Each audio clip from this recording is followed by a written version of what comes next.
Hey everybody! Probably nobody here right now, but I am ready for today. Let me get my earphones on. Got to hear the freaking the lawnmower. I hate it. I hate it. You can't do freaking videos in the day. They're freaking out there. But you guys can never hear it usually. How's everybody? Oh, I sound, you know what, it's probably because, oh, it went up again. Okay, there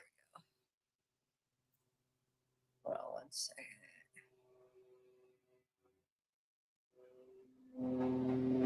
second. It keeps going up. That's crazy. I saw it go up in real time, my mic. It better stay down. Why is it doing that?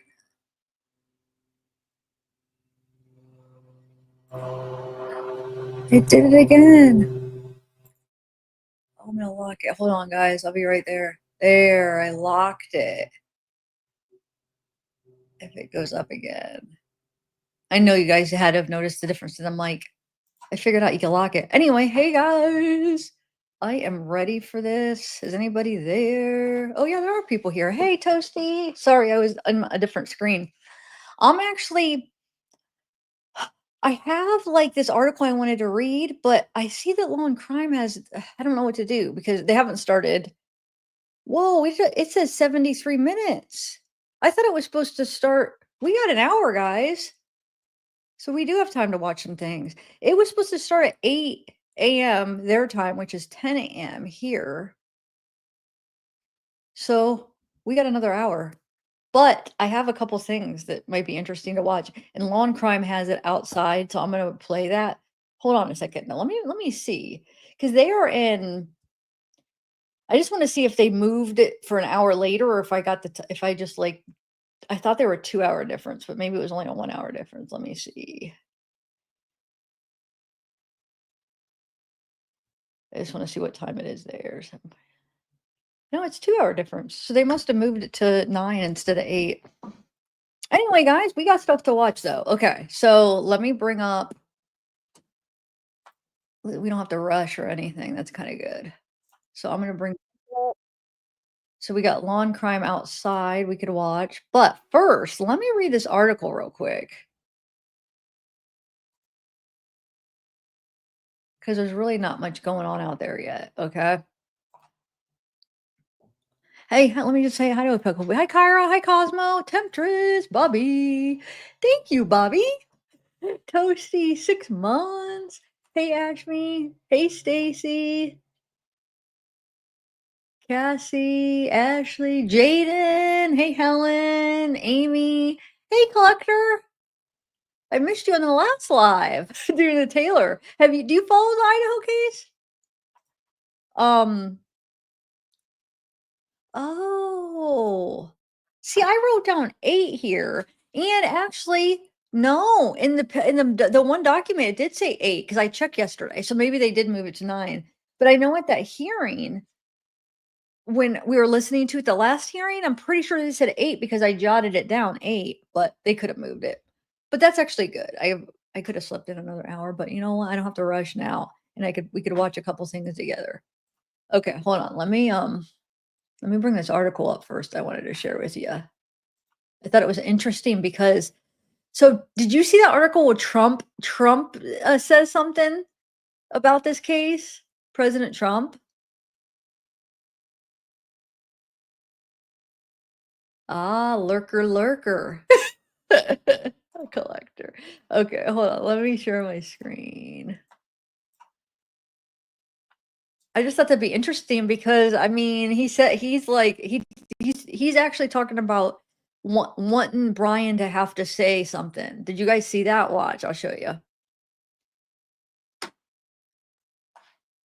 It's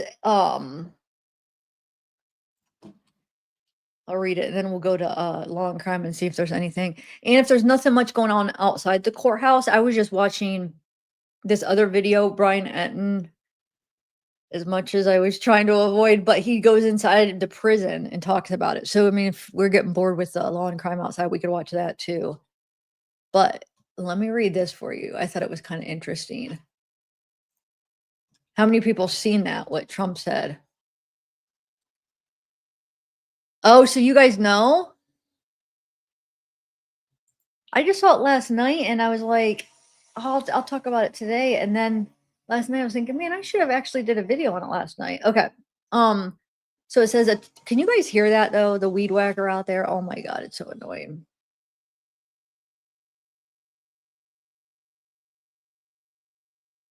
Oh, so all you guys already seen it. Maybe I shouldn't read it. Well, there might be some people that haven't seen it. Let's see. Attorneys representing Kohberger made several attempts to prevent prosecutors from seeking the death penalty before his guilty plea on July 2nd.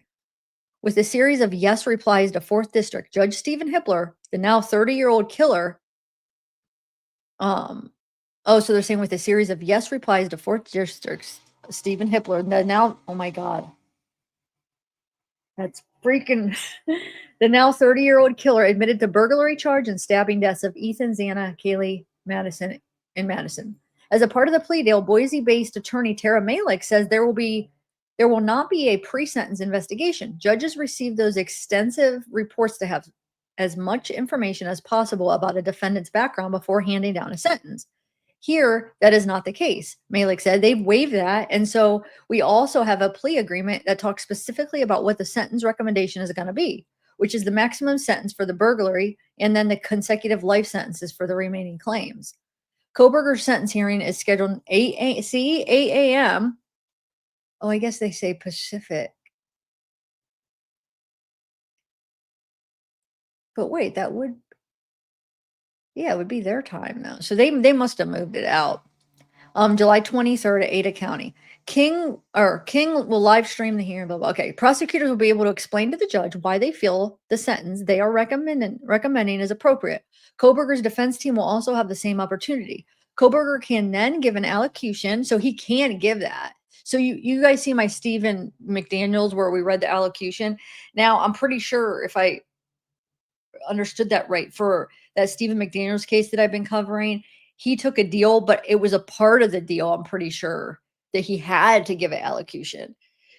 They didn't make this a part of the deal. God knows why. I have no idea because I really think it would have been a no-brainer for them. They would have freaking done it.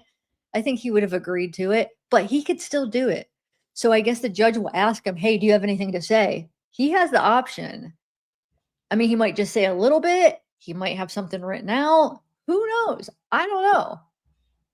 But Kohberger could give an allocution, a statement to the court where he could explain his actions and personal circumstances and express remorse. And then any victims of the crime, their families can and will have the opportunity to make a statement in court to the judge in front of the defendant, Malik said. It gives that victim the ability to have some sort of voice in the process. Sometimes it brings a sense of relief to get the impact of this crime on them or their family off their chest in front of the defendant. It also helps inform, I think, the judge as well as to the true impact of the crime in this case, that the impact is very clear. Judge Hippler will then hand down Kohberger's sentence. Notably, the judge is not bound by the plea agreement and can order a different, lesser sentence. If Hippler sentences Kohberger to life in prison as recommended, Malik said Kohberger would be transferred quickly from Ada County into Idaho Department of Correction custody, where he would spend the rest of his life in prison, likely in solitary confinement. Families may send the judge their written impact statement instead of reading it out loud in court or having someone else read it on their behalf. The Chapin family is not planning to be there in Boise for the sentencing. The families of the other victims are expected to read their impact statements in court on Wednesday morning. President Donald Trump took to his Truth Social account this week to weigh in on the plea deal ahead of the Kohberger sentencing hearing. Trump said in part that before Kohberger is sentenced, he hopes the judge makes Kohberger explain his motive behind the murders. There are no explanations. There is nothing. Or there is no nothing, Trump said in part. People were shocked that he was able to plea bargain, but the judge should make him explain what happened. Hippler lifted a sweeping gag order on Kohberger's quadruple murder case last week. A coalition of the news organizations had asked the court to lift the gag order since a trial is no longer planned. Hippler, during a July 17th hearing, agreed that lifting the gag order would protect the First Amendment rights of the public and press. The primary purpose of the non-dissemination order, which is to ensure that we can seat an impartial jury, is no longer at play. Hippler said he couldn't justify continuing the gag order because the public has the right to receive information about the case, and those rights are paramount. Kohberger's defense team argued against lifting the gag order, claiming it could lead to more media coverage and jeopardize the integrity of the sentencing process, as previously reported. The media frenzy, as it's been described, will continue regardless. Hippler said lifting the non dissemination order does not require the counsel or others previously bound to it to speak. So that's that. I thought that was kind of interesting though. So you know what I actually will do? I'll keep I'll keep I'll put it up. Hold on, where is it at? I'll put this up and then I'll put this up on mute and then I'll double screen it and watch that. Have you guys seen that Bryan where he goes in the prison? Do you want to watch that? Or no?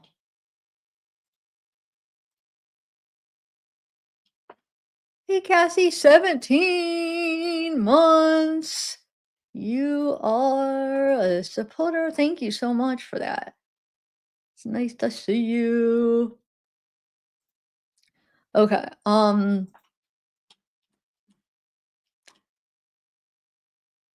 That's what I'll do. Hold on. I'll do this, but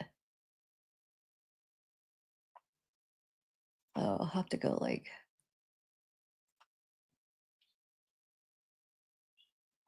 I wish there's a way I could like do full screen, but not see if I was using Streamlabs, I could, but okay, hold on. Let me bring up. Okay, we'll watch it. Let me bring it up. I was just watching it this morning. 1 second. Oh, wait. Well, while I am doing that, I'll put this up. That's outside the courthouse right now. Hold on, let me get the other one.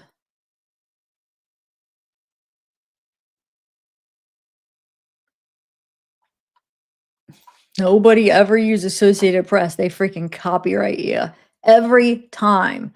That long live, that hearing that I did, it was probably like a 4 or 5 hour live. I used literally less than a minute of when they were filming Maddie Mogan's family, the lawyer speaking outside, and they copyrighted it, which I clipped it out, which then you lose the live chat. They suck. And then they were hitting all my videos. And I should have just fought it, but I know they weren't going to back down and been like, hey, it's fair use. I used 50, like less than a minute. It's ridiculous. And I could have freaking used something. All the other ones did it. I didn't think they'd be such. So I'm never going to use their stuff again. Anyway, but good thing with this case, as far as the hearings, we all have access to it. It's not like we have to go to a certain channel. We all have access. This is just outside. When I do the hearing, I'm going to go straight to the Idaho court page where they live stream for the courts and stuff. But they don't have a camera outside. So this is Long Crime outside. But Long Crime's awesome. They're really good at letting everybody, like when they're the only ones that have access to the trial. Long Crime and Court TV, I mean, when they're the only ones, which it's more rare to have it like it is for the Idaho case. A lot of the times it's like they have the access because they have the money and the funds and the ability to do that. But they let all of us do. All of the creators have to use it. But for this, we don't. Okay, hold on. Let me find Bryan real quick. History. Okay, so there's two. Hold on a second.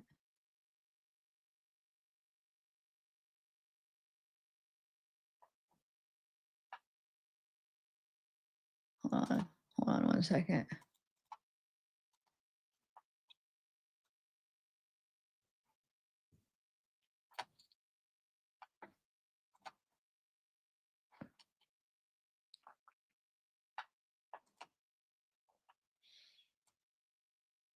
Oh, and I found out remember those those boxes we were wondering what they are?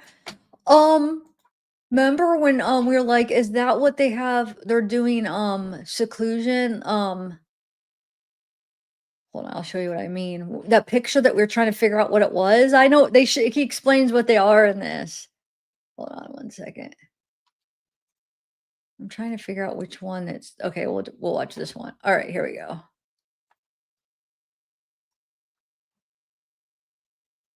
Wait, what's it? Good morning, everybody. Welcome to Law and Crime's live coverage of the sentencing hearing for Bryan Kohberger. Today, the man who killed 4 University of Idaho students. It doesn't happen yet. Okay, we're gonna watch Bryan, and yeah, it didn't happen yet. I don't know why it's not. All right, hold on, guys. I'm gonna bring this over here.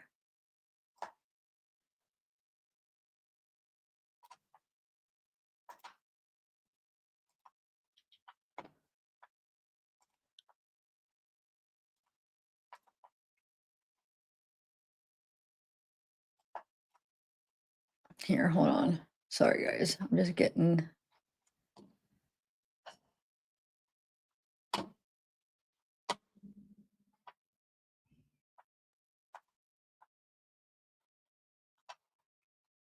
Bring this over.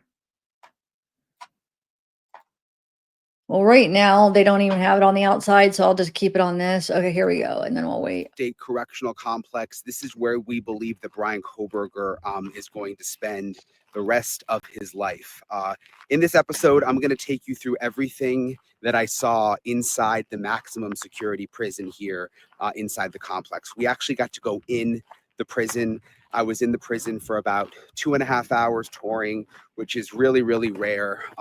Saw a ton of stuff. We went to a bunch of different cell blocks. We saw some of the areas where Bryan Kohberger could actually end up living for the rest of his life. And I'm going to walk you through all the details. I'm actually going to sit, it's like windy and really hot out here. I'm going to sit in the car, go through my notes, and tell you everything that I saw. Okay, so let me walk you guys through everything. Basically, we got permission to come out and tour the Idaho Maximum Security Institution, which is on this complex. I'm staying in Boise, Idaho, obviously, for the Bryan Kohberger sentencing. So we drove out here. It's like about a 25-minute drive to this area where we are called Kuna. It's south of Boise, middle of the desert out here. There's like nothing around where these prisons are. So drove about 25 minutes, came out, started at the guard gate. They checked my ID. We were obviously scheduled to be here, so they let us through. And then there's several different prisons on the complex here. We were obviously going to the Idaho Maximum Security Institution, which is where we suspect that Bryan Kohberger will be taken. They were very careful not to say that, because at this point, he still hasn't been sentenced and he also has to be evaluated. But this is the prison where the inmates who are the most dangerous, have committed the most dangerous crimes, who need to be in isolation. This is actually where they come. So I went in through the front gate. They've got like several different gates you have to go through. You have to wait in one area, wait for one gate to close, another one opens until you even get to the front door. When I got to the front door, there were metal detectors. So I went through the metal detector, check off my watch and obviously my cell phones and everything. And I was with my cameraman Mo for News Nation. And he, hopefully he wouldn't mind me saying this, but he had contraband actually. He's like has Zins. And so they were like, oh, this is contraband. So he had to take his Zins back to the car. And so we finally got in. I had to check in my cell phone, so I didn't have my cell phone, and the tour was like 2.5 hours, which was making me kind of neurotic not having my phone. But what I had is I didn't have paper because I always use my phone to take notes, but they gave me a notepad, and I was able to, I'm going to go through these notes now with you guys on this podcast of everything that I saw. So I wrote everything down. My handwriting is terrible, so just bear with me as I kind of go through these. So got through security. The warden met us and we started the tour, walking through the whole facility. The warden has been there for 28 years. It's basically there's 535 people. That's the capacity. It's the most severe facility in Idaho. It's where, the most dangerous prisoners go. Closed custody, long-term, long-term restrictive housing, they call it. Part of it, we went into this one unit where basically the prisoners are in these cells for 23 hours a day. They only get let out 1 hour a day. And this is where Kohberger could end up. And the reason is because not only are people here because they are dangerous and violent and can't be around other prisoners, which I don't really think Kohberger is like that in terms of a prison situation. At least my sources where he's been at other, jails have not said that he was like that. But another reason that he would end up there is because he has a target on his back. We believe, we've been told, he's a high profile prisoner. All the other prisoners know who he is. He murdered 4 innocent kids, and he could be targeted. So that's the reason that he would end up in a place like this, probably that's totally segregated. So basically these cells you see here, they stay 23 hours inside the cell. They get let out 1 hour a day. You see these chairs. This was kind of interesting. If they want to come out and sit in that chair, they're actually shackled to the chair. And then there were these like cages that almost look like phone booths. Basically, they will sometimes come out and put them in that like cage looking place where they can use a tablet to like do a visitation. The whole thing is very sterile. While we were Those are those little cubes. What case were we looking at? Was it the Wade? When in confinement, we were seeing the, I think it was that case, right? We were seeing the little bot. Look, that's what we were looking for, guys. there, you can see Hold there's on. like These things right here. Remember, we couldn't figure out what they were for. It's for if they can do a video visit with their family, if they want to sit in the box, and then they could get their tablet and do a visit. That's what he just said. Watch. And then look, they have these, they get shackled to these chairs.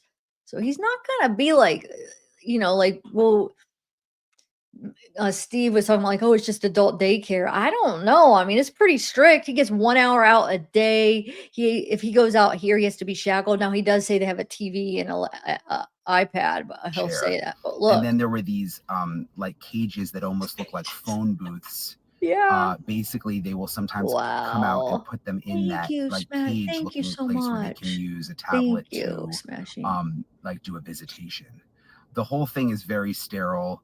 While we were there, you can see there's also these bean bags that they put at the bottom of the door, and that's because that's my notes here. Sorry, I'm going to go through these notes to make sure I don't forget anything, but that's because the prisoners do something called fishing, and we actually caught it on camera. It's where they use a string from a blanket or a t-shirt and they put it under the door and they try to fish for something, or they try to send notes to another prisoner, and they also just kind of do it out of boredom, and we saw it happening while we were there. But that's why I specifically asked, like, why do they have these bean bags? And it's to prevent phishing, which that's the name of it. The phone booth cage was kind of alarming.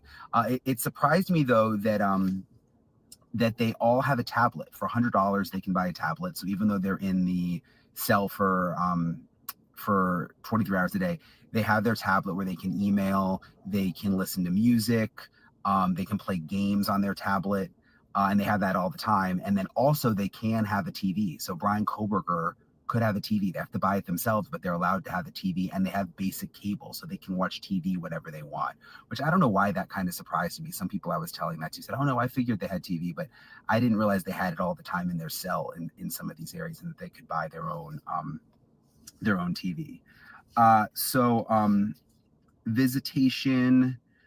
So the visitation mostly in that area would happen on the tablets. There was an area with visitation for some prisoners who aren't in solitary, basically, where they could go and talk to a loved one on like an old style payphone with glass. But I don't think that Bryan Kohberger is going to have that opportunity, at least not to begin with. Again, I don't know for sure, but all indications are he's going to end up in this segregated area, probably for fear that someone may actually hurt him. But again, he has to go through this whole evaluation process, and then they'll decide exactly where he ends up. They call it initial classification. That's what I wrote down. And he could, anybody, even someone convicted of a really serious crime could end up in less serious, less secure custody, in something called medium custody. They explained if you have really good behavior in jail, you can still be downgraded to medium custody, even if you are convicted of really, really awful crimes, which I thought was interesting. You know, a lot of what's determined once you're behind bars, where you are, the kind of treatment you get, the privileges you get, it's not based on the crimes that you committed. It's based on how you behaved once behind bars, which is, again, something that I didn't fully know. No one gets placed places based on crime. Many of them will only stay, these prisoners will only stay in the fully restrictive custody for a year. Death row, by the way, is also at the same facility, and all the death row inmates are kept together in the same area. We didn't see them today. They get to go outside for 1 hour a day. In this video, this is the area outside where they go. Again, very basic. The ones that are extremely violent have to stay in these cages that you see right here. They can't even just be outside free. They have to be in the cages the whole time. They don't get to just walk around outside. There hasn't been an escape, by the way. I asked that while we were outside there. There hasn't been an escape since 1991, and I'm not even sure you would classify it as escape. It was someone in this area who, I guess they had different chain link fence then and climbed out the top, but didn't make it very far, I was told, before being picked up, like really just out here in the desert. Didn't even really get off the prison property. So yeah, so the outside area is very, very basic. I explained that they can buy the tablet. They have basic cable. They can even get a hot pot in some instances. They can buy groceries through the commissary and bring them. They can buy groceries and bring them into their cell. They can have a hot pot. That's all things that I didn't really realize was necessarily allowed. No conjugal visits, by the way. I actually asked about that. Maybe that was a crazy question to ask, but I guess you see it in the movies or whatever, but there are no conjugal visits allowed in Idaho. So that's not an option. There is a library and a computer lab. And, you know, prisoners who are on good behavior can spend time there. So that could be a possibility for Bryan Kohberger. It's kind of interesting. While we were there, there's this hunger strike happening in the prison in one of the cell blocks. There are 72 of the prisoners right now on this hunger strike. I guess it's like considered a peaceful protest in prison. But basically, they're upset. There's like different gangs in the prison. And I guess some of the gang members are upset that they're not able to be in the same area as other gang members who they want to see. And because they're so upset, they decided to do this hunger strike. And I guess it started on Friday. It started with 89 prisoners who were on a hunger strike. It's down to 72 now. They're refusing state-offered meals. They may still be eating, I guess, because they buy food out of the commissary, but they're refusing state-offered meals, and they've been on this hunger strike. So that was kind of interesting that we were in there while that was happening. Yeah, so that was kind of strange that if Bryan Kohberger ends up here, there's a hunger strike that's in process. But overall, I would say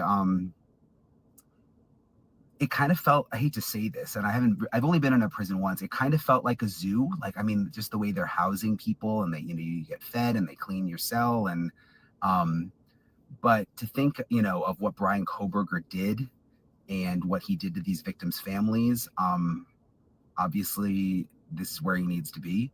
I was surprised again that he will be able to have a TV all the time and a tablet if he's like the other prisoners here. That part surprised me.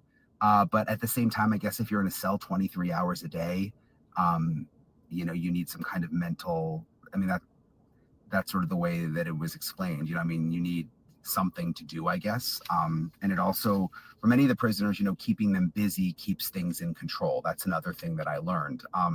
You don't want people to be totally bored. You don't want them to feel like they have to act out to get attention and that kind of thing. So they try to keep them, I guess, like stimulated would be the right word.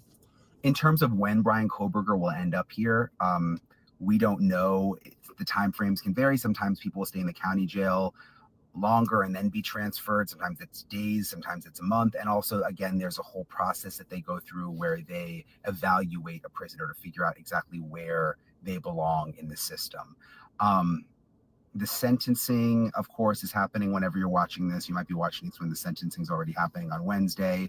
So it's going to be an emotional day. And it's interesting. Having covered this from the beginning, being out here, realizing that this is probably the place where Bryan Kohberger is going to spend the rest of his life, out here in the middle of the desert in Idaho, south of Boise. And it was just kind of weird being in there too, thinking of all the bad people in there who have done just awful things, again, because it's the worst of the worst here. So that's what I learned about the prison today. Thanks for watching my video. Thanks for subscribing. Thanks for supporting my new podcast. I'm super excited about it. It's just really energizing to have something new, to something that I know that I can talk as long as I want and that I can do it the way that I want. And I really appreciate all of your support. So I'm going to go to the sentencing tomorrow. I'll have more on that tomorrow. You can catch me on News Nation or here on the podcast. And I'm going to get back to work. So. Okay, so that's interesting. That was very informative, to be honest. I have another one to play here, but you know what I'm gonna do is I want to do. Oh, they still have people up because I was gonna do this in a small screen while we're watching the other one, but when they had the outside, but they don't have the outside anymore, so never mind. I'll keep it up right here. But let's watch this. So this is a new one with Stephen Gonzalez. It says, watch father of slain college student urge Bryan to explain himself. This is just from 4 hours ago. So, oh, wait, that's Fox. It depends. Some of the Foxes are owned by different places. So some Foxes copyright, but some don't.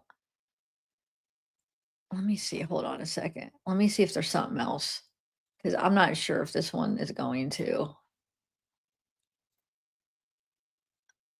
A lot of them don't, but there's this one that's owned, whatever Fox is owned by the Tribune, you guys, just for information, there's, Foxes are owned by different ones. I don't know why, but there's a Fox that's owned by the Tribune, and they're the ones that copyright you for some reason.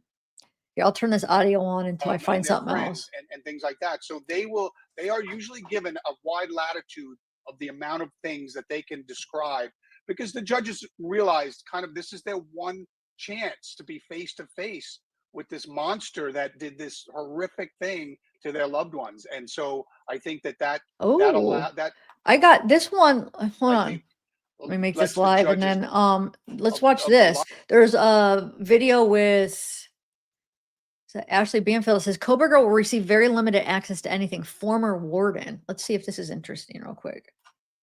Where is this one right here? Find really fascinating. With the little that we know about Bryan Kohberger, and then with the lot that we know about the crimes he's confessed to, can you give me a ballpark of what kind of classification he will get and how that will translate into how he'll be treated behind bars? Sure. For a person with this level of violence, it is guaranteed he's going to be in a max custody setting. With the classification, what they're looking for is the severity of the violence, the potential for escape risks, because that's something that they have to consider. The potential for violence against staff, potential for becoming a victim himself, any gang-related issues. They also look at things such as treatment needs, where someone might come in with a drug issue, or they may have mental health issues. So those are the types of things that they would be looking at in a general classification viewpoint.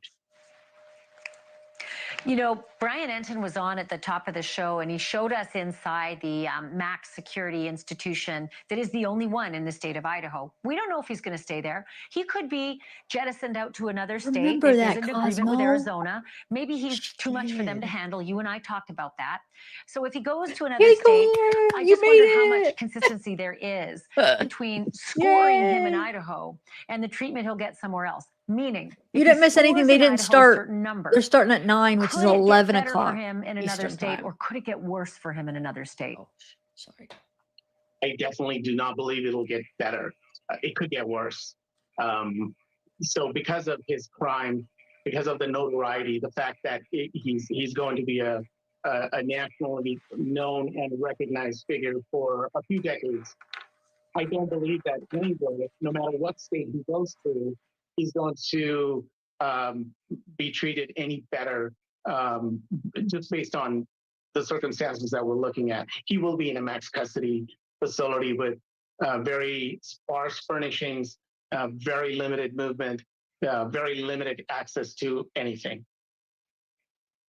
Yeah, I have to say that the cages that are within the interior of the prison itself, it made me feel better that he is just going to be absolutely miserable, no matter what kind of movement he may get where he's locked up. But I do want to ask you, I see it on, I see it on jail shows, I see it in Hollywood. Jail guards refer to, one of the inmates as campus inmate, home in Moscow. but they never call them by name. Sorry, Can you right. just sort I of just wanna give me show the you. real scoop on what his everyday will be like? How will he be referred to when guards want to refer to him, when he's doing check-in, when he's doing anything official, when other people in the prison are referring to him? Like, walk me through that. So, I mean, from a real practical point of view, if you started using numbers, you would not get a lot of response back from people. Generally, the way that prison and jail facilities work is they're trained to use last names only. So you just be using the last name. You would never refer to him by his first name, except filling out forms and whatnot. And that's a level of familiarity that you lose in that kind of a setting. So it would most likely be last name, but he would have to show his ID and he would have to verify his number anywhere he goes. So, if he's moving from his cell to the doctor, he'd have to identify himself, show his number, and that's generally how that would work. Leonard Verret, I'm so appreciative. I just want to give your book a quick mention here. You're the author of Elephant Keepers, Reflections of a Prison Warden. I'm so thankful for your wisdom. Thank you for watching. Subscribe below and Quick, I was just messaging. I was just responding. I don't know if you heard me because I was talking over the thing. You didn't miss anything. It starts at 11 o'clock Eastern time for some reason, but in the document it says 8 a.m., but they must have pushed it back an hour. So it's 11 o'clock. So we have 38 more minutes. It's going to start. Until then, we are just watching some stuff. Yeah, they're still talking. I was just Long Crime had the outside of the courthouse I was looking at, but I don't. Okay, let's do. This might be interesting. This says sentencing day in Idaho college murders. It says Idaho killer to face families in court. I swear it said something about. Well, let's see what it says.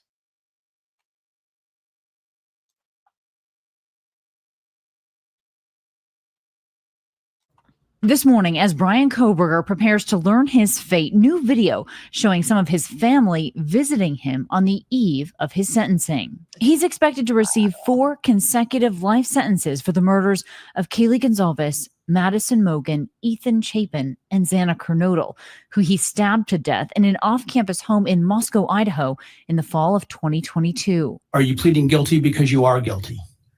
Yes. The former criminology student confessed to the murders as part of a plea deal earlier this month that took the death penalty off the table. As it relates to murder in the first degree for the murder of Kaylee Gonzalez, how do you plead, guilty or not guilty? Guilty. The Gonzalez family planning to attend and make an impact statement as they plead with investigators for more details. We've gone all this time not knowing the details, and we really want those details. We want to hold them accountable for all those details. And this morning, a looming question. Could the killer provide those answers himself? The judge can compel Kohberger to admit his guilt. He also can ask him additional questions if the judge feels as though it's warranted. We know that the family is looking for a lot of answers, such as motive and other things. Those are not typically things that they will find out at this type of hearing. Once he's sentenced, he'll be handed over to the Idaho Department of Corrections and could be sent to Idaho's only maximum security institution. All right, we're heading in. More than 500 inmates inside the prison. This is the long-term restrictive housing. The inmates here spend 23 hours a day in their cells, and when they are moved, they are restrained. The grounds surrounded by double fences with razor wire all around. Now, the defense team telling us in a statement they do not plan on providing any information or statements after sentencing. We do anticipate hearing from law enforcement as well as lead prosecutor Bill Thompson. Robin, as you know, a lot of questions left to answer. Yeah, a lot of questions, and we continue to think of all those families. Kana, thank you. All right, we do want to switch gears. Delana, can you email me that? We can watch it now. As long as how long is it? we still have 34 minutes. We could watch it right now. Will you email me out real quick? I'd love to see it. I haven't seen it yet. And Can't Cuff You, yes, I have seen that though. We played it I think last week on the live. It's really good. You're right. Thank you, Elena. You rock. You rock. Are you doing my Gmail or my Proton mail? Because why do I feel like you probably have my Gmail too? I bet. I'll just play this while I'm waiting. Disability, autism spectrum 1, and I again, I'm not an autism spectrum. I don't know what all that entails. But if he's going to see these things without emotion, maybe that makes it worse. I would never second guess an attorney who's in the trenches, who's looked at 51 terabytes of information, who spent so much time with Bryan Kohberger. But you know, there would be pros and cons depending on those kinds of facts.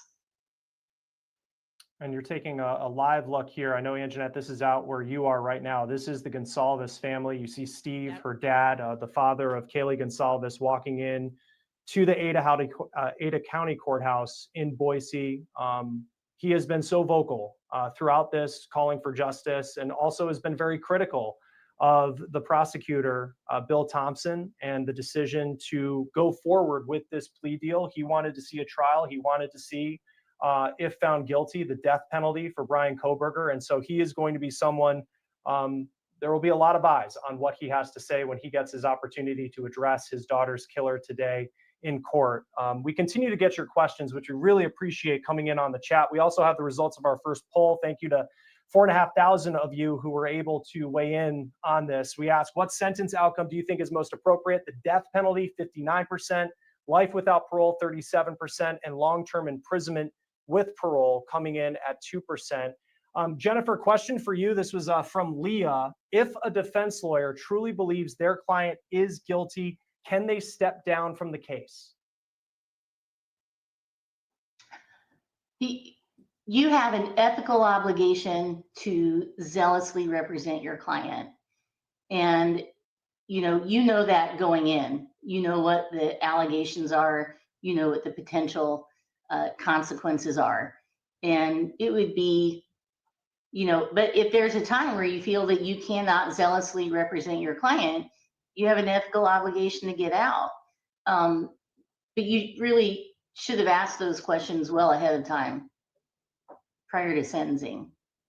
That's what we do, is we represent, most of the people we represent are guilty, but they still deserve a fair trial, and they still deserve to have representation, and good representation.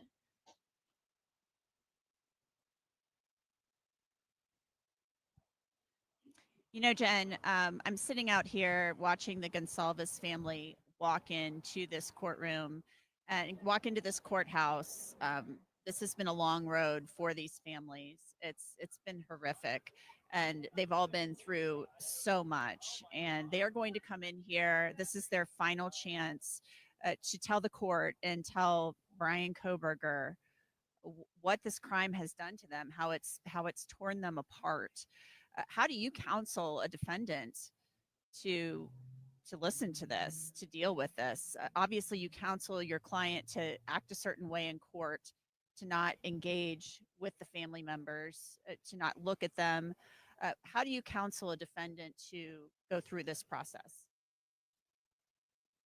You acknowledge that it's going to be incredibly hard, and to do your best, again, not to engage with the people who are speaking. This is where you are, and to the extent you can sit there and listen, and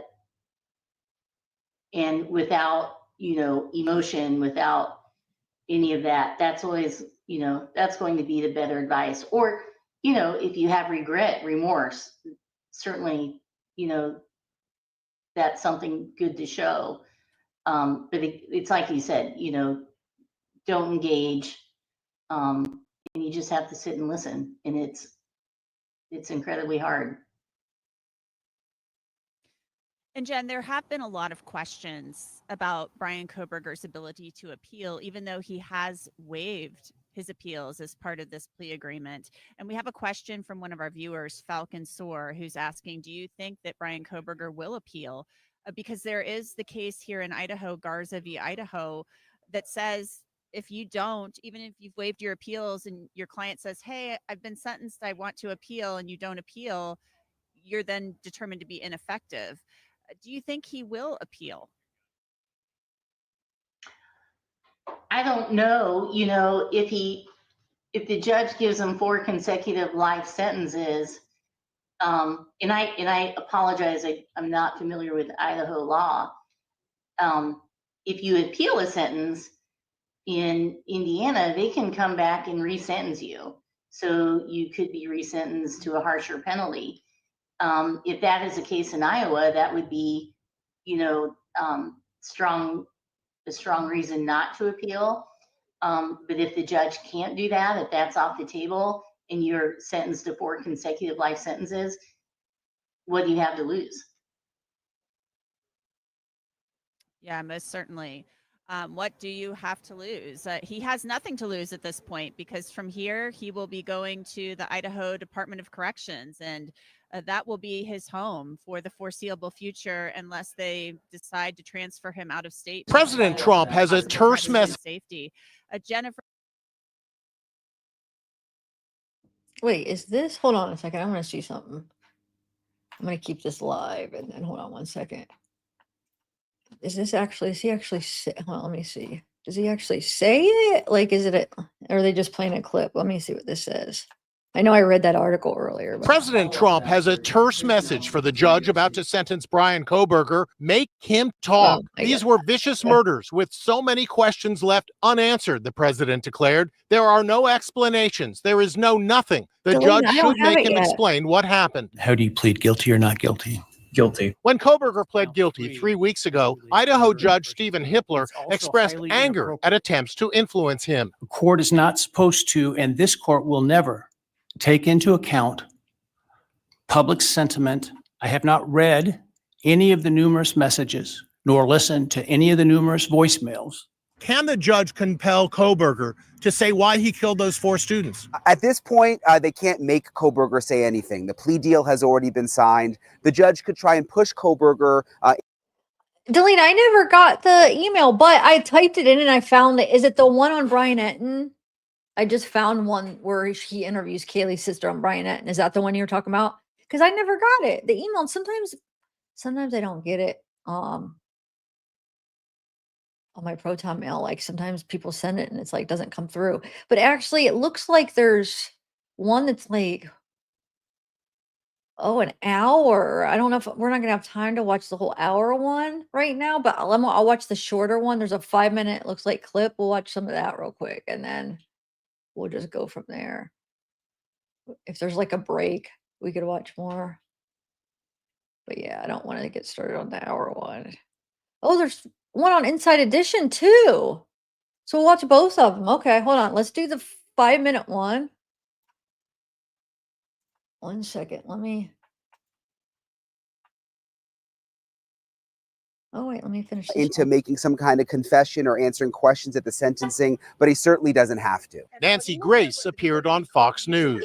Kohberger's not going to speak, and the families are going to get their hearts broken all over again, and this ain't justice. The families and friends of the 4 young victims will have a chance to confront Kohberger in court tomorrow before he's sentenced to 4 consecutive life terms without parole. It's likely to be an emotionally charged spectacle with their anger and grief on full display. The family of Ethan Chapin have reportedly said they will not attend, but the father of Kaylee Gonsalves is expected to speak out. And it's possible that Bethany Funk and Dylan Mortensen, the 2 students left alive by Kohberger, will face the killer for the first time since the murders. Some of the family members have been told by court officials that they should not look at or address Bryan Kohberger directly, but I get the sense that some family members may do it anyway because they've been waiting for this moment.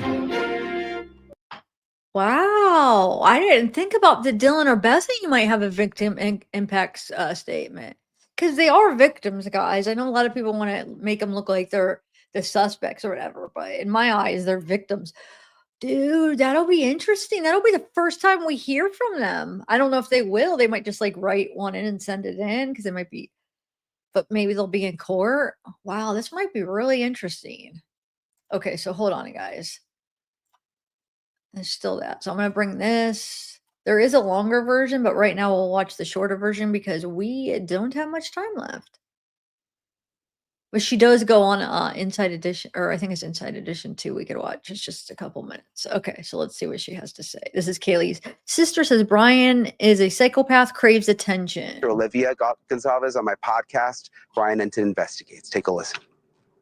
What would you still like to know? I know you wanted other things to be in the plea deal. Our main argument wasn't ever for there not to be a plea deal. It really came down more to let's get a full confession.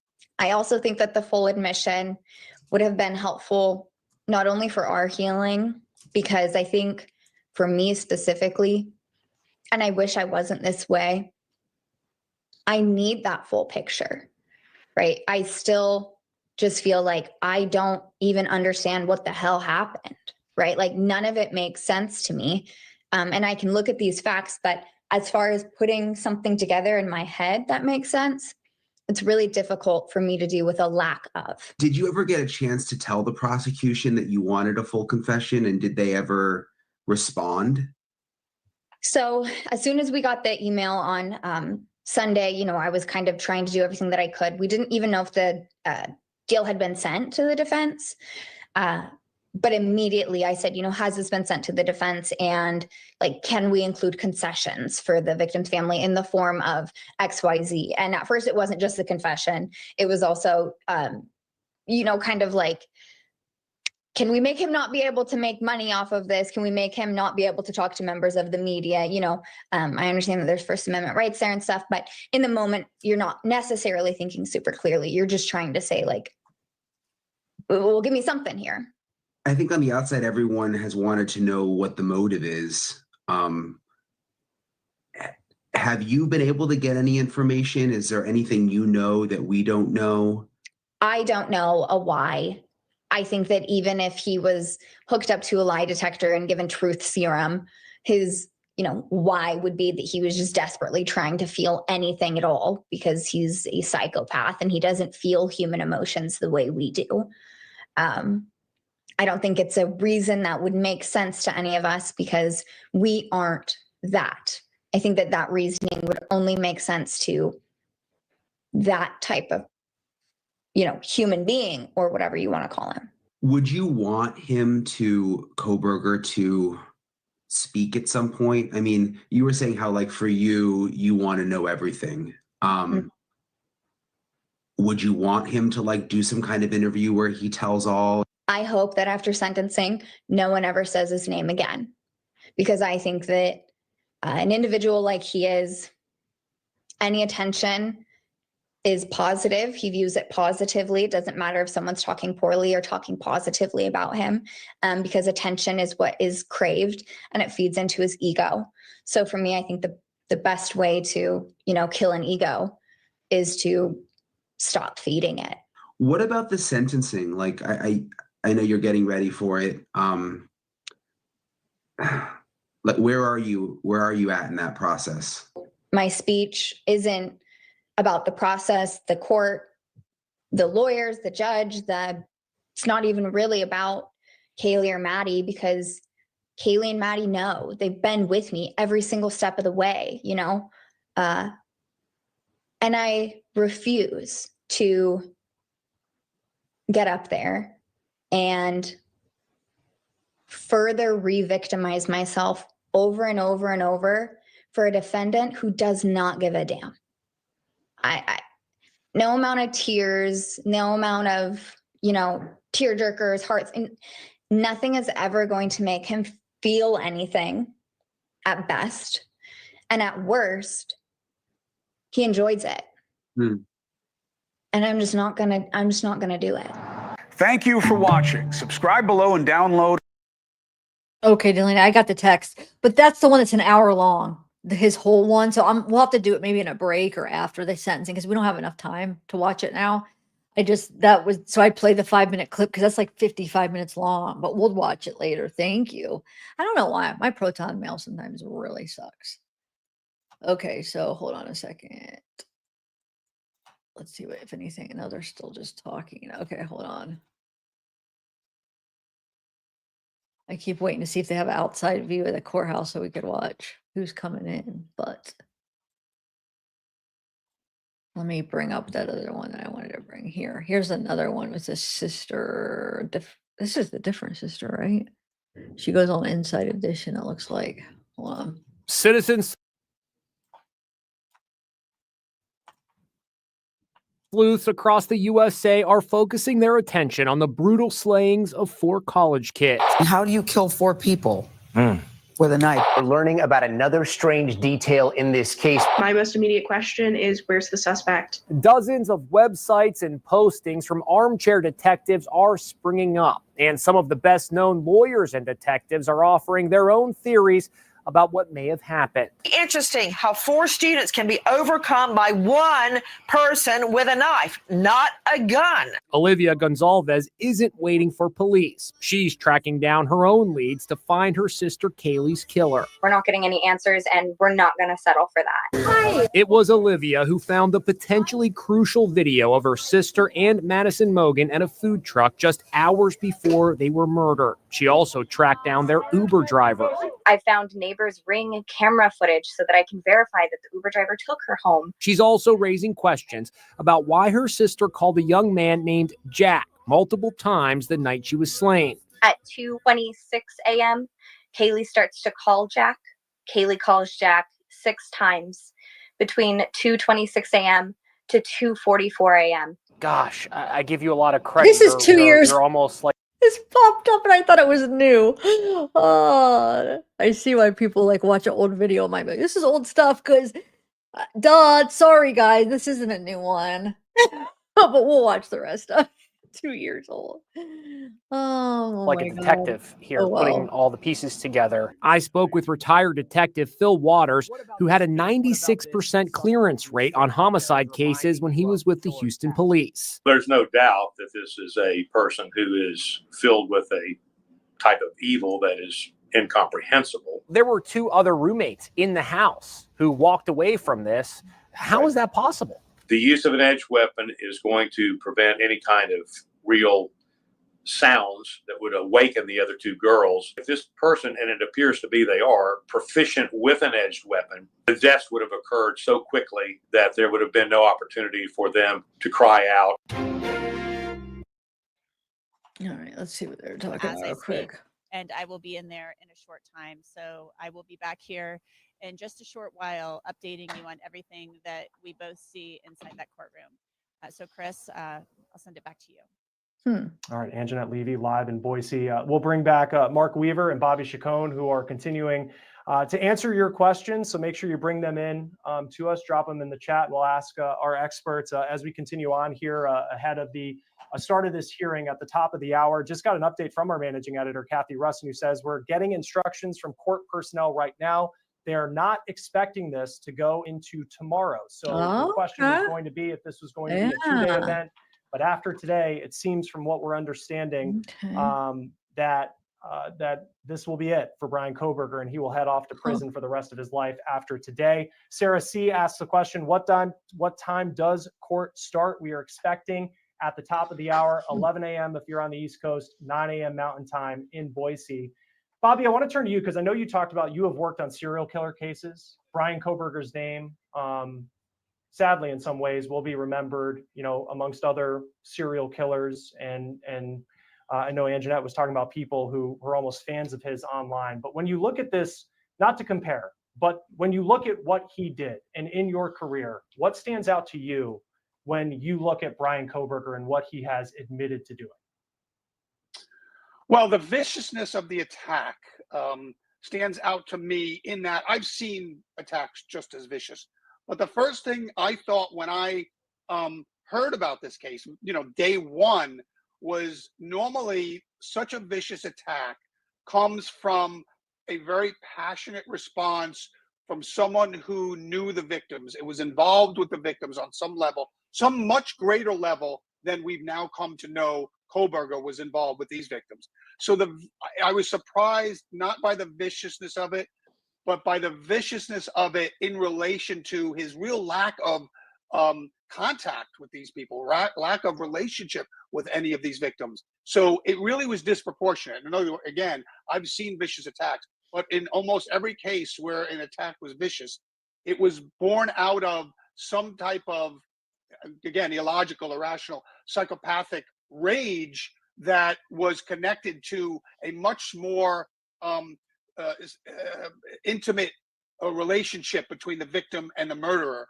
And so really what really stood out to me was how he could be so vicious. I mean, I'm going to play this Nancy Grace video. I like Nancy Grace. Hold on a second.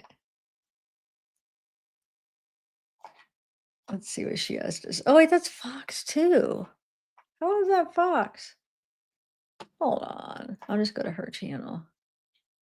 You guys all ready though? It's getting close. I'm nervous.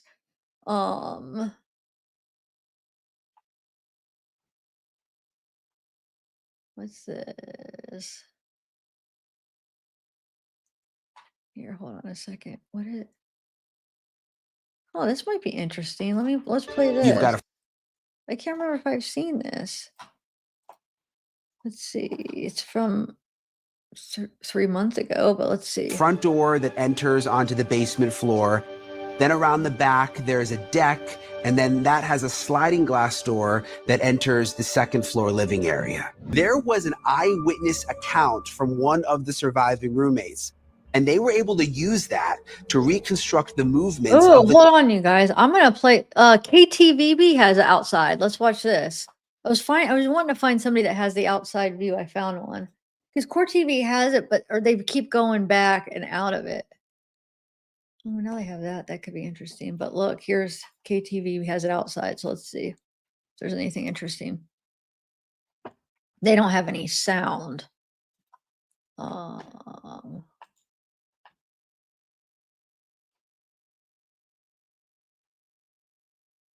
me see if there's any other ones they have. Oh, there we go.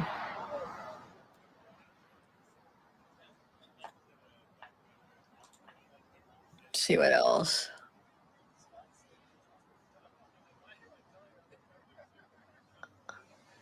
Oh, not associated. So go and try.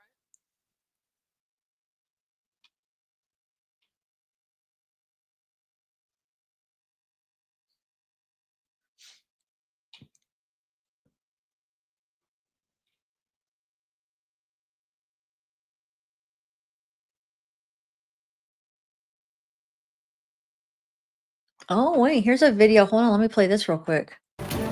This shows a video. It says Coronado family makes their way to the courtroom ahead of Bryan Kohberger sentencing. Let's check this out first. Actually, I could go. I mean, no, you know what? I'll do this full screen right now because I think it'll be worth it to watch it full screen. All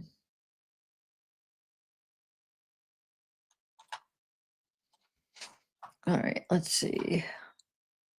Kohberger for the murders of 4 University of Idaho students. We will bring it to you live on KREM 2 and KREM 2 Plus. Earlier this month, Kohberger pleaded guilty in exchange for dropping the death penalty. KREM 2's Amanda Rowley is live outside of the Ada County Courthouse right now, where doors just opened for today's hearing. Amanda, what's going on? Good morning.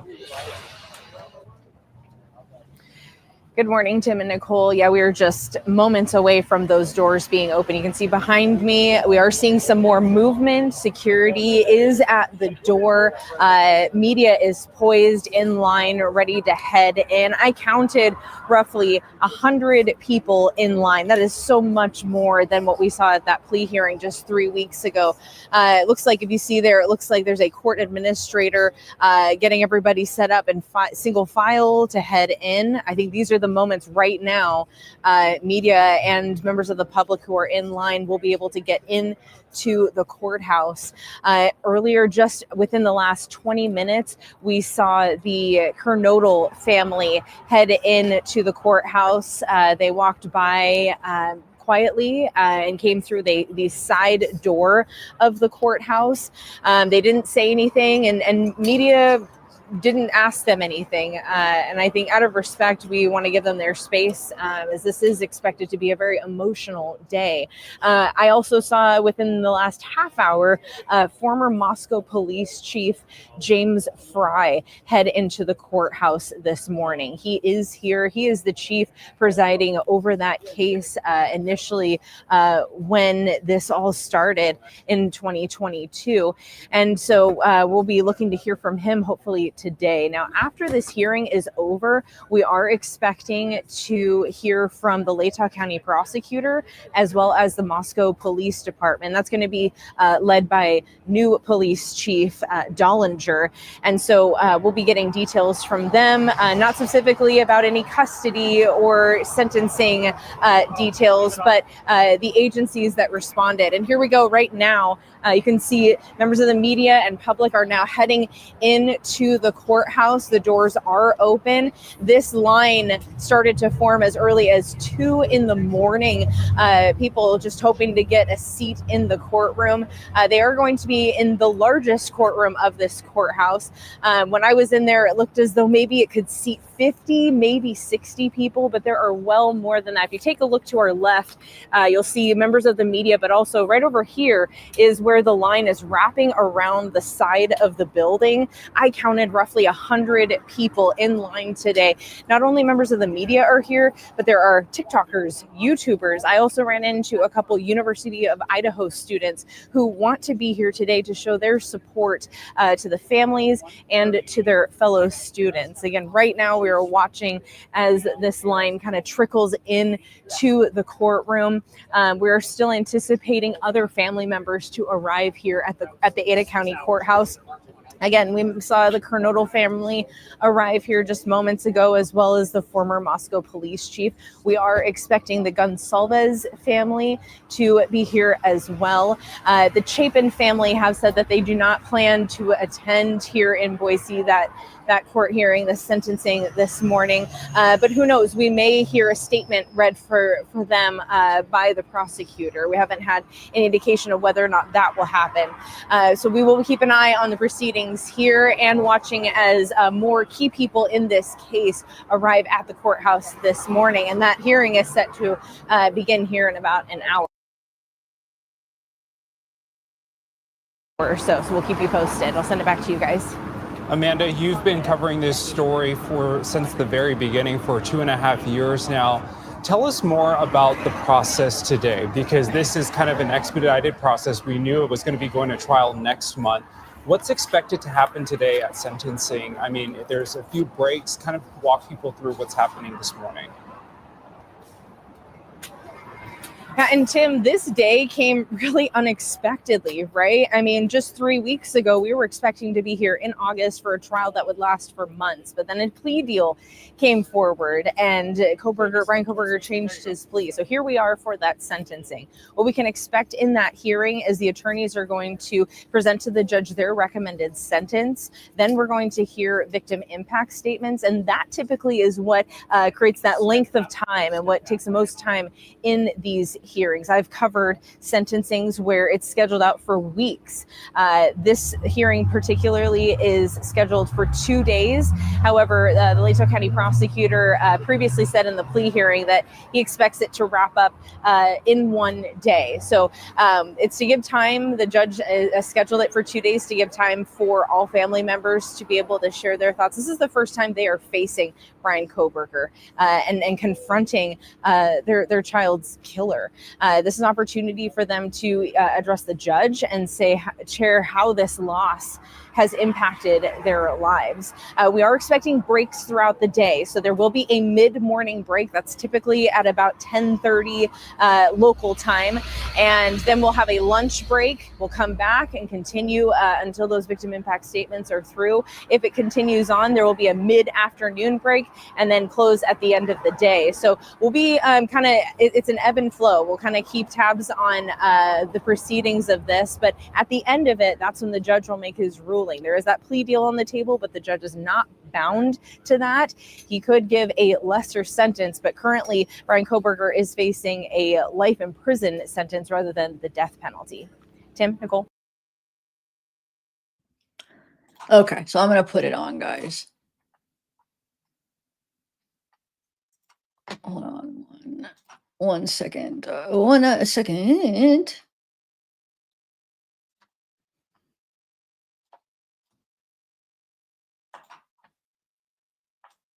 Okay, here we go. So I will go down in the corner. I'll do it like this. Okay, guys, it's coming. Well, I guess I could wait till it comes before I do that. When it starts, I'm nervous.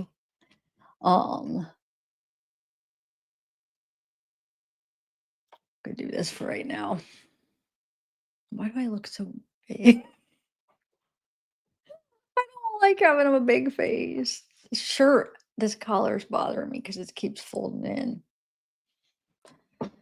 My OCD. I know I get like stuff gets stuck in my head. Anyway, it's coming. This is gonna be an emotional day, guys. I mean, do you think it'll last? Do you think it'll go until tomorrow? I guess it depends on how long the impact statements are and how many. But I do Nikta. Wait, how do you say your name? I want to say Nikita, but why do I feel like that's not? Don't worry, I'll make it full screen when it comes on. Where are you? Let me see. Let me make sure I pronounce your name right. But I agree when they said the judge tells him not to look at him. Like, why can't you look at him? Like, what harm is it if the people want to look at him in the eye and face this guy in the eye and look at him? Why would they say? Why would the judge say don't look at him? I'm so confused. Yeah, they don't have to, but I don't think that they should be told not to. Isn't that kind of weird? I don't know. I found that kind of weird. What do you guys think? Nitka. Yeah. Nitka Ditka. Wait a minute, that's hilarious.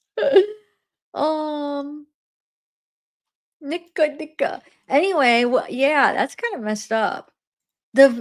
He gave a on one of the news channels, they said that the judge told the victims, the ones that are going to be reading the statements, to not look at him in the eye, and now I forget the exact words, but basically don't look at him, or make sure you don't look at him in the eye or something while reading the statements. But I feel like if they want to, they should be allowed to. They don't have to, but why? Well, I mean, why is that like something? You know what I'm saying? Some of them might want to freaking look at him in the eye and be like, and he probably won't look at him because, I mean, if he's autistic, now I know there's different levels and it's a spectrum, but a lot of autistic people, they don't like eye contact too much. Like it's hard for them, and they it's not a thing. Like eye contact is not something that. Now I'm not saying he's one of them, but I know there are a lot of them that the eye contact is hard. So I mean, he might not look back at them, but I feel like they should be allowed to.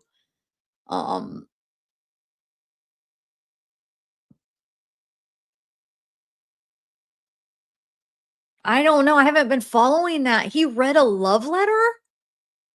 What? Wow. Yeah, guys, this is the live. It's gonna whenever it starts. So don't worry if you're like, "Oh, it's gonna start." I have it on. This is it. They just have a screen up right now. So as soon as it'll pop on, and I'll make it full screen, and it's gonna be a hard one, man. I don't know who's gonna, because I mean, they could just send their letters in. They don't have to read them, or some of them could have other people read them for them. So who knows how it's gonna, like, who's gonna do what.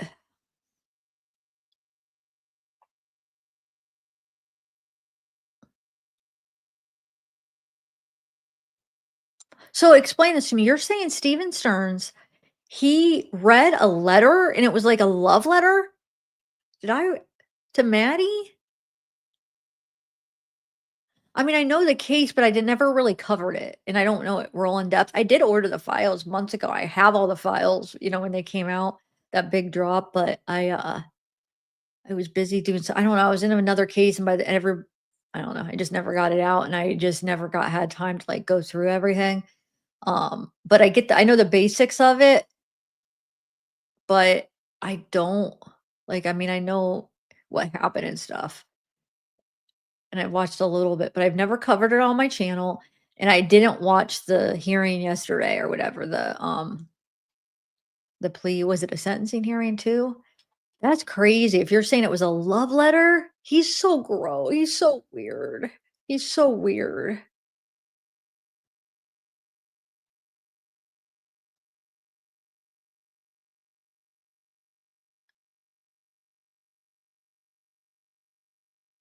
No, I agree, Sophia. Wait, I have a question though. I wish I could hear exactly how that was said again. Are you thinking that the judge said that to protect him or because it was a different reason? Because if that's the case, if he's trying to protect him, that's messed up. But I don't know what the reasoning. I don't know. He could have said it more to just because it might be too hard. I don't know. Who knows? But yeah, I mean that should not have been something said to them. This is their one time face to face that they get to freaking have their say and what they want to say to him and do what they want to do.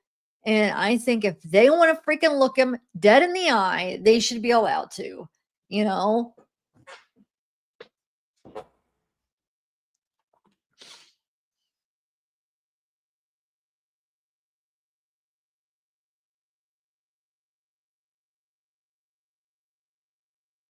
No, not because he's a dork, but I feel like I do think he's autistic. There's certain things even in that, when they stopped him, how he was answering things, some people might have looked at it like, "Oh, he's suspicious," which, I mean, of course, he is guilty, but I don't know, I feel like he is, because they're not trying to use that as an excuse. They were just saying that they wanted the jury to know that he was autistic, so when they look at his reactions to stuff, they realize that's because of autism, not they weren't trying to excuse him for the murder because being autistic.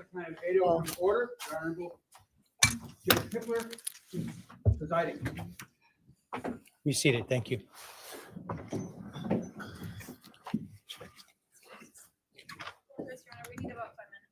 Need 5 minutes.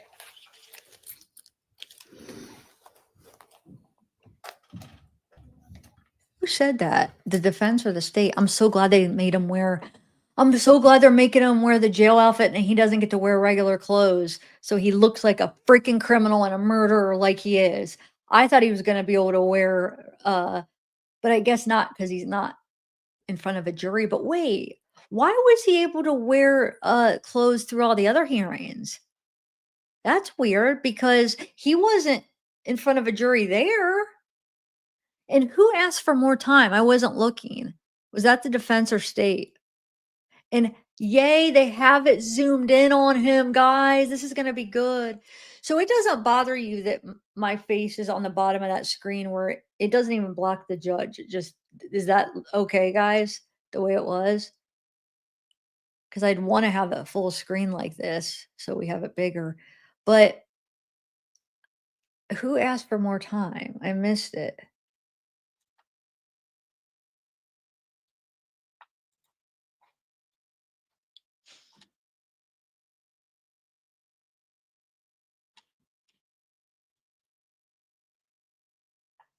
I don't know if he had the choice though, Peggy.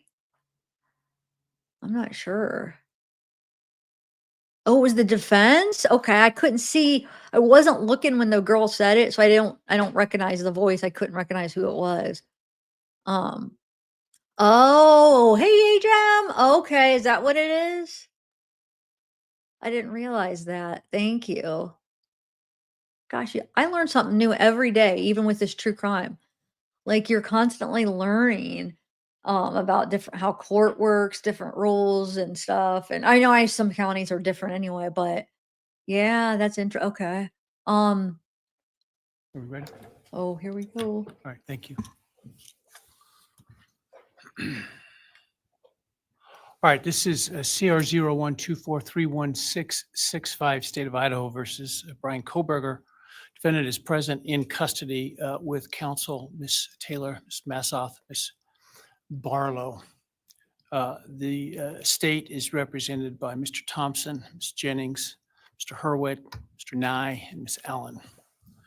This is the time set for sentencing in this case.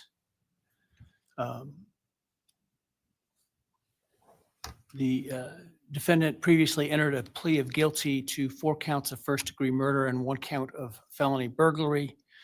In exchange, the parties stipulated to recommend a sentence consisting of, on burglary, 10 years fixed, on each of the 4 counts of first-degree murder, life fixed. The parties waived pre-sentence investigation. To my understanding, neither party submitted a sentencing memorandum or other materials for the court. Court is familiar with the file and the evidence submitted previously by the parties as it has reviewed them throughout the case and in anticipation of trial. Is there any legal cause why sentence should not be imposed at this time? No, Your Honor.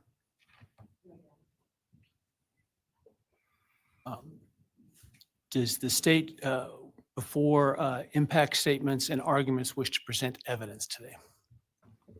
Your Honor, the state does not intend to present evidence in a documentary sense. We have provided the court through the clerk with photographs that we would like to use during the course of our sentencing argument. Sure. All right. Thank you. But no testimony other than impact statements? That's correct, Your Honor. All right. So with that, let's start with then impact statements. Ms. Jennings will be introducing And my understanding, just so I'm clear, I indicated through the trial court administrator that we need to see if any of the victims wish to have the camera not running and audio only. And my understanding is all of them indicated they are fine with the video. Is that correct? Yes, Your Honor, that's correct. All right, very well. Go ahead. Your Honor, the first, and we're taking these in the order, victim impact statements in the order that the charges were listed in the indictment. The first charge being burglary. So we will have Bethany Funka's statement, and she has asked that her friend Emily Allant read that statement. All right, any objection to that? All right, very well.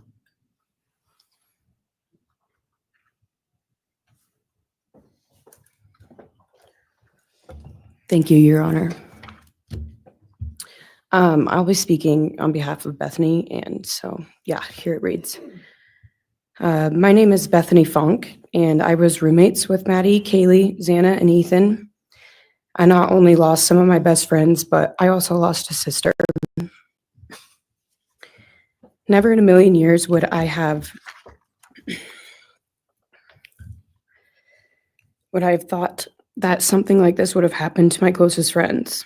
I thought that we were going to wake up and go upstairs, see them and tell them how they had scared us and that they were going to tease us about how we are constantly scaredy cats.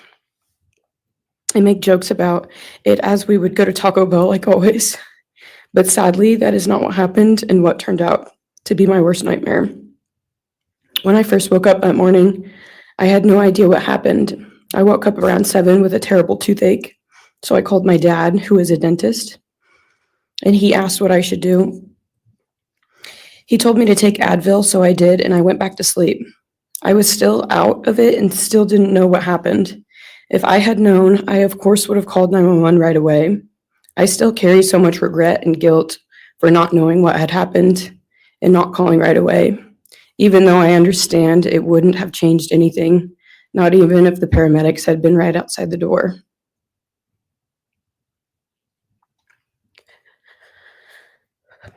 I was so frantic that morning and scared to death, not knowing what had happened. And when I made the 911 call, I couldn't even get out the words. And from then on, I don't remember a thing. It was like my brain wiped that whole memory. That was the worst day of my life. And I know it always will be.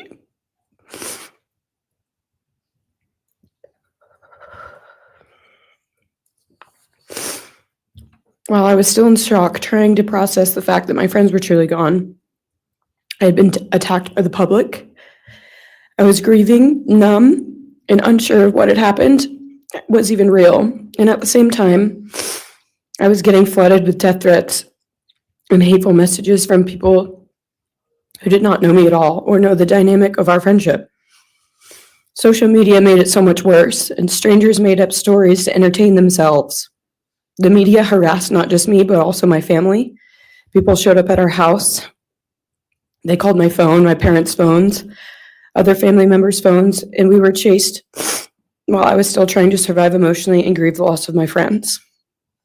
I hated and still hate that they are gone, but for some reason, I am still here and I got to live. I still think about this every day. Why me? Why did I get to live and not them? For the longest time, I could not even look at their families without feeling sick with guilt. I did not know what to say or what to do. I was terrified that my presence just made their pain worse. And I was still here when their kid, their siblings, and their friends, their loved ones should have been here instead. After everything happened, I was afraid to go into my own backyard or alone in my house. I was scared that the person who did this would come for me next. I was always scared that the media would try to catch me at any moment of any day, even when I was just walking around my house. I made my parents close all the blinds during the day so no one could see me even in the slightest chance. I barely left the house, and when I did, I made sure I was never alone. I slept in my parents' room for almost a year. I made them double lock every door, set an alarm, and still check everywhere in the room just in case someone was hiding. And I still check my room every night before, and I double lock it. I have not slept through a single night since this happened. I constantly wake up in panics, terrified. Someone is breaking in, or someone is here to hurt me, or I'm about to lose someone else that I love. The fear never really leaves. For a long time, I could barely get out of bed, but one day I realized I have to live for them. They did not get the chance to keep living, but I do, and I will not take that for granted. So now every day I remind myself to live for them, and everything I do it with them in mind. I am still scared to go out in public, but I force myself to do things because I know that they would want me to keep living my life to the fullest. I am beyond blessed to still be here, and I refuse to take that for granted when they did not get a chance. Our house was not just a house, it was a home. It was where we laughed till we couldn't breathe, make meals, did crafts, binge watch reality shows, played games, and spent lazy days on the couch. It was movie nights, wine nights, morning debriefs, pranks, hot chocolate, cookies, and warmth. I would cherish those memories forever, and I will not let what happened erase how special our home was or how much those memories meant to me. Now, I would like to share some bits and pieces of who they were as people and some of the memories that we shared. One of my favorite memories was Halloween, and we all went to Sigma Chi. But instead of partying, we just sat in an apartment, talking and laughing all night long. I do not think I've ever laughed that hard in my life. We did not care about the party. We were just happy to be with each other. Xana was 1 in a million. She was the life of the party.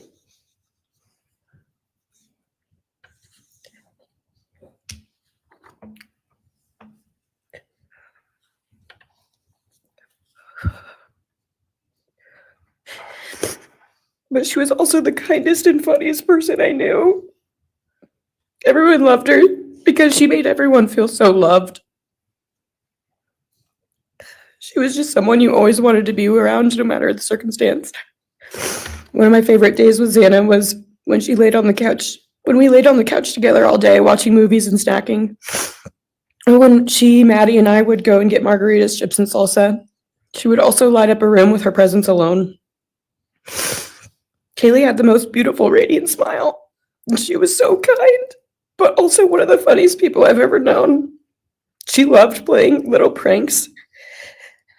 And she always had us laughing so hard that we could not breathe. She was so full of energy and life. I really believe that she could have ruled the world if she wanted to, and she would have been America's sweetheart. Ethan was the sweetest, most genuine guy.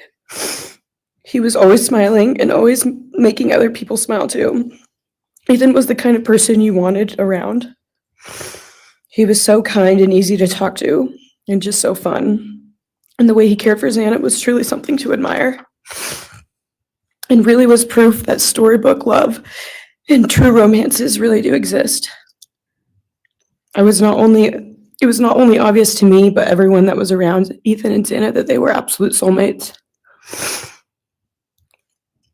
Maddie was not only one of my best friends, but she was the older sister I would have always wanted.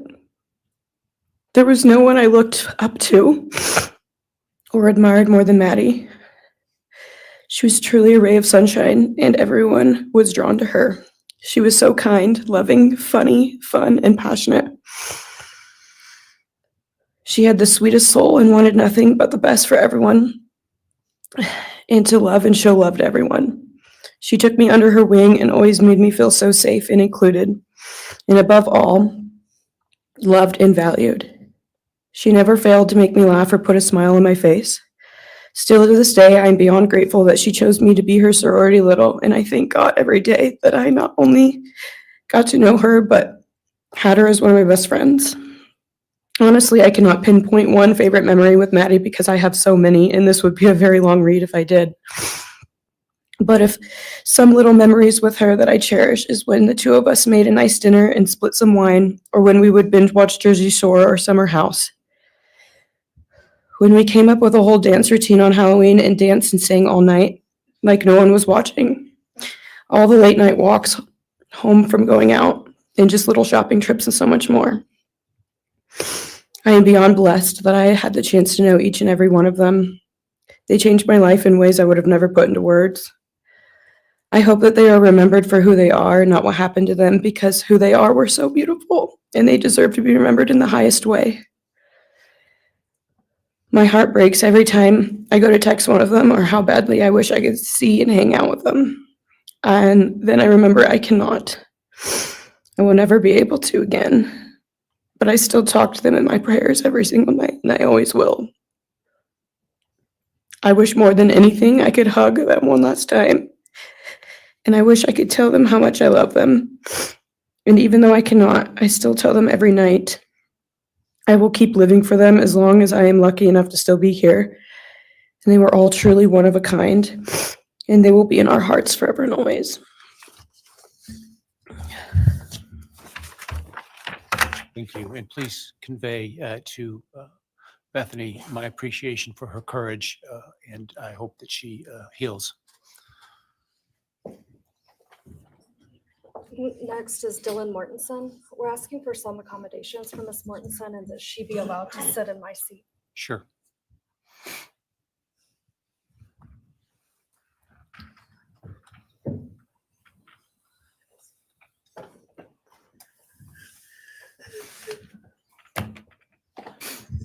Dylan, just take your time, all right?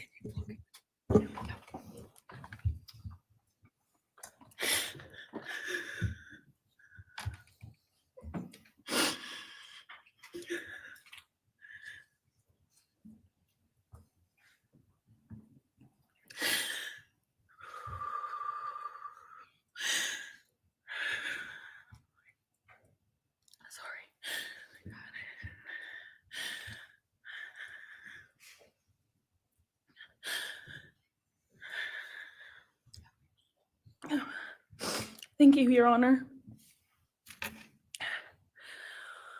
What happened that night changed everything. Because of him, four beautiful, genuine, compassionate people were taken from this world. for no reason.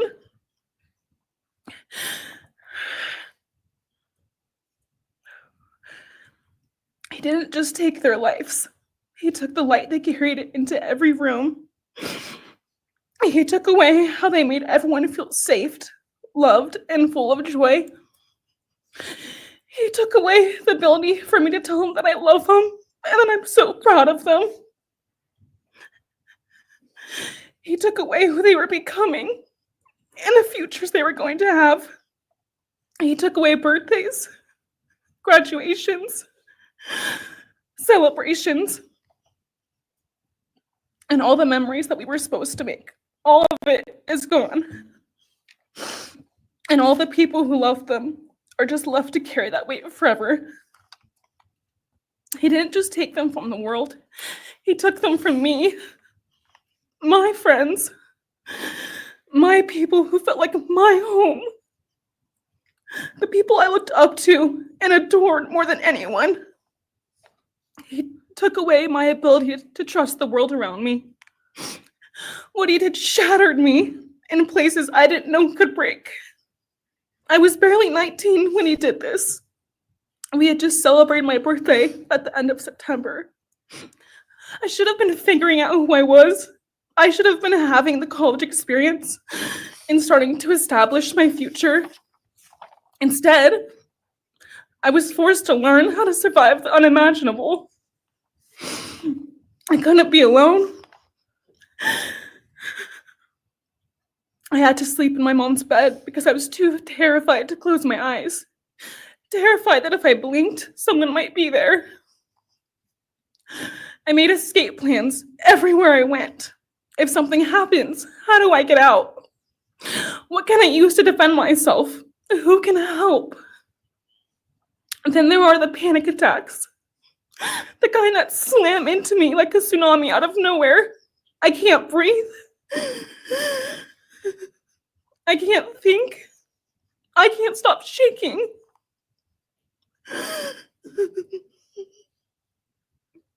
All I can do is scream because the emotional pain and the grief is too much to handle. My chest feels like it's caving in. Sometimes I drop to the floor with my heart racing, convinced something is very wrong. It's far beyond anxiety. It's my body reliving everything over and over again. My nervous system never got the message that it is over, and it won't let me forget what he did to them. People call me strong. They say I'm a survivor, but they don't see what my new reality looks like. They don't see the panic attacks, the hypervigilance, the exhaustion, the way I scan every room I enter, the way I flinch at sudden sounds. They don't know how heavy it is to carry so much pain and still be expected to keep going, and that's because of him. He stole parts of me I may never get back. He took the version of me who didn't constantly ask, what if it happens again? What if next time I don't survive?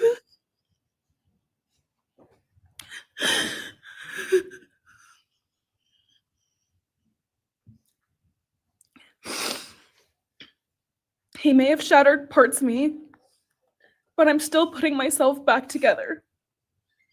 Piece by piece, I'm learning how to live in this new version of life. It is not easy.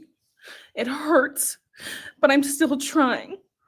Still trying, and I'm not trying just for me. I'm trying for them, my friends. About a year ago, I had a dream about them. I got to say goodbye. I told them I won't be able to see you again, so I need to tell you goodbye. They all kept asking why, and all I could say was, I can't tell you, but I have to. When I woke up, I felt shattered and heartbroken, but also strangely grateful. Like maybe in some way that dream gave us the goodbye we never got. Still, no dream can replace them, and no goodbye will ever feel finished. He is a hollow vessel, something less than human. A body without empathy, without remorse. He chose destruction. He chose evil. He feels nothing. He tried to take everything from me. My friends, my safety, my identity, my future. He took their lives, but I will continue trying to be like them to make them proud. Living is how I honor them. Speaking today is to help me find some sort of justice for them. And I will never let him take that from me. He may have taken so much from me, but he will never get to take my voice. He will never take the memories I had with them. He will never erase the love we shared, the laughs we had, or the way they made me feel seen and whole. Those things are mine. They are sacred, and he will never touch them. I get to feel sadness. I get to feel rage. I get to feel joy even when it's hard. I get to feel love even when it hurts. I get to live. And while I will still live with this pain, at least I get to live my life. He will stay here, empty, forgotten, and powerless. Dylan, thank you so much for your courage. I appreciate it.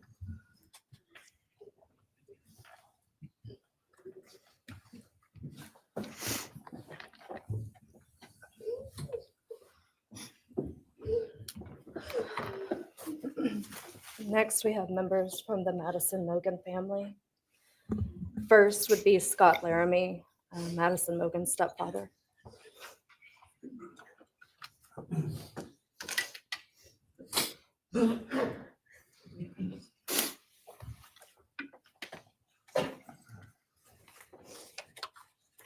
Standing by him is Karen Laramie, Madison's mother. Thank you, Your Honor. My name is Scott Laramie. I'm Maddie Mogan's stepfather and the husband of Maddie's mother, Karen Laramie. I will read this victim impact statement on behalf of Karen and myself. Maddie was our gift of life, our purpose, and our hope. Maddie quickly became Karen's joy, identity, and purpose in life. I joined Maddie's life when she was 2.5 years old. Experience transformed me into a life of joy, love, and family. Maddie was bright, beautiful, kind, empathic. She listened carefully to others and was observant, seeing and caring about the hearts and the minds of all she encountered. She loved music and music festivals. She had a wonderful sense of humor. She excelled in school. She was an easy child to raise, almost never requiring discipline, and almost always giving us parental joy. One time Karen remembers disciplining Maddie as a little girl. Maddie responded, "You broke my heart," which of course melted ours. She had a keen wit, even at that young age. As she transitioned into teenage years, she prioritized us and extended family over many of the distractions that capture teenagers. She showered us with her presence and love at family events, barbecues, picnics, birthdays, holidays, and others. She spent countless hours with her papa, her uncle David, Aunt Nadine, and her other close family and friends.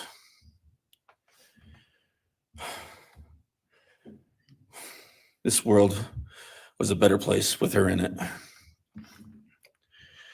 As she reached adulthood, Maddie applied her studies to be a marketing professional, entering into an internship at Payne West, and started planning her professional future. As with all things, she involved Karen and myself in the joy of her journey. As she transitioned into womanhood, Karen and I continued to be astounded at this wonderful and accomplished person we had created. All parents dream of their children accomplishing more than them. We realized this dream. All we had not become, she was becoming. Karen and I are ordinary people, but we lived extraordinary lives because we had Maddie. Maddie was taken senselessly and brutally in a sudden act of evil. She was taken along with the young, promising, and bright lives of Kaylee, Xana, and Ethan. First, we felt disbelief. Next, we felt disorientation. Then we felt grief overcome us. Our grief is compounded even more for the Goncalves, Kernodle, and Chapin families. We speak of hope and healing, and we do have hope and some healing. But the vast emotional wound will never fully heal. Since Maddie's loss, there's emptiness in our hearts, home, and family, an endless void. After losing her mother in a car crash, Karen took years to grieve and recover. The feeling that her life with Maddie and A was perfect helped her to start to heal. Now, this is no longer perfect. After Maddie's loss, Karen felt like she was spinning out, emotionally collapsing into anxiety and depression. She sometimes asks, how am I supposed to go on when I've lost my favorite person in the world? I felt the same, and we continue to struggle. The loss of Maddie has impacted so many beyond our family. Her second family is her sorority sisters who grieve alongside us. She has so many close friends who suffer from her loss. We will continue to be her loss will continue to be felt by the Vandal community, including Vandal Solutions on campus, where she volunteered her time for others.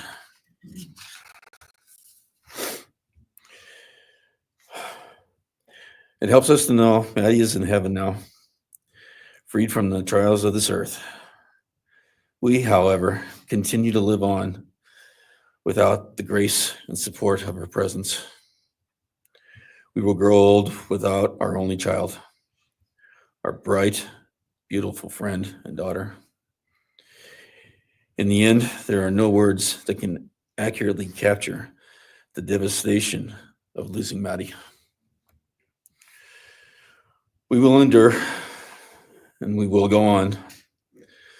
For Maddie, we will not let our grief consume us. For Maddie, we will continue to love and care for our family and friends, including the families of Kaylee, Xana, and Ethan. We will remain united with them.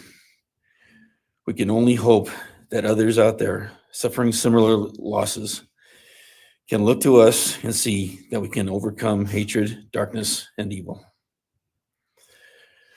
We know the law allows us to comment on the defendant and his sentence. As for his sentence, we support the plea agreement. Society needs to be protected against this evil. As for the defendant, we will not waste the words, nor will we fall into hatred and bitterness. Evil has many faces, and we now know this, but evil does not deserve our time and attention. We are done being victims. We are taking back our lives. We will turn our time, talents, and attention to hope, healing, and helping others, and to the future.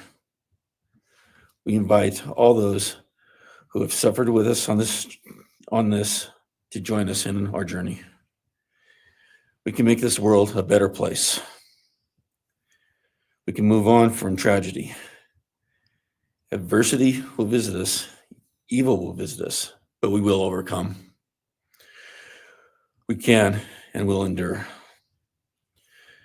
Karen and I express our gratitude to Your Honor and to the prosecution team for allowing us the opportunity to make this statement. Thank you. Thank you so much for your courage, and I am so sorry for your loss. God bless. Your Honor.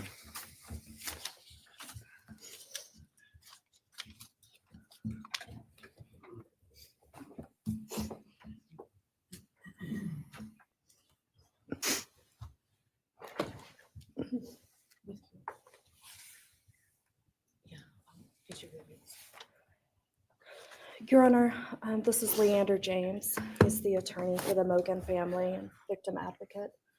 He'll be reading a statement for Karen Laramie. May it please the court, counsel. My name is Leander James. I am the pro bono counsel for Karen and Scott Laramie. Karen has asked me to read this statement into the record. I thank my husband, Scott, for his statement, his courage, and his unending love and support during this dark time. While words are inadequate to capture the impact of this horrific crime on our family, he expressed it as best anyone could. For Maddie's sake, I will add my supplement statement that incorporates additional impact in the context of my extended family. I am grateful to Maddie's great uncle, Bryan Caulfield, for assisting me with the difficult task of putting our pain into words. For me and my extended family, Maddie was our hope and our light. Her beauty, both outside and in, shone its light upon everyone with whom she came in contact. Her beauty, she carried that hope and light into the future for our entire family. We have memories of our Maddie and grief and pain at her being taken from our presence. Any one of us would have given our own light to have been outshone by hers. We now look to our Creator to know that her light continues where we look to see her in His presence. Those who commit evil for their own twisted gains and purposes truly defile the efforts and sacrifices of mothers, fathers, families, teachers, clergy, public servants, service members, and all those who commit themselves to the greater good, freedoms, and the future light of our nation. Condemnation falls heavily upon those who squandered the lives of our future hopes and dreams. Some may offer forgiveness for what the defendant has done. However, we cannot at this time, or perhaps ever, nor will we ask for mercy for what he has done. His acts are too heinous. The agony and grief he has caused, too great. But we will waste no further words or thoughts on him. For Maddie's sake, we will move on. We will do our best to carry Maddie's light into this world and make it a better place. I thank the court and the prosecution for allowing me the opportunity to make my statement. And I thank all those who have and will support my family and the families of Kaylee, Xana, and Ethan. Thank you. Thank you. Thank you, Mrs. Laramie. Appreciate it.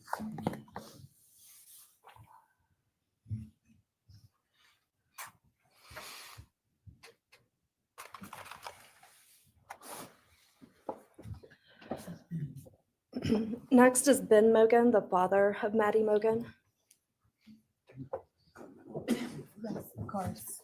Actually, Your Honor, it'll be Kim Cheeley, the grandmother of Maddie Mogan.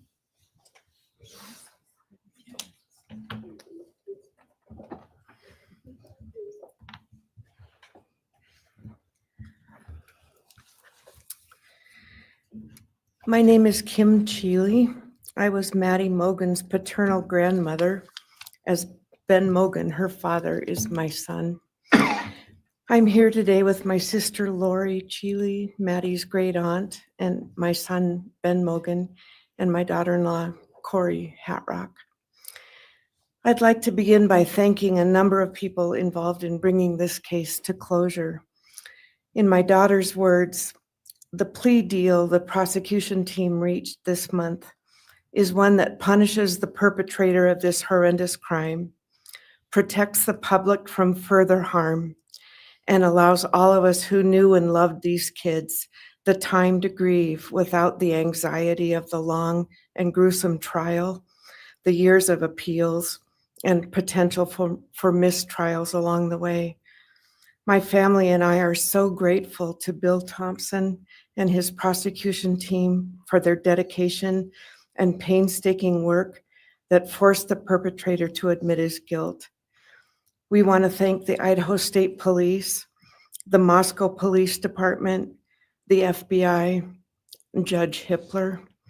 We'd also like to thank the University of Idaho officials who have treated the families of the victims with such dignity and kindness, and who have honored the 4 victims beautifully. Maddie was my first grandchild, so when she was born, all her grandparents had the distinct pleasure of deciding what we'd like to be called. I chose Nana, pretty original. But when Maddie was about a year and a half old, her papa, Ben's dad, and I were planning to visit the new little family in Oregon. Maddie didn't have an extensive vocabulary at the time, but for some unknown reason, she called bananas ba-deedle-deedles. When Karen and Ben told her Nana was coming to visit, she figured, I say deedle-deedle for that word. So I became deedle-deedle, shortened to Deedle when she was about 6 or 7, and I was Deedle all her life. I don't think her stepdad, Scotty, ever knew my given name was Kim. Maddie's and my birthdays were one day apart, and a couple years before she was killed, she gave me this necklace with Deedle and Maddie engraved on it, and I added an angel wing, and it's one of my treasured possessions. I also got an angel wing tattoo, never thought I'd see the day, but along with many members of our family, replicating the one that Maddie and her sorority sisters had. I wanted mine where I could see and touch it often. From preschool through grade school, I stopped teaching piano lessons early on Wednesdays and picked Maddie up for bubble baths, brownies, and books. It was our special time together, and she went home those nights in her jammies with a pan of warm brownies for her family. Although Karen and Scotty raised Maddie and did such a lovely job of parenting, we Mogans were lucky to have her for holidays and many other family gatherings. We'll always have our treasured memories of Maddie growing up in our big extended cooperative family. And I thank Karen and Scotty Laramie for being so generous and open and sharing Maddie with her Mogan side of the family. When the 4 kids were murdered, the foundation fell out of our world. Initially, the fear was truly debilitating. The first 6 weeks were excruciating. Despite the vigils, memorials, candlelight gatherings of students, friends, family, community members. After the arrest in the past 2.5 years, my family has lived with grief, with the effects of traumatic grief, of which I was blissfully unaware before all of this. I now have a stack of books on grief. I've attended grief classes at hospice. I've tried EMDR, a technique that helps replace disturbing visions with something more comforting. My son Ben, his 2 sisters, Maddie's aunts, and I have all experienced depression and anxiety and sleep disturbance. requiring medical intervention at times. We've all sought counseling off and on. The struggle with media attention was extremely difficult, especially for Ben. No one should live through the violent murder of one's child. Some days it's beyond me how the parents of these kids are still upright. I'm thankful for the strong families and communities that are supporting the survivors. At the time, I could think of only two blessings surrounding the horrific murders. One was that Ben was living with my partner Tom and me at the time, and that we could support each other emotionally through it all. Sadly, Tom died a year ago of a rare brain cancer, and he won't be here to see justice served. He was our family's rock, and we all miss him every day. A second blessing is that my mother died of COVID several months before the kids were killed, and she didn't have to live through the horror. It was difficult to identify blessings. So we've all lost our dear child and a future with her. I ache for the loss of the dreams that she and her true love, Jake, held. And my heart goes out to Karen and Scotty and your side of Maddie's family. You've had more than your share of loss. My heart aches for the kids' roommates and the families of the other victims, and also the family of the perpetrator.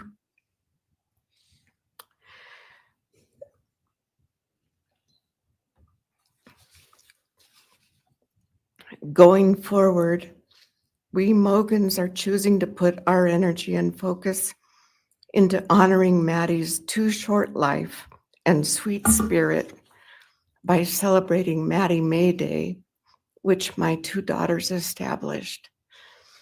On May 25th each year, Maddie's birthday, we encourage folks to do random acts of kindness in Maddie's name. In my daughter Katie's words, may we all protect our peace in whatever way possible, unite in community, and focus on joy. Please do an act in kindness in Maddie's honor during this week, so a glimmer of Maddie's light may live on. Thank you. Thank you, and I appreciate your courage, and bless you and your family. Thank you.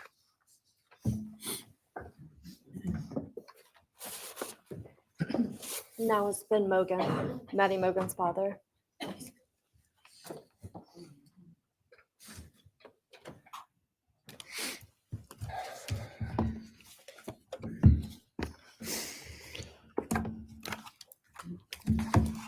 I'm Benjamin Mogan. I'm Maddie's dad. And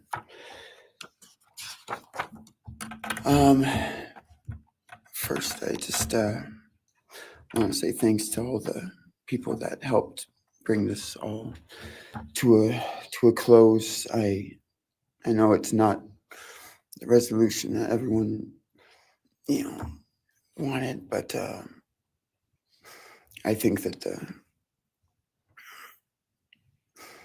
that everyone worked so hard, and we really appreciate all their efforts. It was such a hard thing to go through for everybody.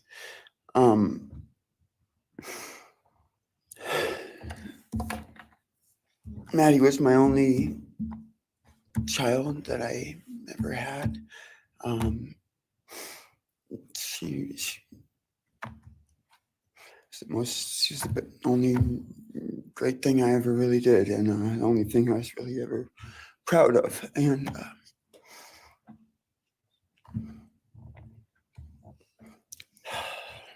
I thought we would have the rest of our lives together to be together and know each other, and I took for granted the times you know, she was in college, and I thought, oh, well, we'll have the rest of our lives to just do all the stuff that we're supposed to do, and she was just about done. She actually earned all of her credits for her college degree, and Karen and Scotty and I got to go and get her diploma that she actually earned, and she deserved every bit of that. And but I thought that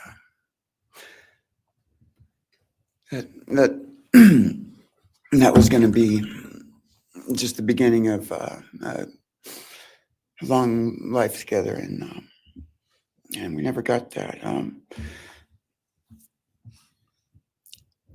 Karen and Scotty did such a great job raising her after Karen and I split up, and I'm so thankful for Scotty and the role that he played in her life when I wasn't able to.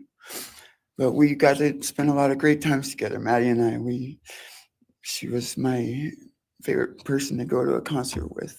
We got to see some fun shows together, and I told her, if there's ever a show that you want to go to, let me know, and I'll get you tickets for you and your friend, or if we want to go together, we'll make it happen. And my favorite memory with her was when the Mac Miller show sold out here in Spokane, and everyone wanted tickets, no one could get them, and on the last day before the show, they did a radio thing, and I got 4 meet and greet tickets for Maddie and her friends, and me to go and see the show. And that was her favorite artist at the time, was Mac Miller, and he's gone now too. And my little cousin Zach drove us all there that night, and he's gone too, tragically. And anyway, the last thing that she ever wrote to me was this Father's Day card, and I'm so glad I still have it. I'm just going to read what she said. It says, "Happy Father's Day. I hope you have the best day. I can't wait till we can hang out again soon. I'll be in Coeur d'Alene 624 to 74. Hopefully we can find a time then. I love your birthday card that you sent me, by the way. Maybe we can see a concert sometime soon. I'd love to see the gorge when it's not so smoky out. I hope you're doing well. I'm proud of how far you've come. Thank you for always encouraging me to do my best. Love you lots and lots. Love, Maddie May." She did encourage me to not just to do my best, but to live on. I went through a lot of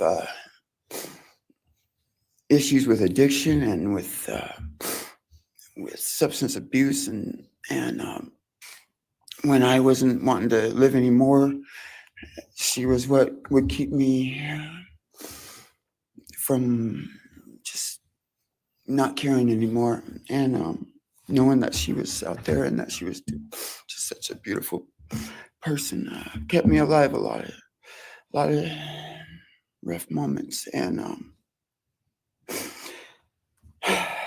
I'm so glad that she was able to meet Jake. He was the only one that actually ever got to take her to the gorge. They went and saw Watershed together, and yeah, they had a heck of a time. I'm just glad she got to. That's a really special place for me, and she always wanted to work out there with me in the summer sometime. She never got to, but at least she got to see it once with Jake. He was such a great guy. He is such a great guy. And I really wanted to see what a future with them would have looked like. I'll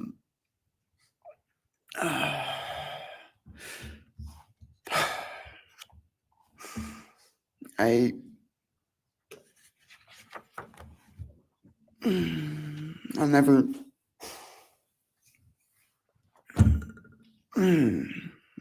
be able to replace her. I wrote a bunch of stuff. I just don't know what to say right now. I just miss her so much, and I just love her. more than anything. And this shouldn't have happened. And,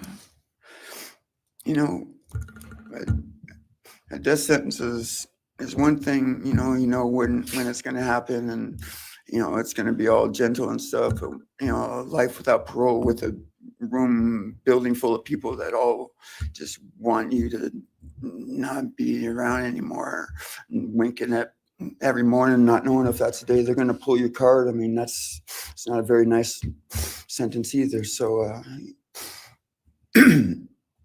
I don't know. I just love you, Maddie, and I wish you were still here. Thank you so much.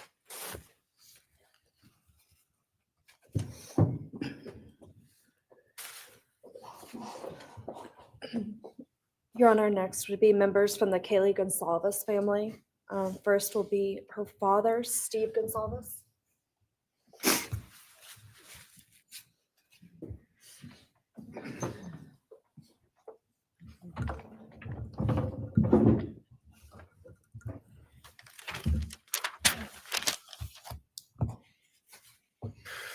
Today, we are here to finish what you started. Today, you've lost control. Today, we are here to prove to the world that you picked the wrong families.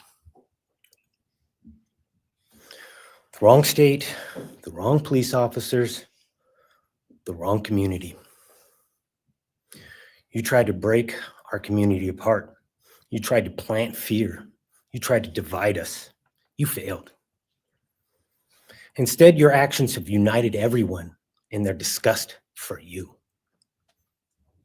I just learned from these lead investigators, to their shock, they worked in an investigation and actually worked with Pennsylvania police officers and the federal FBI. You united everyone. Everyone was united after you. None of us are divided. We are united in our disgust and our love for these children. Today, you have no name.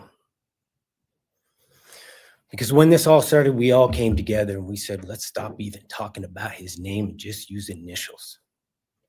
So even the media just calls you BK. That's all you are. Looking back when the police officers knocked on my door, told me what happened to my child, told me what happened to Maddie Mae, I don't think he was even out of the driveway before my kids turned around, looked at me and said, what do we do, Dad? I told them, you get to work. You get your ass to work. And we started calling, we started texting, we started emailing. And you know what? Within hours, we had your white car on the camera. We knew from the very beginning we had you. Police officers tell us within minutes, they had your DNA, like a calling card. You were that careless, that foolish, that stupid. Master degree, you're a joke, complete joke. But we took this disaster and we did what we could. We put everything online. We took our kids, we took our images, we took everything that they did, their videos, their photos, the girls' pranks, Ethan singing. We put it out there, we shared it with the world. And the world united. And all they ended up, when they talked about this case, is they talked about Kaylee Jade, Maddie Mae, Xana, and Ethan. Everything what these people meant to us, a father, a mother, a brother, a sister, we shared that with our community. Then we shared it with our state. We shared it with the country, and eventually we shared it with the world. The world's watching because of the kids, not because of you. Nobody cares about you. You're not worth the time, the effort to be remembered. In time, you will be nothing but two initials forgotten to the wind. No visitors, Nothing more than initials on an otherwise unmarked tombstone. From this moment, we've all started. From this moment, we will forget you. We want to all leave in closing. One last thing. You picked the wrong family, and we're laughing at you on your trip to the pen. That will be today or tomorrow. I'll close with, God bless all the men and women that worked on this case and all the hard work that you guys did. You guys allowed us to grieve and allowed us to get through this. The amount of work that you guys put together and the way that you guys put it together was beautiful. There was hard times to be expected, but thank you all. God bless. Thank you.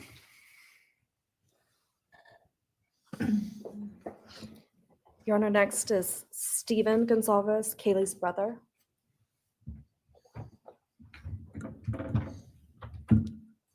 Stephen's actually gonna pass. I'm gonna go. Okay. Olivia Gonsalves, Kaylee's sister. Hello, I'd like to start by thanking the court for allowing me the time and opportunity to speak today. My name is Olivia, and I'm the big sister of Kaylee Gonsalves, and I was blessed to love Madison Mogan as a sister too. I'm not here today to speak in grief. I'm here to speak in truth.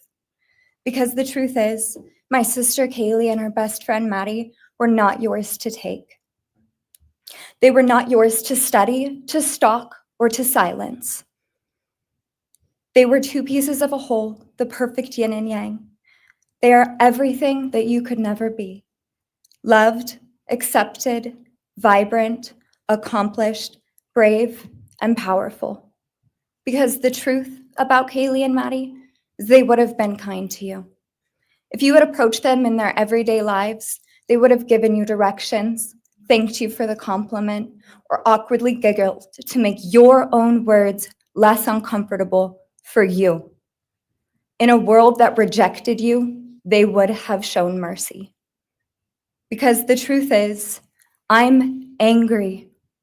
Every day I'm angry. I'm left shouting at the inside of my own head everything I wish I could say to you. The truth about me is when I heard the news, I didn't cry. I listened for them. I promised them I would, that I would fight for them, that I would show up no matter what it cost me. I swore I'd never let them feel alone. Because you see, I've always been their heavyweight. I've always been the one to fight the battles they didn't feel ready to fight themselves. All it ever took was a call, and they knew I would handle it for them, no matter the time, no matter the cost. They could wave their white flag because they knew I would never back down, not for them, and not even death could change that. Somewhere along the line, I started to think about what I would say to them if I was given just one last chance. If I could gather enough heartbreak or love or sacrifice or whatever it took to get just one message across, what would I say? Throughout this entire process, I've written my feelings down at every moment, my wishes, my love, my denial, my anger. And as one final act of love, I'd planned to read these thoughts, even jarring and discombobulating and not even making sense. Because for me, that was true love. As bare and as naked as it could be, not laced in pretty words or dressed for the occasion, but written through bleary eyes at 2 a.m. with clenched fists, angry at this reality. My true final act of love was to continue on without them, for them. That dream to read aloud my love to them, to bring meaning through pain, was the latest blow in realizing you don't deserve it. And Kaylee and Maddie don't need it. Kaylee and Maddie have always known my love, and they would never ask me to prove it by further victimizing myself to a defendant who has shown no guilt, no remorse, no apprehension. They would say to me, "Why would you give the satisfaction of showing vulnerability now? You promised you would never back down." And for that clarity, I'm thankful. I won't stand here and give you what you want. I won't offer you tears. I won't offer you trembling. Disappointments like you thrive on pain, on fear, and on the illusion of power. And I won't feed your beast. Instead, I will call you what you are: sociopath, psychopath, murderer. I will ask the questions that reverberate violently in my own head, so loudly that I can't think straight most any day. Some of these might be familiar, so sit up straight when I talk to you. How was your life right before you murdered my sisters? Did you prepare for the crime before leaving your apartment? Please detail what you were thinking and feeling at this time. Why did you choose my sisters? Before making your move, did you approach my sisters? Detail what you were thinking and feeling. Before leaving their home, is there anything else you did? How does it feel to know the only thing you failed more miserably at than being a murderer is trying to be a rapper? Did you recently start shaving or manually pulling out your eyebrows? Why November 13th? Did you truly think your Amazon purchase was untraceable because you used a gift card? How do you find it enjoyable to stargaze with such a severe case of visual snow? Where is the murder weapon? The clothes you wore that night? What did you bring into the house with you? What was the second weapon you used on Kaylee? What were Kaylee's last words? Please describe in detail the level of anxiety you must have felt when you heard the Bearcat pull up to your family home on December 30th, 2022. Which do you regret more? Returning to the crime scene 5 hours later, or never, ever going back to Moscow, not even once, after stalking them there for months? If you were really smart, do you think you'd be here right now? What's it like needing this much attention just to feel real? You're terrified of being ordinary, aren't you? Do you feel anything at all? Or are you exactly what you always feared? Nothing. If you're so powerful, then why are you still hiding, defendant? You see, I'm here today as me. But who are you? Let's try to take off your mask and see. You didn't create devastation. You revealed it in yourself. And that darkness you carry, that emptiness, you'll sit with it long after this is over. That is your sentence. And it was written on the wall long before you ever pled guilty. You didn't win. You just exposed yourself as the coward you are. You're a delusional, pathetic, hypochondriac loser who thought you were so much smarter than everybody else. Constantly scolding, turning your nose up to grammar mistakes, nitpicking and criticizing others.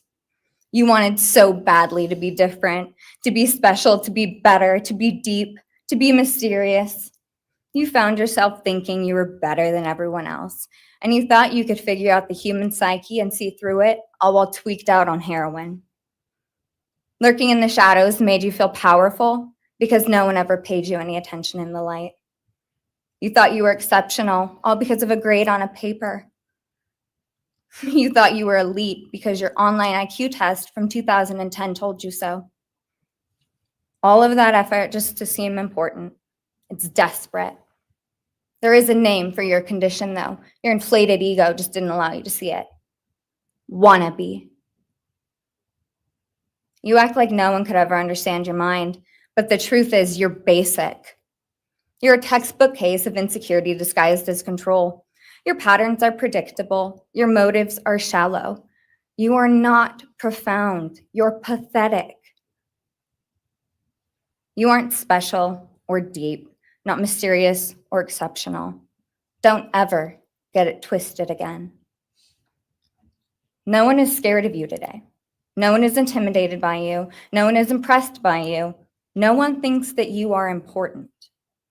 You orchestrated this like you thought you were God. Now look at you, begging a courtroom for scraps.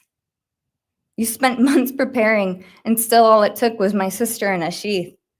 You work so hard to seem dangerous, but real control doesn't have to prove itself.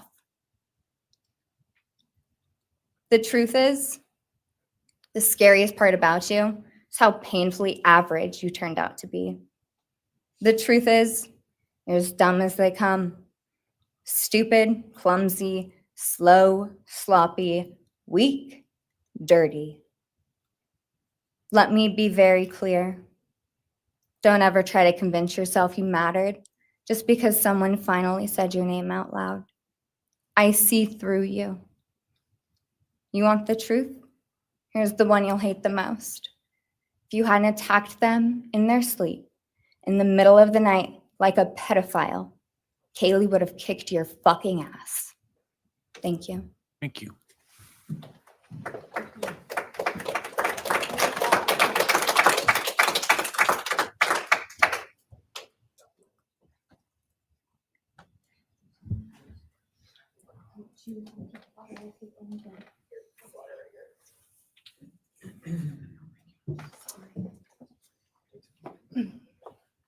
Next is Christy Gonsalves, Kaylee Gonsalves' mother.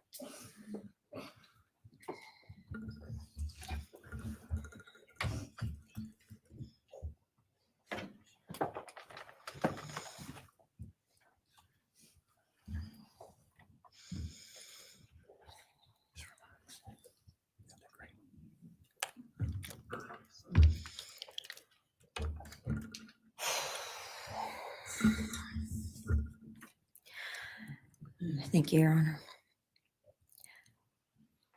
I never imagined having to speak to someone so devoid of humanity. For a long time, I didn't think I'd find the words low enough to meet you where you are. But now I realize this isn't about you. It's about what you've done to me, and I need you to hear it. When you murdered my daughter, Kaylee J. Gonsalves, you didn't just take her life, you shattered others. You attacked what you could never be, and in doing so, you left a trail of devastation far beyond that house. You stole my peace. You've altered my every waking moment, every sleepless night, the way I view the world, people, safety, trust. It's all been changed by your cruelty. I no longer recognize parts of myself. Joy is harder to find. Laughter feels foreign. The world moves forward, but I'm suspended in a place of sorrow and rage. You've taken from me something that can never be restored. The grief sits with me every day, some days quietly, and other days so loud it drowns out everything else. The emotional toll you've inflicted on me is immeasurable. I live with a constant ache, with birthdays that are now memorials, with holidays that feel hollow, with empty chairs that scream louder than words ever could. I am forever changed. But for you, as a person working on a PhD in criminal justice, you really didn't think this one through. You're not that good. In fact, you're not that good at anything. You couldn't secure a job. You couldn't get along with others. You couldn't even get a female to look in your direction. All because you are pathetic. Now you're a joke in this courtroom. I wish I could crown you with a jester hat to complete your orange jumpsuit clown look. A dead killer doesn't kill again. So while I'm disappointed the firing squad won't get to take their shots at you, I'm confident that the men in prison will have their way with you in more ways than one. You will finally get what you wanted, physical touch. Just probably not how you were expecting it. See, you haven't beat the system. You've simply entered a new one where the rules are cruel and the consequences will never end.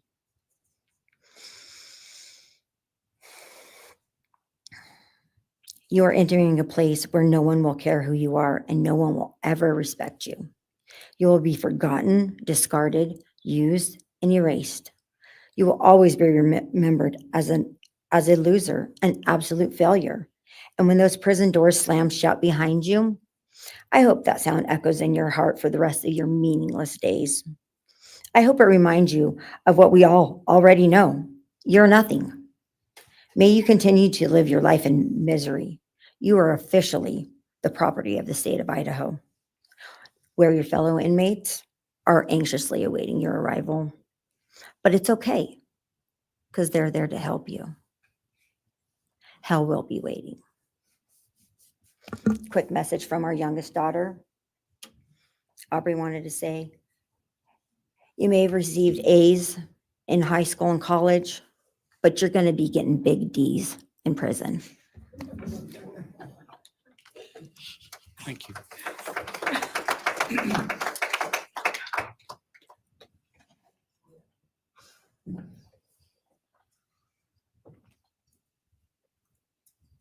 Do we have more from the Gonzalez family, or are you? Yes. Next would be Shannon Gray, the Gonzalez family attorney. He'll be reading statements from Kaylee Gonzalez's grandmothers. Morning, Your Honor. Shannon Gray, the attorney for the Gonzalez family. I actually have 3 statements, one from her aunt and 2 from her grandparents.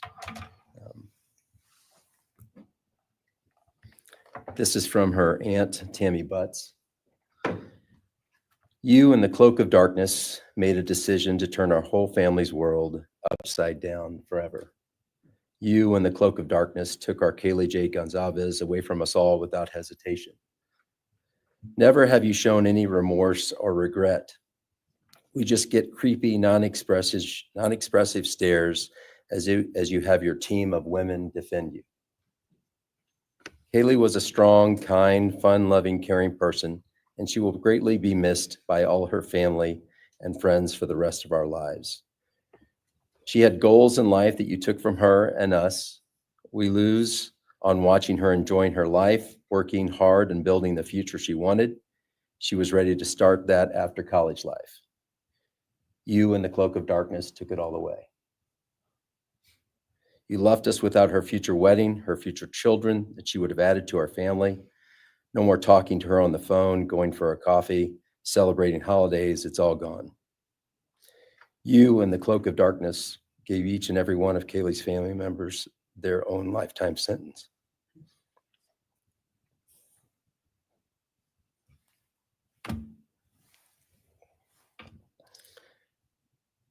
You, in the cloak of darkness, also took our Maddie Mae from all of us. She was so genuine, caring, polite. She was part of our family.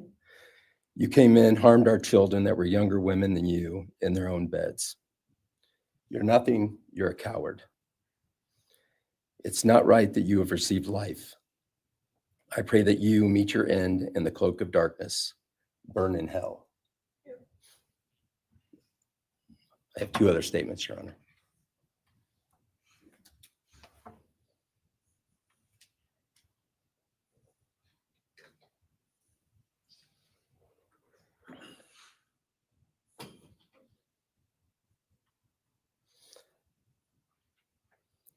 This is Linda Lucan's statement. This is Kaylee's grandmother.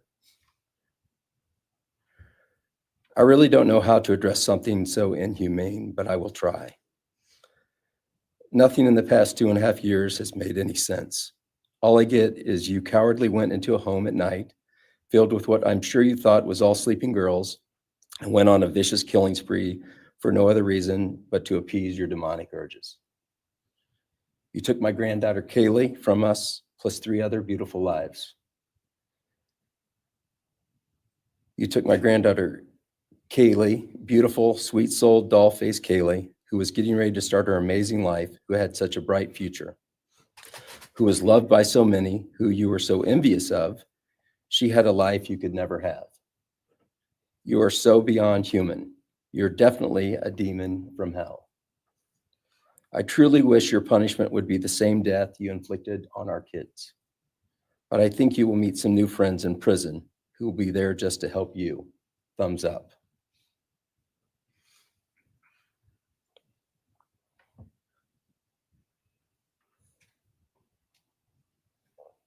And I have one last statement, Your Honor. This is from Cheryl Gonzalez, Kaylee's other grandmother. John 1:5 says, light shines in the darkness, and the darkness overcomes it not. Somewhere in your life, some jealousy, envy, ego, something went dark. It pushed out all light until you became dark and evil. And when you saw my granddaughter and her friends, their light, because they have such a light, you couldn't stand it. Because the darkness in you could not stand the light in them. And so you decided to destroy it.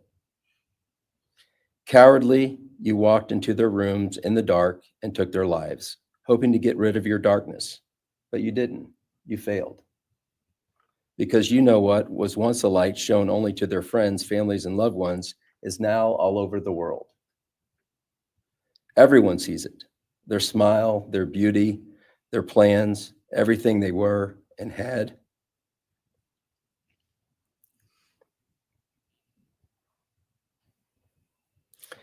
And you think you put a close to it, even that, but you didn't. Because they still exist. They are still light. They are still beautiful. You can never take that away. They will always be in the light of all eternity. And you will be in the darkness because you could not overcome it. You failed. I want you to be gone, more than gone.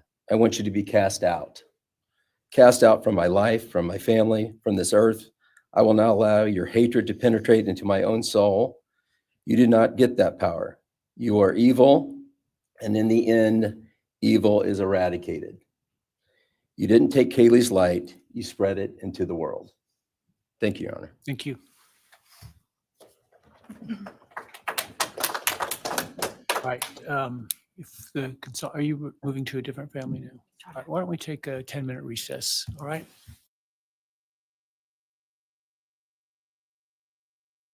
Wow. Wow. Wow. That was freaking amazing. Oh my gosh. So YouTube, let me just tell you the words they would not let me say. So when Steve got up there, I said, that's awesome that he moved the thing to face him. And anytime I try to rearrange and say face him, it kept rejecting it. And then the second thing it wouldn't let me say was roasting. I said, man, she roasted him, kept rejecting it. I don't understand this because I have no blocked words on YouTube. Anyway, oh my God. That was amazing.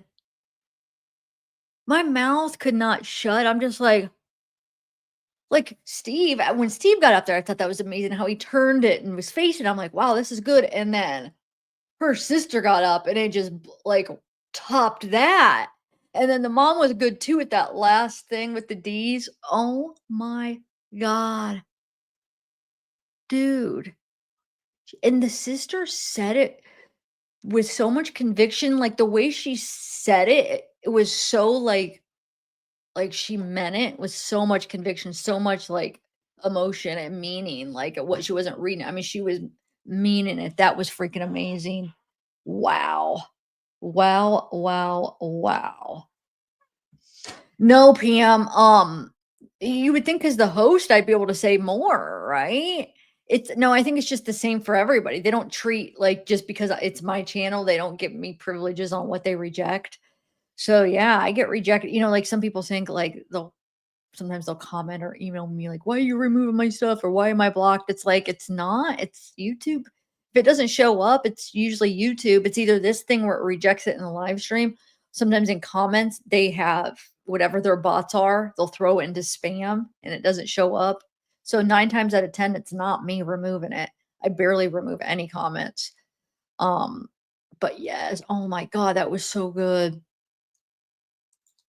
I almost don't want to put on anything because we only have 10 minutes. So I kind of just want to, let's just chat for 10 minutes because I'm real OCD about like like missing it. Like, oh my God, if it starts and I'm like, I'll be double checking it. So I might just think it's better we just chat.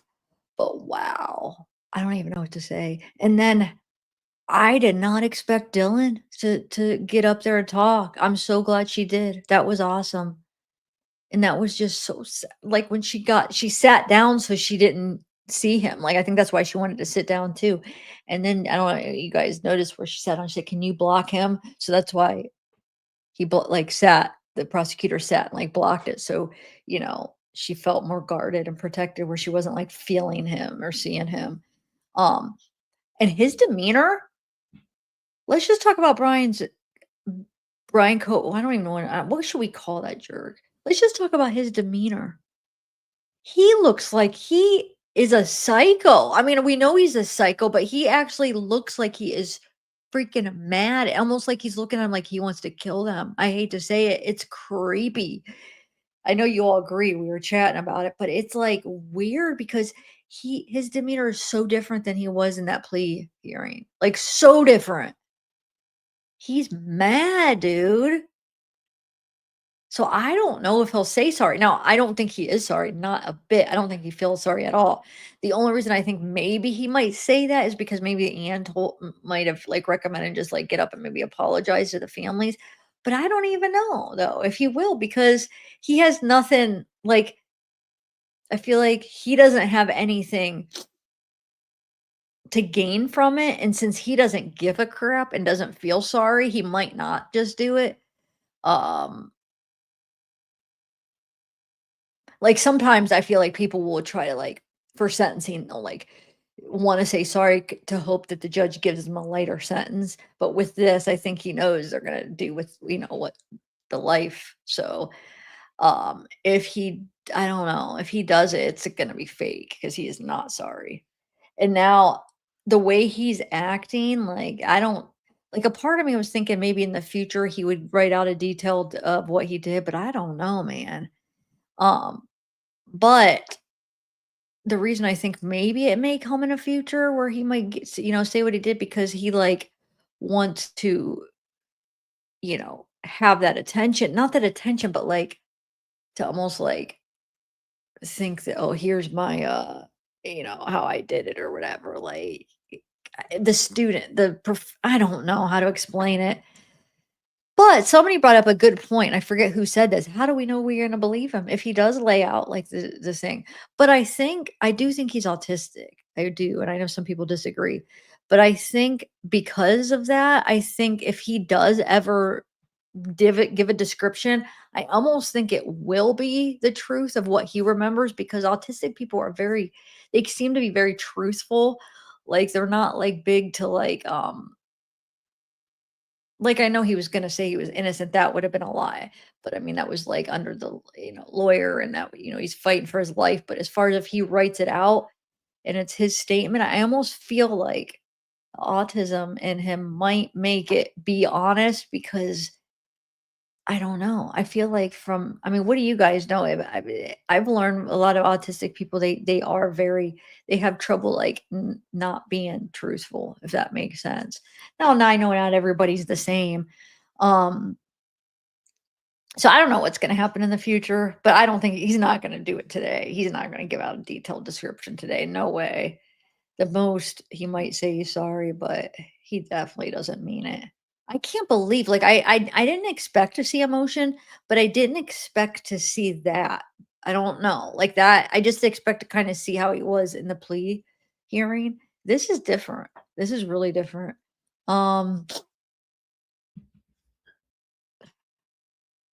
Yeah, he don't give a crap, Renee. You're right.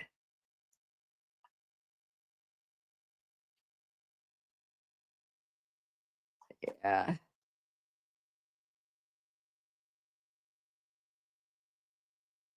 Yeah, he is a monster. Because autism doesn't, you know what I'm saying? If just because you're autism, you could have evil autistic people, nice you know what I'm saying? So what I'm saying is like him being autistic doesn't give him an excuse, and it doesn't make him like, oh, he's nice because he's autistic. No, I mean autistic. He's a functioning one, you know what I'm saying? But I do see some symptoms, like I do think he is on the spectrum, but like I feel like still there's psychopaths, autistic people too, in my opinion, and I think he don't feel anything. I love how she brought up the visual snow. She brought up, she said stargazing with visual snow. Oh my God, I love her.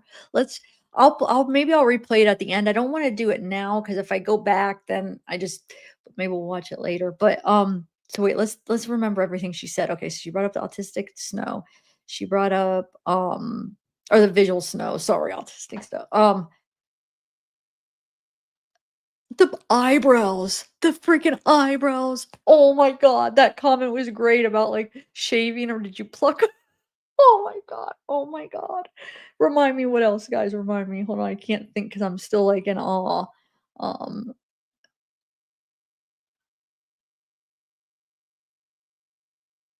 about how Kaylee would have kicked his butt basically if he didn't attack him in his sleep like a coward.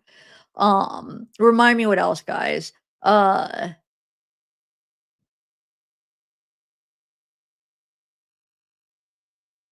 Oh, and she was asking him like, what second murder weapon did you use? What else? What was Kaylee's last words? Um, that stuff too, where she was asking the questions she want answered.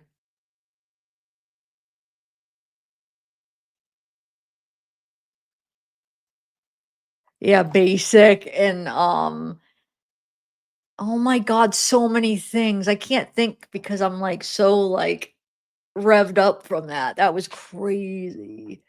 And then the mom says, I can't think of the exact words, but something like, hold on, the D thing. Yeah, you may have gotten A's in school or something, but you're gonna get a bunch of D's. Oh my God, something like that. Wow. And like I said, and then I love how Steve just turned it and faced him. And I love that because, the judge, oh, don't look at him. But the judge, thank God, I was like thinking, is the judge gonna, I hope the judge doesn't try to be a jerk and be like, hey, I loved how he just faced him. That was awesome. And like they were talking right to him and like, nope, you're nobody. You're nobody. You're not important. You are nobody. And like how her sister said, like, my sister they would have been nice to you. Like if you would have asked for help or needed help and stuff. Yes, Ajum, I forgot about that. Yes, that was awesome too, where she said, sit up straight when I'm talking to you. Oh my God. Wow. I feel like that was the start of when she started really roasting him when she said that, and then she came at him hard. Um, oh, the heroin. Wait, which one said something about the heroin? I can't remember. Was that her? She probably because she hit every point. What did she say about the heroin? She said,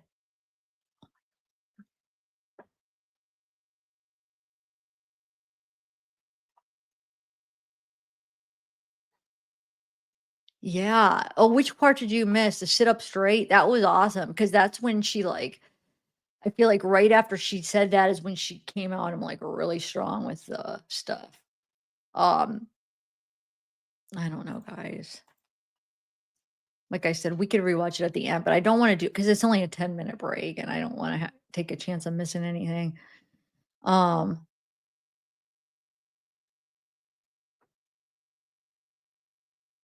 oh, the survey. Yeah, she did bring up that too. She hit everything. I remember just like, wow, she did that. She brought that up. So she knew every fact that's available, that's out there. And I feel like she hit on everything that we know about him and she turned it on him to roast him about it. Amazing. Amazing. Yes, we will. I'll do it after. Um, you guys agree that maybe even at lunch. Maybe at lunch we could do it because there'll be a longer lunch. Um, I don't know. Let's at lunch, I'll see if they have anything interesting outside the courthouse at lunch. And if not, we could do it at lunch because I think lunch will be like an hour, right?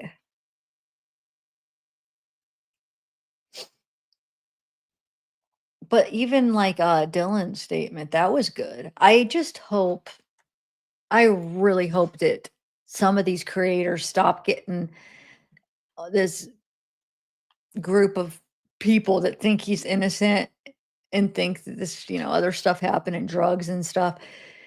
I just hope they stop because I almost blame the creators from getting everybody hyped up and like talking about it because you need to have more responsibility than that. And like, it just makes me sick. I just hope they stop with the attack on the roommates and the friends and stop, like, give it up. It's over. Bryan did it. Like, stop.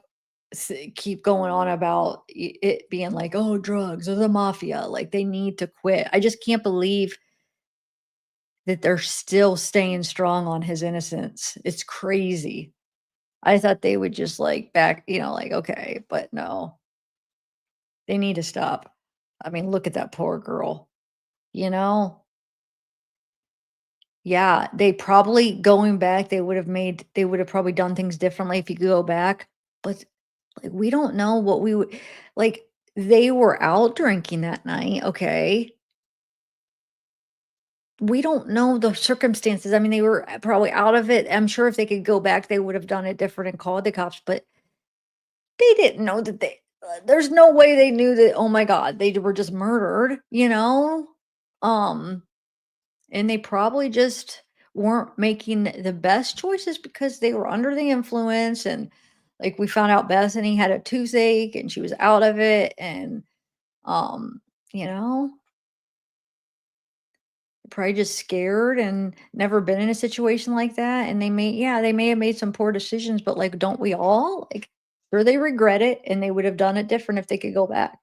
But we all make mistakes and do things we're like, why did we do this or why did we do that? Like it shouldn't be now like we call them murderers and a lifetime of punishment because they are victims too.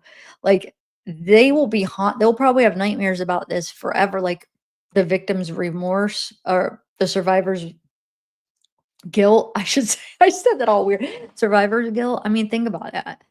Like that would be hard. It's like to keep thinking like, "Oh my god," like to replay all that in your head and thinking, first of all, like, "Oh my god, if I would have done this, this, or that, maybe I could have stopped it."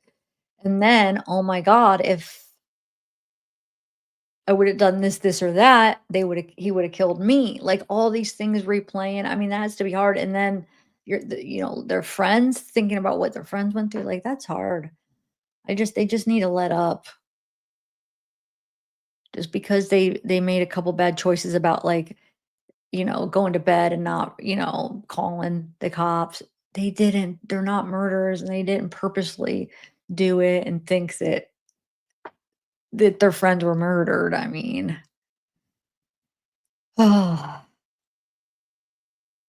hopefully it will now that like she faced everybody and they could see like, come on guys, she's a victim too.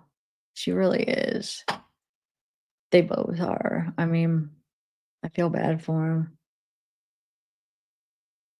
Because they have to go through enough, being a victim of that, but then to have like thousands of people attack you and call you a murderer and probably even being scared now, like to be even be in public if somebody does something to them. Oh, really, Temptress? Wow. Dang it. Man, what? Did they catch him? Who murdered him? Was it like a random person or whoa. Or was it like somebody she knew?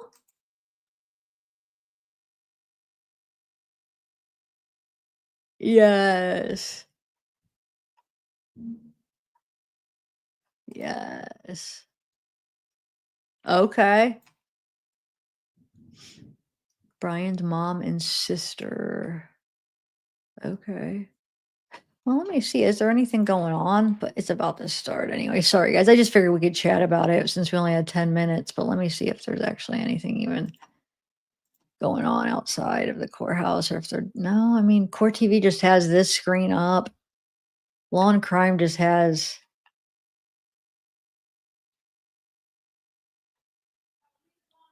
Oh, here we go. Be seated.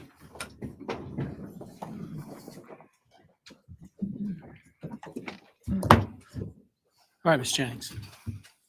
Thank you, Your Honor. The next family is the family of Xana Kernodle. And first would be Jasmine Kernodle, Xana's sister.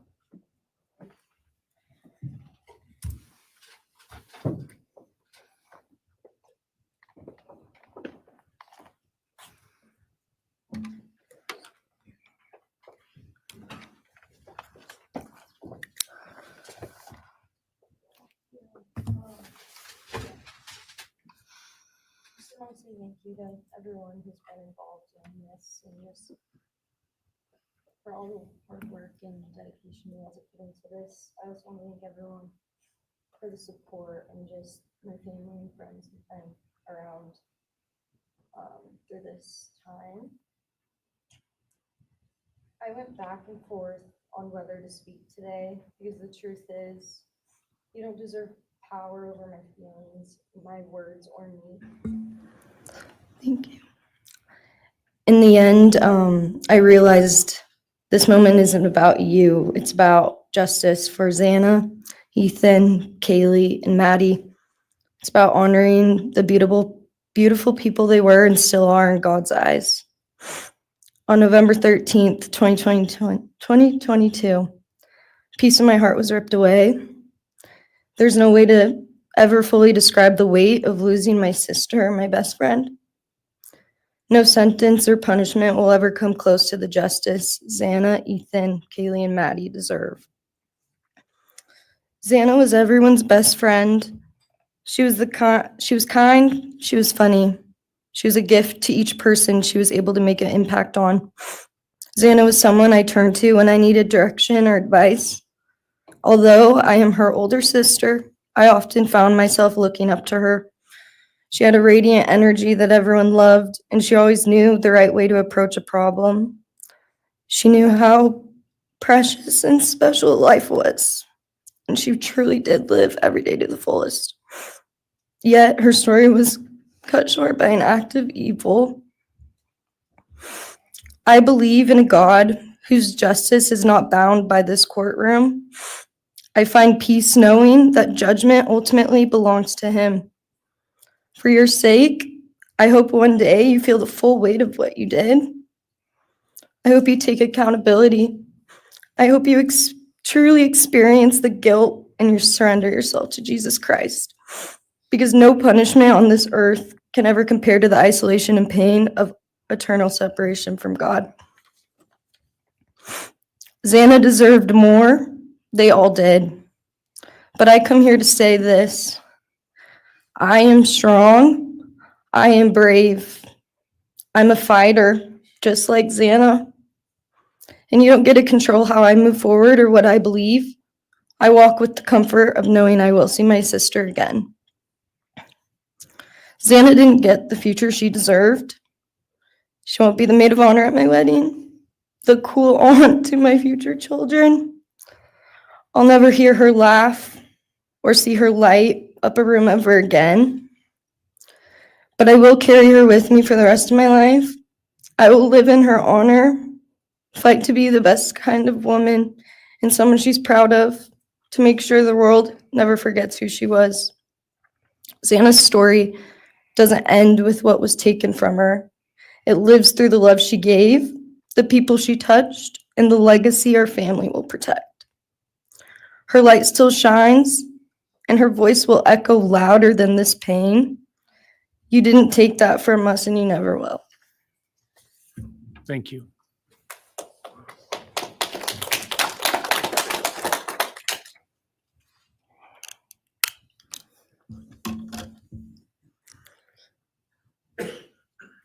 I just want to say before I start, I'm Xana's dad, Jeff Kernodle.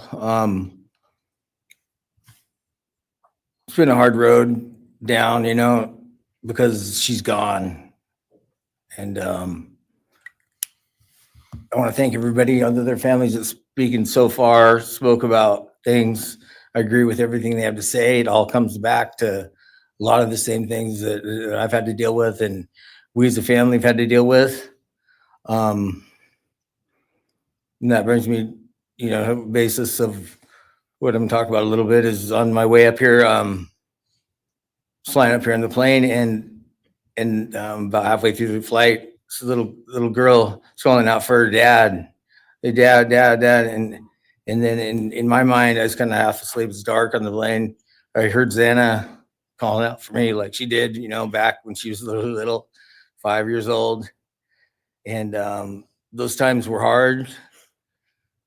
It was chaotic, but we always had something to work toward that was in a positive direction, compared to right now, which is necessarily not as positive as that for sure.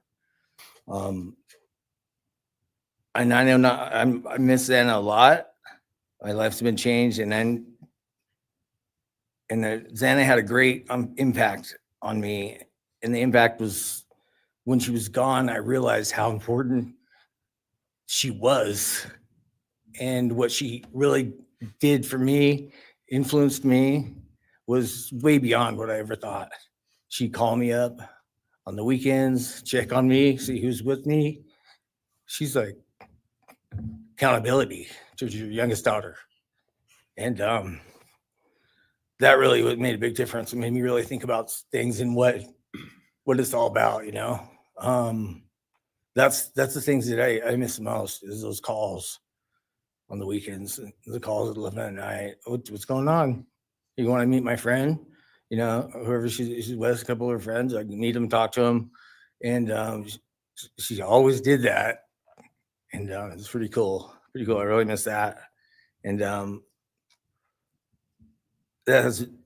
she made a big impact on me, on other people, her family, but the impact that she made is so extensive on what happened here. And it goes so far. People from everywhere in the world, are following things, and Xana has made a difference in their lives.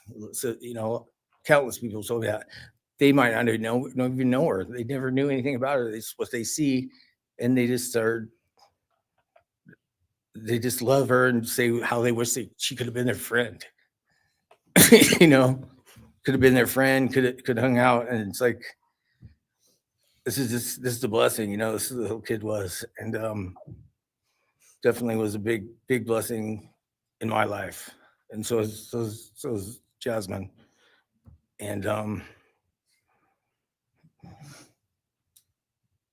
basically, we worked hard to do the things we did. That through the times they were growing up, and through those times, I realized that I wanted both of them to graduate college, and that'd be the ultimate thing for them to do to prepare for the world. Then it came back to me. Xana didn't get to finish college. He had it all figured out, and this all just came back to me when I was there, and that little girl was on the plane doing that. It's like where I was going, what I was going here for, and then I just realized and thought to myself about the wonderful life that she had and we had together, and I still get to have with Jasmine, but that's the part that really counted. It's the part that really counted is those memories. And those are what I have left, the memories with her and the ones I can make with her and the life that I can go on with now, which is what she wants. And I say that in present tense because that's what she wants, because I've been told that, I've been countless ways that she's out there and has a way to communicate, which I'm very grateful for.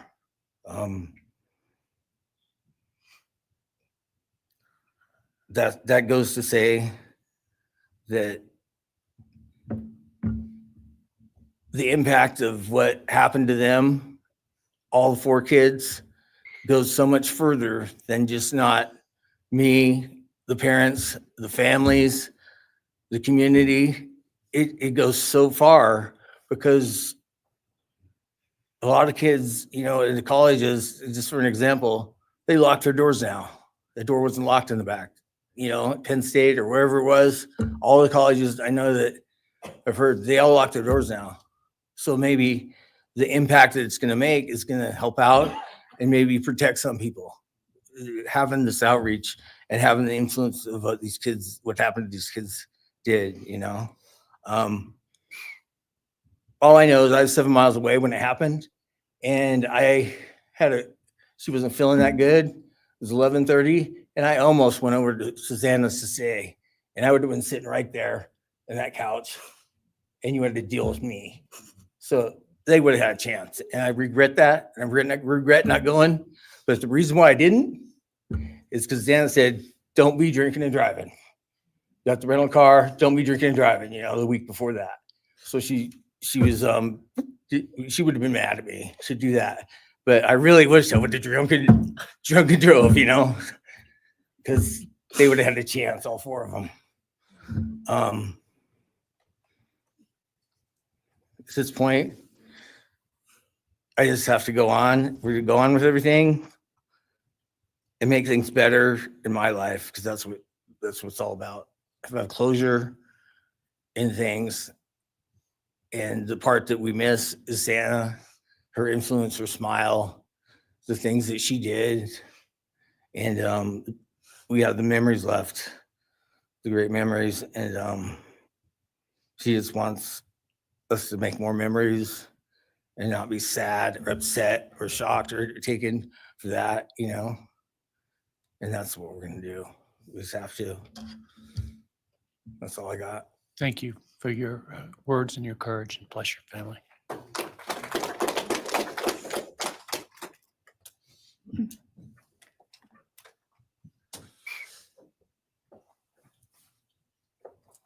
Next, Kim Kernodle would like to address the court.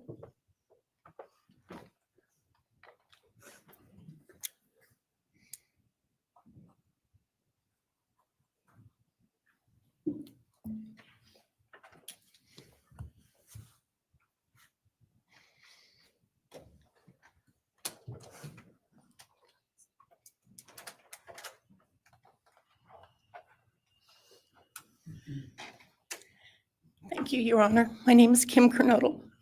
I am Xana's aunt. I was very blessed to have her in my life, in our family. And I thought I had everything in my head, what I wanted to say, but it kind of went out. And I'm always looking for the positive thing, because evil, hate can destroy people. And that's what it started doing with our family. It created anger with our family members. And then I had to look, because Santa was everything that the media, her friends said.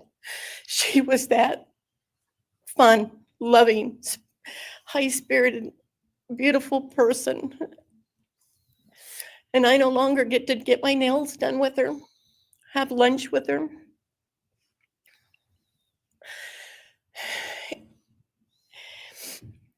Sorry.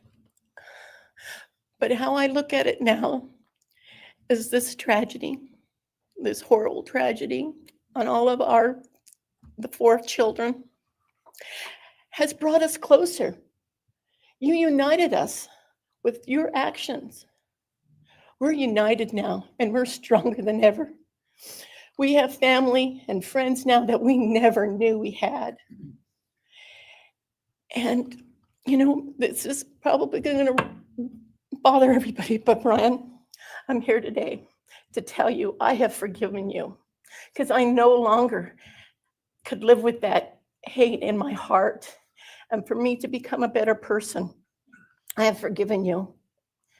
And anytime you want to talk and tell me what happened, get my number. I'm here, no judgment, because I do have answers or questions that I want you to answer. And I'm here. I'll be that one that'll listen to you. Okay? Thank you, Your Honor. Thank you very much.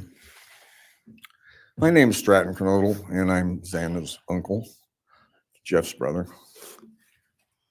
Sitting here today, listening to all the stories and feelings and feeling the pain from everybody is a pretty powerful thing. It's each time a statement was read, it sort of would tug into my center core as I felt everybody's anguish. And Dana meant a lot to us, and we loved her very much.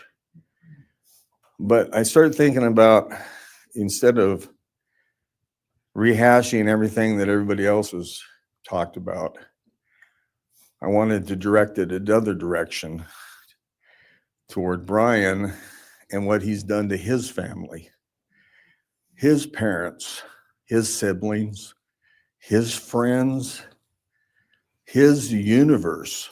He has contaminated, tainted their family name, and pretty much made a horrible, miserable thing to be ever related to him. And I know that that's what he has to live with, and that has to be his pain. And that's all I have to say. Thank you.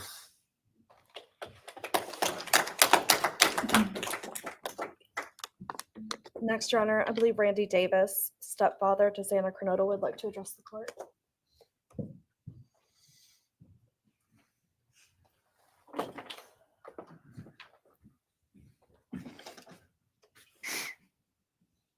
Hi, my name's Randy, stepdad of Xana.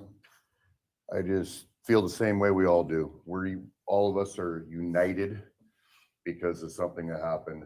And I'm grateful to know and have met some new family because of this awful event. But this is probably the last time we're all going to be in the same room together. Let's be real. So I can say, I love you all, and I feel your pain. And just God bless us all, just get through it.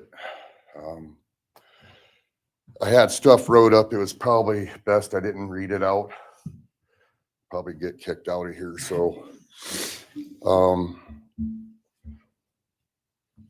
I'll share one thing to you guys, not to you, with Xana.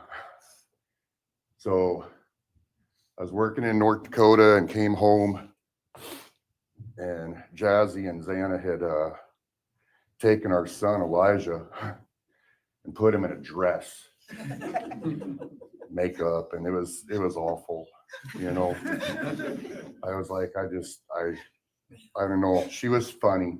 I told her she'd be in the movies and be somebody great one day like that. And now she is just above us as an angel with all the other beautiful kids. So let's hold that to our hearts, because this evil thing is not going to take nothing from us. You, man, I don't know what my limits are here, but I'm really struggling, dude. I am struggling. So I want to just be out in the woods with you, just so I can teach you about loss and pain. I love God. I wouldn't take your life. That's up to him. But I guarantee you, you are weak. God, I would just give a moment, man, 5 minutes out in the woods. Oh, man. You're going to go to hell. I know people believe in other stuff. You're evil. There's no place for you in heaven. You took our children. You are going to suffer, man. I'm shaking because I want to reach out to you, but I hope you feel my energy, okay? Go to hell.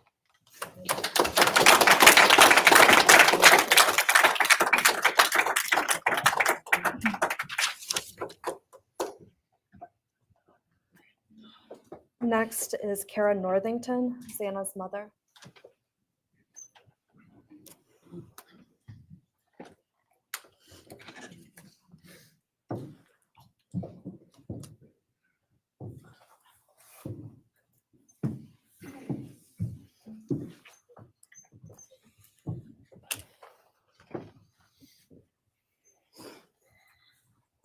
I'm Kara Northington. I am Xana Kernodle's mother.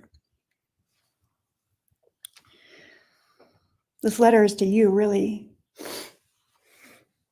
But it's for my daughter, who was murdered by you. Today I stand before you, the man who is responsible for murdering my beautiful daughter, Xana Kernodle.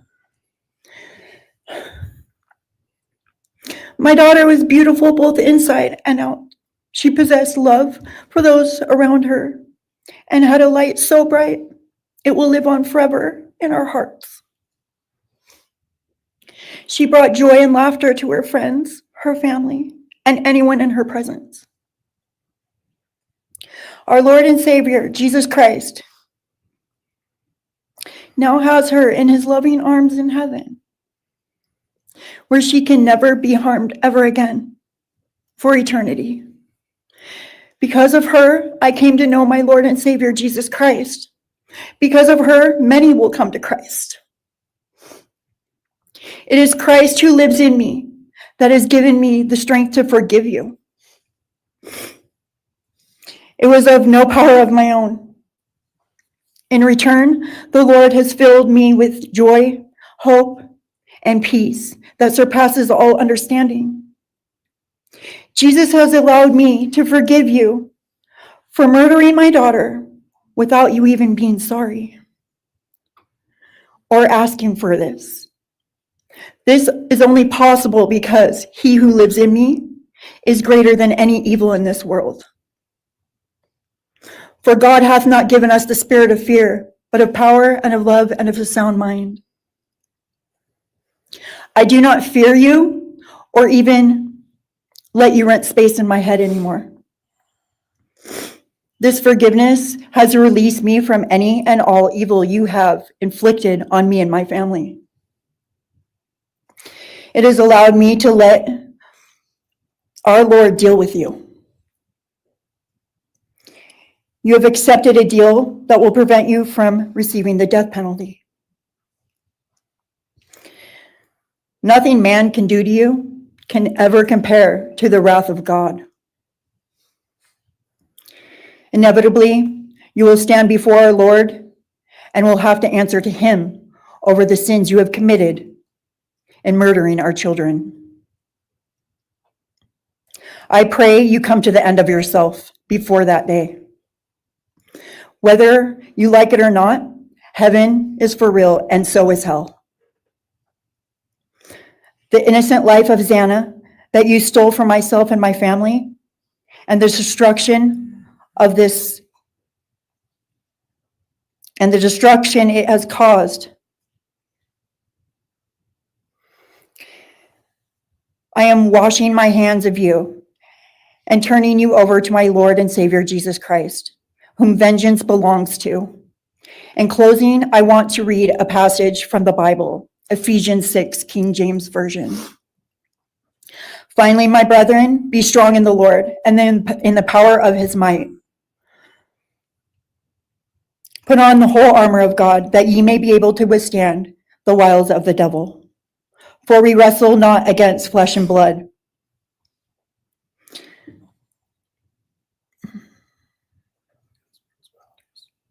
For we wrestle not against flesh and blood, but against principalities, against powers, against the rulers of the darkness of this world, against spiritual wickedness in high places. Wherefore, take unto you the whole armor of God, that ye may be able to withstand in the evil day, that ye may be able to stand in the evil day.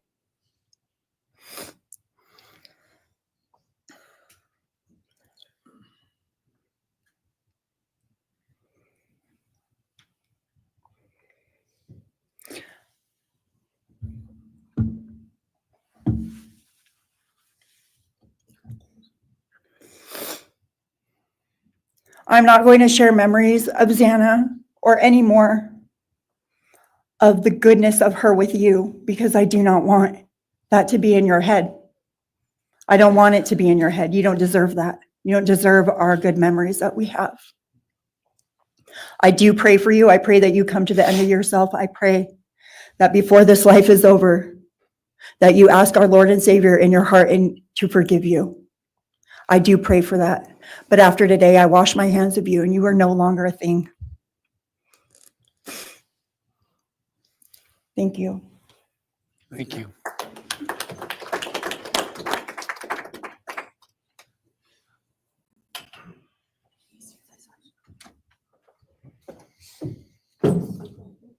I don't believe the state has any other victim impact statements.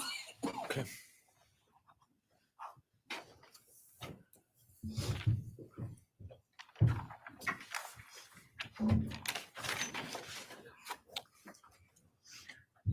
Right, stay and argue.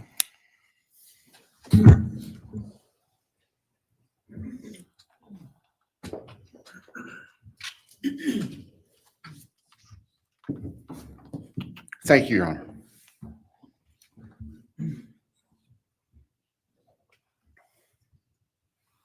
Just as a housekeeping matter to start, there will be the issue of restitution. That is, the documentation is being gathered, and we ask the court would defer that for 30 days so we can present it in an orderly fashion and make sure it's comprehensive for everyone. Any objection to leaving restitution open in 60 days? All right. Thank you, Your Honor.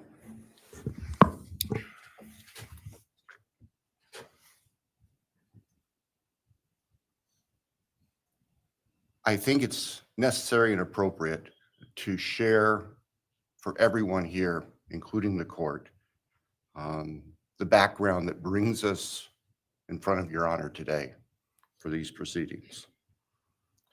As the record reflects, and as everybody in this courtroom knows, the defendant has pleaded guilty to all 5 counts charged in the indictment. Under oath before Your Honor, he has admitted that the charges against him are true. He has reassured the court that he has not been coerced or threatened to make those admissions. And Your Honor did an extraordinary job in taking the pleas back on July 2nd. We appreciate the court's discipline and insight.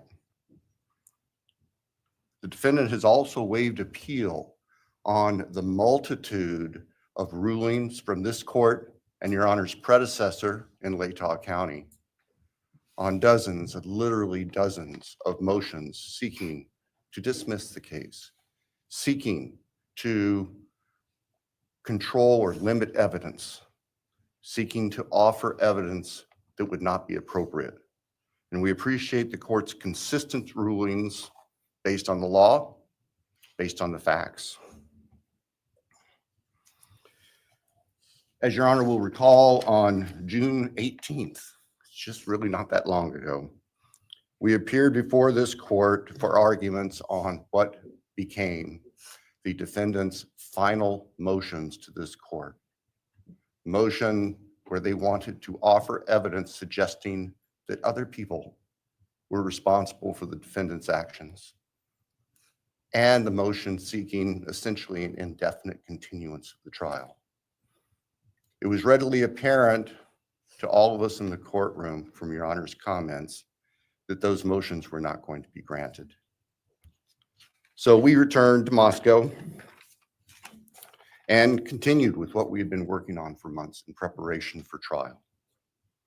We had no qualms about going to trial if trial was what was necessary and appropriate. The following week after we were in court, we were approached by the defense with an inquiry about a possible plea. And I can tell the court this is the first suggestion ever that there was any consideration, because indeed the defense had maintained from the beginning that Mr. Kohberger, the defendant, was factually innocent.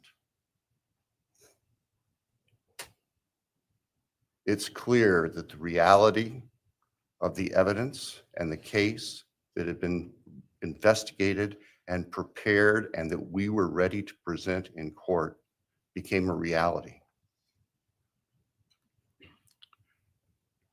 Our reaction, among other things, was to reach out to all the families.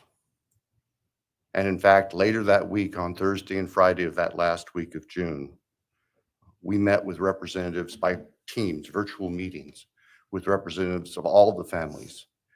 And we talked about the status of the case, and the upcoming trial and things that related to the trial. And we also let them know that there had been an inquiry about whether there might be an offer for a plea. And we asked the family members for their thoughts and feelings. And they were candid. And they have been candid since, and we respect that. And we understand, recognize, and acknowledge that there was a difference of opinion among representatives of the different families. We understand that. One of the challenges of this case, one of the unique things about this case is we have multiple victims, each unique unto themselves, their families and friends unique unto themselves, and all of them entitled to their opinions, all of them entitled to their thoughts. Over the following weekend, our prosecution team, very skilled attorneys who were personally as well as professionally deeply invested in this case, met. And we talked, and the decision was reached. Well, to start with, were there to be any sort of plea offer or discussion, there's only one possibility. And that would be for the defendant to plead guilty straight up to all charges. There would be no bargaining about counts. There would be no bargaining about reduced sentences.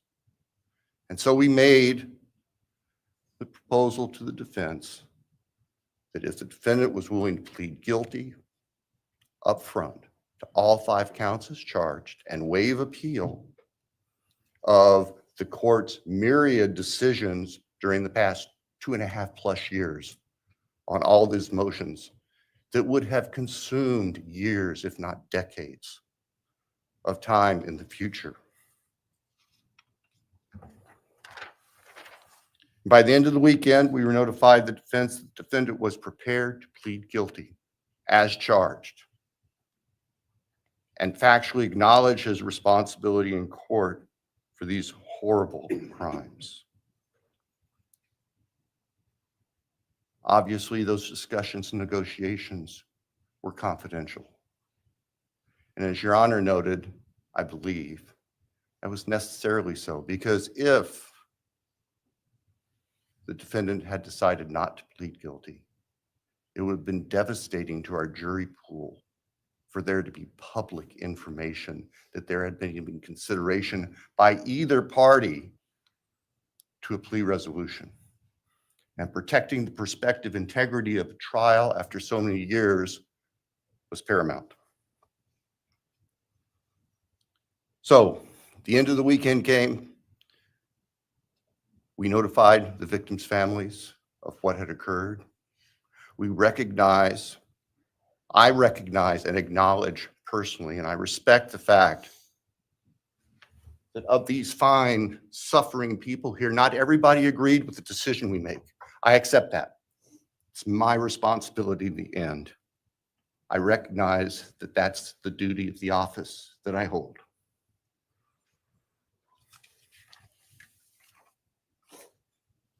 So now, it is time for the judicial system to impose final judgment and close the door on this chapter of these tragedies. As the court is aware, by the agreement of the parties, it is the state's prayer. Perhaps have the Elmo police turned on.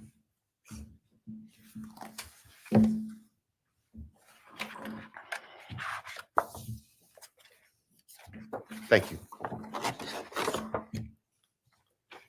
That on count 1, the felony burglary, the court sentenced the defendant to the maximum period of 10 years fixed in the custody of the Idaho Department of Correction. Then on count 2,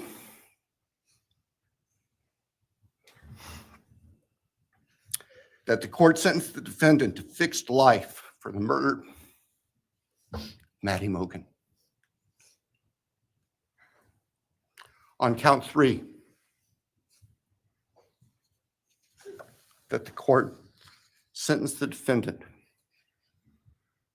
to fixed life for the murder of Kaylee Gonzalez. On count 4, that the court sentenced the defendant to fixed life for the murder of Xana Kernhodel. On count 5, that the court sentenced the defendant to fixed life for the murder of Ethan Chapin. And the state further prays that these sentences be ordered to run consecutively, back to back, not at the same time, to recognize and respect the unique individuality of each of these beautiful young people whose lives were taken brutally and for no reason.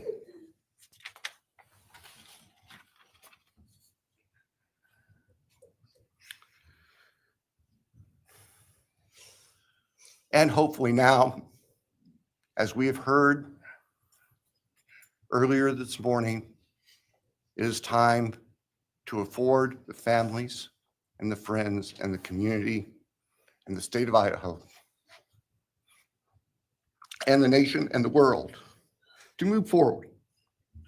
We can't undo, and we can never undo, the horror of what occurred on the early morning hours of November 13th, 2022 at 1122 King Street in Moscow, Idaho.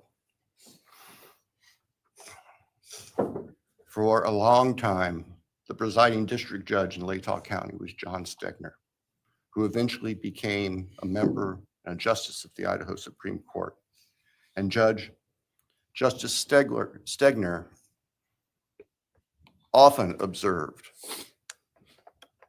that even God cannot change the past. But everyone in this room has the ability to take themselves forward. And we want the judicial system to afford them the opportunity today to do that. From today forward, our memories should be focused on these innocent victims whose lives were taken, on their families, on their friends, on the community. The court has heard discussion, talk today, reminiscences today about a special family that our victims shared, not just their natural, legal, and biological families, not just their university family within their sororities, for example.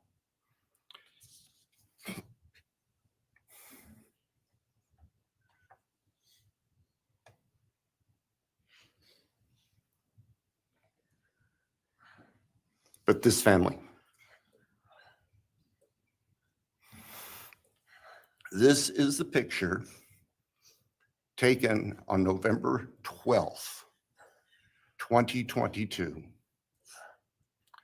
of the special family of 1122 King Road. And you can see all 6 of these dynamic, vibrant, loving, special, innocent faces taken together just across the street from their residence, and barely 12 hours before 4 of them would be brutally murdered in their sleep. They've been described consistently as being bright, caring, vivacious, with futures we can only imagine now.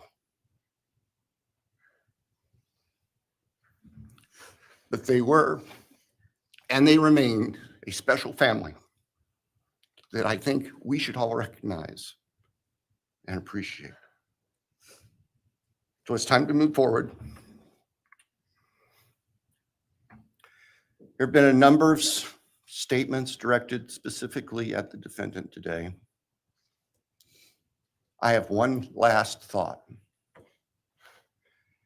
After Your Honor imposes judgment and sentences the defendant to spend the rest of his life in prison, in other words, sentence the defendant to die in prison,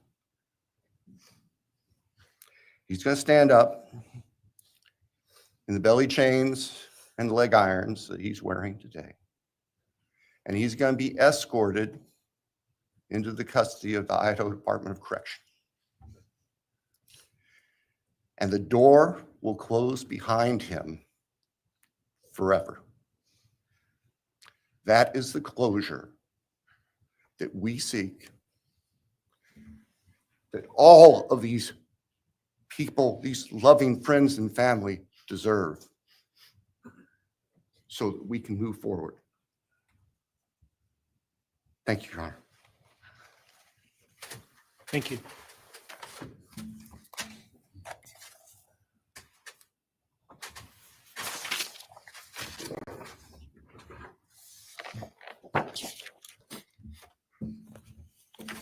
All right, does the defense have evidence to present today? All right. Does defense wish to make argument today? Runner, we do not wish to make arguments. Mr. Kohberger, along with his legal team, is prepared for the court to enter judgment. All right, Mr. Kohberger, you have an opportunity to make a statement if you wish to. I take it you are declining. I respectfully decline. Well,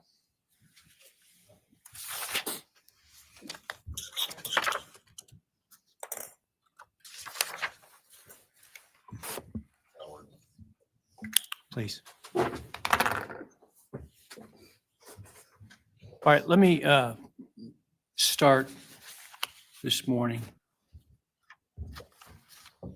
by acknowledging and thanking those that have come here today in support of their loved ones. And I appreciate your courage and your strength.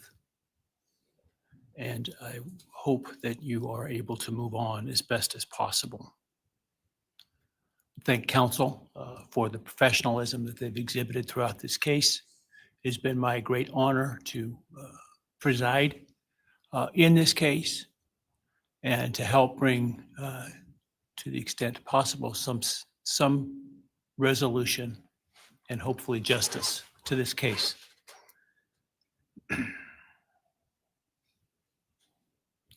During the quiet morning hours of November 13, 2022, a faceless coward breached the tranquility of 6 beautiful young people and senselessly slaughtered them, 4 of them. Who committed this unspeakable evil was unknown for several weeks, but due to the killer's incompetence and outstanding police work by numerous local, state, and federal law enforcement agencies, the person that slithered through that sliding glass door at 1122 King Road now stands before the world and this court unmasked. This unfathomable and senseless act of evil has caused immeasurable pain and loss.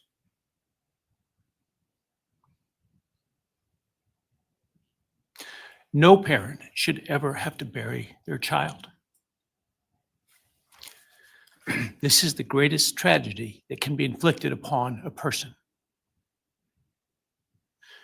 Parents who took their children to college in a truck filled with moving boxes had to bring them home in hearses lined with coffins. The loss this killer inflicted was not just the death of these people's children, siblings, grandchildren, as we've heard today. It has ripped a hole in their soul, destroying a special part of their very essence. Any person who is a parent defines themselves foremost as such.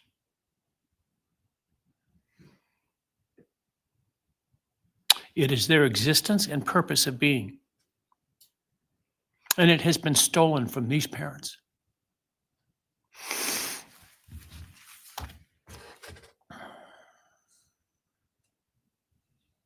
None of us have experienced the loss these victims have in the unspeakable way that they have. And therefore, none of us can, nor should we, question the way in which they have handled their loss.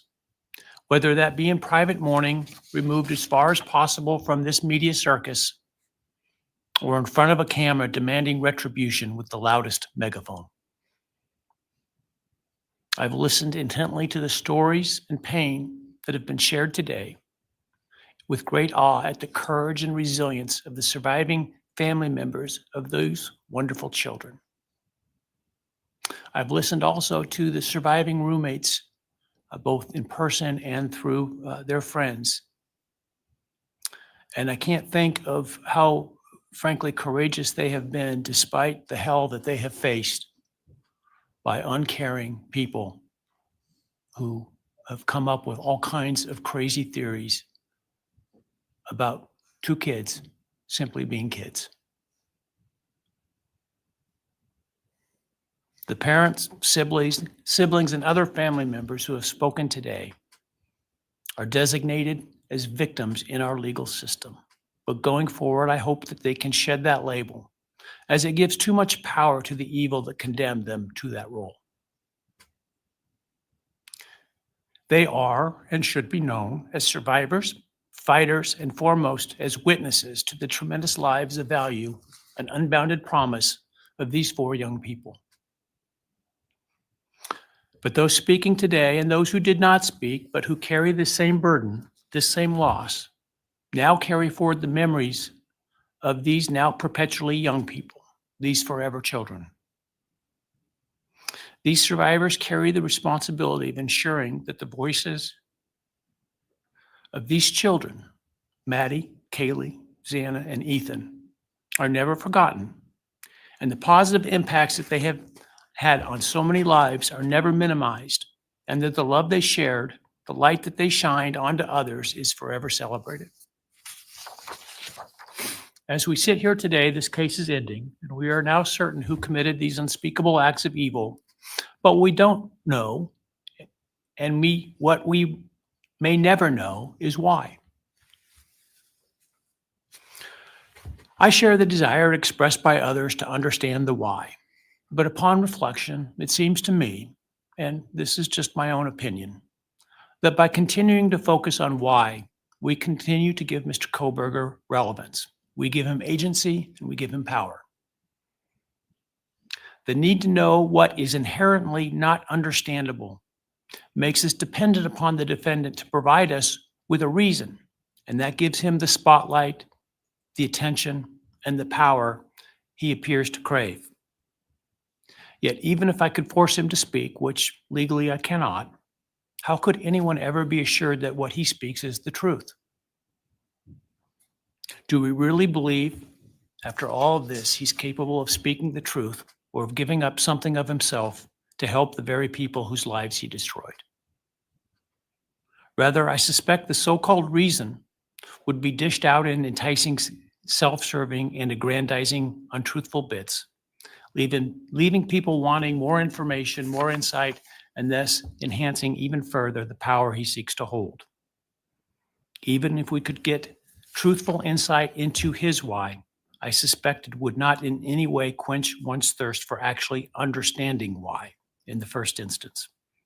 Because there is no reason for these crimes that could approach anything resembling rationality. No conceivable reason could make any sense. And in the end, the more we struggle to seek explanation for the unexplainable, the more we try to extract a reason, the more power and control we give to him. In my view, the time has now come to end Mr. Kohberger's 15 minutes of fame. It's time that he be consigned to the ignominy and isolation of perpetual incarceration. I know there has been concern about him collaborating on books or movies or other media projects, and I truly hope that someone does not stoop to affording him this spotlight that he desires in the name of clicks, royalties, or profits. While criminal behavioralists should study him away from the spotlight in an attempt to prevent other would-be killers from acting on their worst impulses, There should be no need for that to spill over into the public eye. The great Idaho jurist Edward Lodge was known for trying to find something positive about every person he ever sentenced. And with over a half a century as a trial judge, that was a lot of people. This was often challenging, and I recall in one case he said that the best he could come up with was the defendant had good penmanship. Truth be told, I'm unable to come up with anything redeeming about Mr. Kohberger because his grotesque acts of evil have buried and hidden anything that might have been good or intrinsically human about him. His actions have made him the worst of the worst. Even in pleading guilty, he is giving nothing hinting of remorse or redemption, nothing suggesting even a recognition or understanding, let alone regret for the pain that he has caused. And therefore, I will not attempt to speak about him further, other than to simply sentence him so that he is forever removed from civilized society. And accordingly, based upon his conduct and based upon the record before this court, recognizing the standards that govern this court's sentencing decisions as set forth in State v. Toohill, I hereby sentence Mr. Kohberger as follows. On count 1, burglary, 10 years fixed, 0 years indeterminate. I also impose a fine of $50,000. Count 2, first-degree murder of Madison Mogan.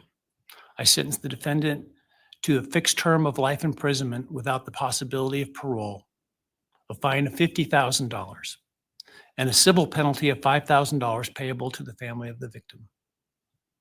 On count 3, for first-degree murder of Kaylee Gonzalez, I sentence the defendant to a fixed term of life imprisonment without the possibility of parole, a fine of $50,000, and a civil penalty of $5,000 payable to the victim of the family, or to the family of the victim, pardon me.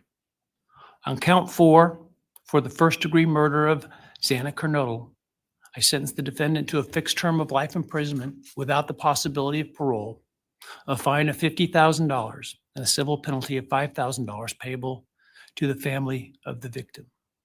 On count 5, for the first-degree murder of Ethan Chapin, I sentence the defendant to a fixed term of life imprisonment without the possibility of parole, a fine of $50,000, and a civil penalty of $5,000 payable to the family of the victim. The sentences on counts 1, 2, 3, 4, and 5 shall run consecutively to one another. Restitution will be left open for 60 days. Defendant will be required to submit a DNA sample and a right thumbprint impression to the Department of Corrections and comply with the DNA Database Act. I remand the defendant to the custody of the Idaho State Board of Corrections for to be imprisoned in an appropriate facility and execution of the sentence where he will remain until he dies. Though you have waived your right to appeal, you do have a right to file a notice of appeal, and any such appeal must be filed within 42 days of the date of the written judgment, which will be entered shortly hereafter. Though the appeal, you should be aware, may be deemed a violation of the plea agreement, and so I certainly suggest you discuss that with counsel if that is your desire. I ask the media and public present to allow the families to be escorted out first before they leave. Again, thank you to everyone for your stories today. I am strengthened by them, and I am encouraged by your humanity and strength. And God bless you. We're adjourned.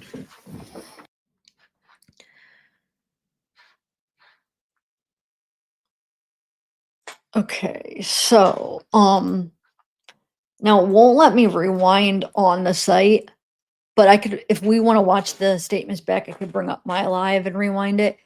But I want to watch the court outside, but isn't it usually delayed before like court TV or long crime does like the outside? Because I swear sometimes it takes a while. Let me see real quick. But yeah, it won't let you rewind it back on the court site. So to rewatch the statements, but like I said, I could bring up my live, rewind it. But let me make sure there's nothing going on. There might be like a press conference, but let me just give my thoughts real quick. awesome. Like everybody was awesome. The judges, I love that he said he couldn't think of anything good to say about him. Oh my God. This was like the best roast of him. So much deserved. I didn't expect it to be like this good, like how they came at him. Oh God.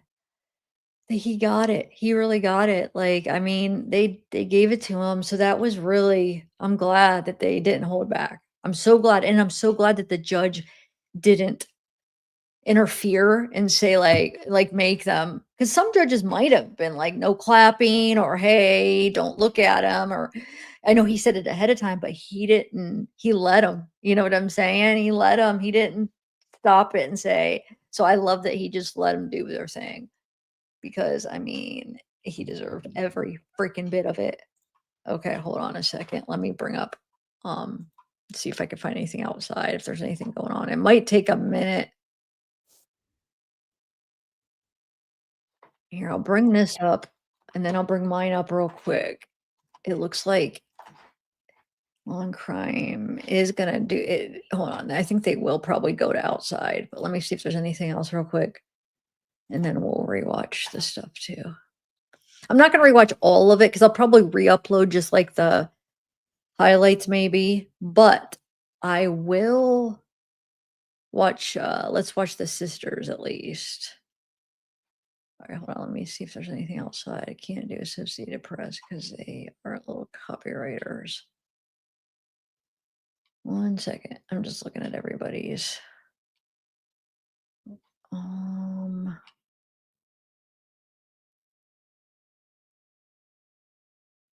Okay, hold on one second.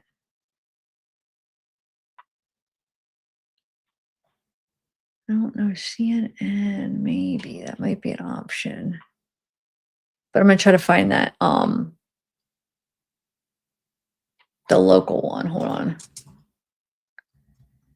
I think it was Katie Cram.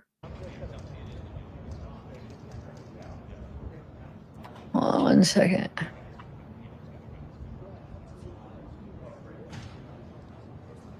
So ABC News is talking out there. We got CNN. I know they're about to, so I'm just trying to decide who I should go with here. Hold on. There we go. Well. All right, hold on. Okay, TVB. Maybe I'll bring them out. And talked about that plea agreement, which he said was surprising because we know that from the moment that Kohberger was arrested and in all of the hearings after that arrest in December. Oh, that's just Of thank 2022, you. we heard that he was factually innocent. That was the statement from his attorneys at every turn. And so to have that change and for him to be willing to change his plea to guilty, that was certainly, as the prosecutor said, surprising to him. It surprised us as well. And so he also explained how there was only one way in which prosecutors were going to be familiar or to be comfortable with that plea deal, and that was to have full. What do you guys want to do? Do you guys want to watch the replay first and then go back and maybe rewind the outside? Or do you want to try to watch this first and then whatever? I don't know how you guys want to do it. Hold on a second. Let me see. Tell me. Because I know we wanted to rewatch. I'll just rewatch the sisters maybe. Or all the Gonzalez. But how do you want to do it first or second? Because I think we should maybe rewatch it first because it looks like then we could kind of fast forward through stuff that's interesting on the outside, maybe. But hold on, let me bring up that CNN real quick. You have it ready. All the outside views. Give me 1 minute. Where was CNN? I don't wanna.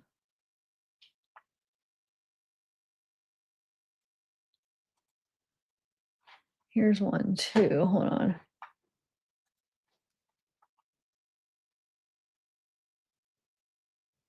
Wait, actually, I think they did copyright me before. I'm not going to go with them. Hold on. just finding a couple different live feeds at the outside. And so we could kind of just see which one has the best one. CBN, where's she in it? Just don't leave. Hold on, guys. And we definitely are going to rewatch that too.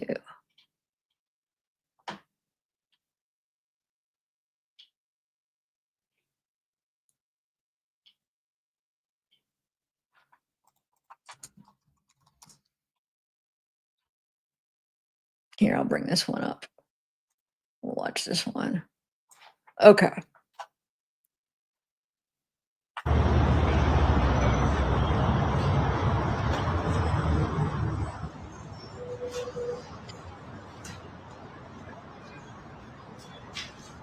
Thank you, Smashing House. Yeah, maybe I will watch the outside first because it probably isn't going to be long. I don't know if they're going to have a press conference. Probably not. It'll probably just be the news reporters, I'm guessing. Maybe some of the lawyers' families, maybe they'll talk. I don't know. But I'm going to bring up my life too. Hold on. Well, there's a presser and Okay. in about 40 minutes. And I'm the only one who meets. So.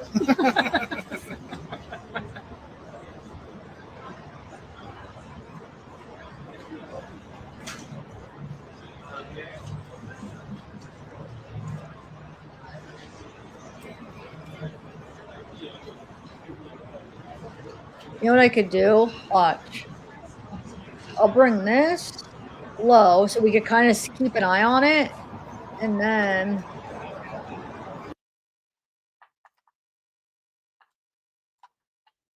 let me make it.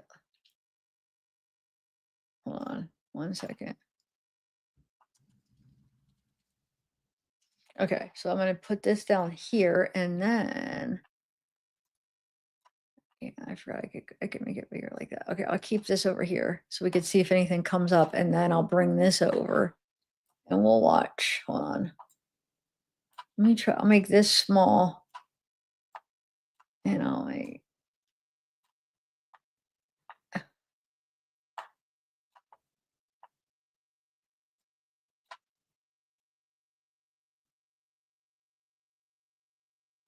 Hold on a second. No, I will have to do it like that. Okay, so let's watch this first, guys.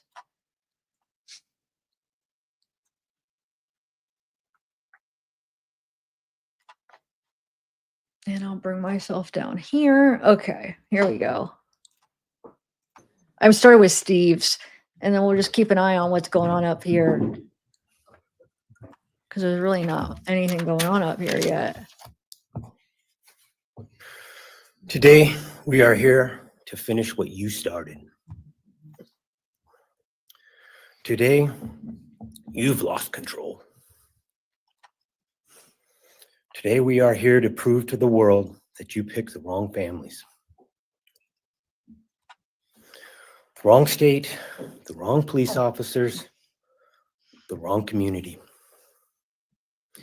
You tried to break our community apart. You tried to plant fear. You tried to divide us. You failed.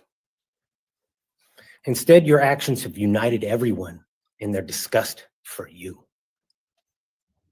I just learned from these lead investigators, to their shock, they worked in an investigation and actually worked with Pennsylvania police officers and the federal FBI. You united everyone. Everyone was united after you. None of us are divided.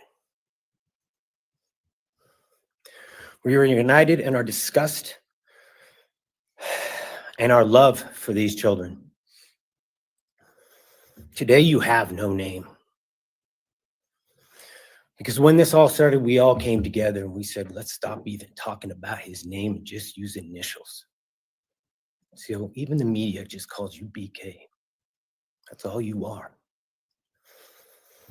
Looking back when the police officers knocked on my door. Wait, hold on a second. Why did that? Oh, it went back. They're replaying a part of that too. Ha! They're replaying it too. So why do they keep hold on, let me do it. It keeps going down and then I can't get okay. I'll just keep it up. I almost want let me make it smaller because they're just replaying some of the stuff too, it looks like. So if they go back outside. Okay. Told me what happened to my child, told me what happened to Maddie Mae. I don't think he was even out of the driveway before my kids turned around, looked at me and said, "What do we do, Dad?" I told him, "You get to work. You get your ass to work." And we started calling, we started texting, we started emailing. And you know what? Within hours, There's nothing's going we had your on. white car on the camera. We knew from the very beginning we had you. Police officers tell us within minutes, they had your DNA, like a calling card. You were that careless, that foolish, that stupid. Master degree, you're a joke, complete joke. Mm-hmm. But we took this disaster and we did what we could. We put everything online. We took our kids, we took our images, we took everything that they did, their videos, their photos, the girls' pranks, Ethan singing. We put it out there, we shared it with the world. And the world united. And all they ended up, when they talked about this case, is they talked about Kaylee Jade, Maddie Mae, Xana, and Ethan. Everything what these people meant to us, a father, a mother, a brother, a sister, we shared that with our community. Then we shared it with our state. We shared it with the country. They are, hold on. I'm gonna put this on. Kaylee, hold on, we'll watch this in a minute. They're making a statement. I'll rewind it. Hold on a second. It's right here. Stand by the whole. I'll rewind this, watch. Okay, let's watch this first. Where does it start? Right. Hold on, I'm gonna get it where it starts. Just family do know to address pneumonia. Come on. It's coming, sorry. He gave, and he said, they did hear from longer. I'm fast forwarding it to where it starts, but it keeps. The media and to address the. I'm there for months. He gave out facts that only they have just exited the courtroom. To the truth, you know, so. The knife, he gave the knife up, or he gave a part of his kill chain. He gave out facts that only the killer would know. He would corroborate. He would corroborate things, and he even addressed there's been way too many conspiracies, and the surviving witnesses had to go through hell. Well, no better way to protect them than by getting some of those details. If you got those details, then you know, as simple as you're saying I did it solo would have been, valuable, I think. Hold on, I'm gonna try a different. Yeah, this one's better. Hold on, this one's horrible. Let's do this one. This one's better. Okay. I want to start over. There we go. This will be better. Watch him walk out. Okay, here we go.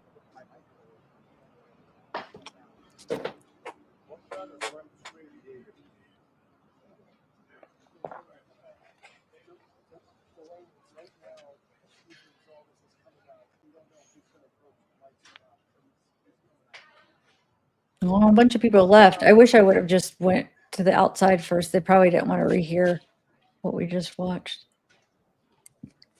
Well, there really wasn't anything going on until now anyway. Aw. He wiped her off. How cute is that? I know. Hater. I mentioned that and when I did the live last week with their interviews, I was like, oh my God, they've aged so much in a couple years, especially Steve. probably because all of the stress and all of the pain and, you know what I'm saying, the experience. It's been a long and emotional morning, so please show some grace to the families as they answer your questions. Thanks so much.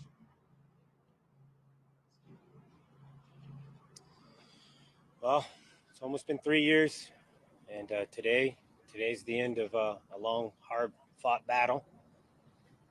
But we have our person, and we have him where he belongs. So for that, we are thankful for all the men and women that put the work together, put this case together, and once it's part of the court system, it was a little ugly, but we got that conviction, and we're glad to be moving on. Glad we can move on. Steve, the family or the judge talked about how we may never know a lie, and it may not be worth it to try to answer the lie with something so sensitive. It makes sense to me. What do you feel about that? There's some truth to that, but then, you know, there's also the fact that, I mean, what would he tell as a lie as to opposed to the truth, you know? So The knife, if he gave the knife up, or if he gave a part of his kill kit, if he gave out facts that only the killer would know, it would corroborate things. it would corroborate things. And he even addressed there's been way too many conspiracies, and the surviving witnesses had to go through hell. Well, no better way to protect them than by getting some of those details. If you got those details, then, you know, it's as simple as just saying I did it solo would have been, you know, valuable, I think. And you know, we stand by the negotiation wasn't justice. It was just it was a shortcut, and we said from the very beginning we're not interested in the shortcut for our daughter. You know, and we wanted everything. Stevie, you turned the podium at one point. Talk to us about why you wanted to stare at him face to face. Because he's a coward. He's been protected by the court from day one, the minute that he was arrested. So I wanted to let him know that I was directing everything towards him, and you know, his days of being protected are coming to an end. You know, from what I've been explained, he gets on a van today, and he's got like 12 minute ride, and then he'll be the responsibility of Idaho State. Were you planning on turning the podium though, or did you do that? You know, I remember reading it saying "do not move," so I was like, well, I'm moving this. I just kind of made that decision right then and there. So, you know, I want to make it as difficult as possible. I knew my daughter was going to do a speech, and I'd heard it, and I was like, he's going to hate this. He's going to hate this next set of people that are going to come forward and really rip into him and really expose him for what kind of a piece of trash he was. And we've been waiting a long time to say some of those things that needed to be said. Stephen Jr., you chose not to speak. Do you want to speak now? Is there anything you can say? I've written up a statement. I don't know. Yeah, maybe this is where you do. Okay. Well, allow me a second. Maybe it wasn't court appropriate. Yeah, it wasn't. It definitely wasn't. Yeah, my name's Steve Gonzalez. I'm Kaylee's older brother. She was my little sister, my friend, the middle child in the heart of our family. There are no words that can fully describe her spirit. But if you knew her, you knew joy, you knew light, you knew someone who made everything better just by being in the room. My statement was largely grounded in one goal, and that was to do everything for anyone who listens to this and has to go through something similar to not have to endure what we had. My family's fought tirelessly, not just for answers, but for accountability. We've stood in front of cameras, behind closed doors, and across from people who didn't want us to speak, but we did, and we won't stop now. Across nearly every murder case prosecuted by Bill Thompson, including the killing of University of Idaho football player Eric McMillan, there is a clear and troubling pattern. Families are left feeling unheard, justice is negotiated down through plea deals, and the public is left with unanswered questions. In the McMillan case, charges were reduced from first-degree to second-degree murder, prompting confusion and outrage from the victim's family and community. The same pattern is emerged in the Silas Parks and John Lee cases, both of which prosecuted by Bill Thompson. where capital eligible crimes were resolved through plea agreements, sidestepping trials and diminishing public accountability. The most egregious of these crimes was the brutal killing of Whitney Parks, a young pregnant woman whose life was taken by her husband, Silas Parks, during a violent domestic assault. Whitney was only 22 years old. Whitney was beaten and strangled in her own home, an act of cruelty that not only ended her life, but also the life of her unborn child. And yet, despite the devastating nature of this crime, Bill Thompson reduced the charges from murder to voluntary manslaughter, ultimately securing a sentence that allowed Parks the possibility of parole after just 5 years. There was no trial, no full accounting of what Whitney endured, no acknowledgement in the legal outcomes of the child she was carrying. For Whitney's family, and for anyone who believes that justice systems should speak forcefully for victims, this wasn't justice. It was a deal, and it was like so many others under Thompson's watch. It prioritized expedience over accountability. Now, almost predictably, we find ourselves reliving that pattern in the current case. Despite the magnitude and brutality of the crime, the prosecution chose to accept a plea deal behind closed doors, without trial, without ever consulting our family in any meaningful way. In fact, we learned from the plea deal that had been finalized from an email from the prosecution team. Not in person, not with warning, not with respect. That moment underscored what we feared all along, and that this case was following the same well-worn path toward expedience over justice. Sentencing once again fails to reflect the severity of the act, and the emotional fallout has landed again on the shoulders of the victims' families, who have been left out, unheard, and grieving not just a horrific loss, but a system that continues to bypass them. The through line is undeniable. Whether it's 2004 or 2025, this prosecutional, is that a word? Sorry. Prosecutional approach has consistently abandoned the very approach it is, or the very people it is supposed to protect. The trend you'll notice from Thompson's prosecuted triumph are the following: plea bargains avoiding capital punishment, charge reductions, sentences that misalign with the gravity of the crime, lack of trial due to plea bargains. These aren't just failures in process, they're failures that have real consequences for real people. After reviewing Bill Thompson's history, it's clear our family was never given a fair chance at justice. But this isn't just about a prosecutor's record. It's about Kaylee. It's about my sister. She's not just one of the Idaho 4. She was a daughter, a sister, a best friend, and the light in every room she walked into. When the prosecution followed the same path we've seen before, closed doors, limited input, and a plea deal handed down without our voice, it became painfully clear that Kaylee was being treated just like another case. But she wasn't. She was everything to us, and our pain has only deepened, knowing that the system didn't fight for her the way she deserved. I'll leave everyone with this. There's 1,000 things I wish I could say to Kaylee, but today I'll just say this.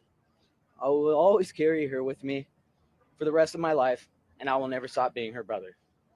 Thank you. Now that the gag order is lifted, is there anything that you've learned over the last 2.5 years from the investigators or the prosecutors that you can share with us now that you can speak about?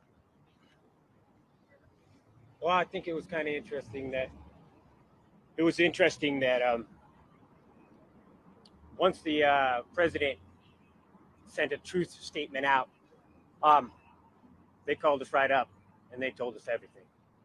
So I don't know what was holding them back before, but we spent about 3 hours, close to 3 hours with the lead detectives, and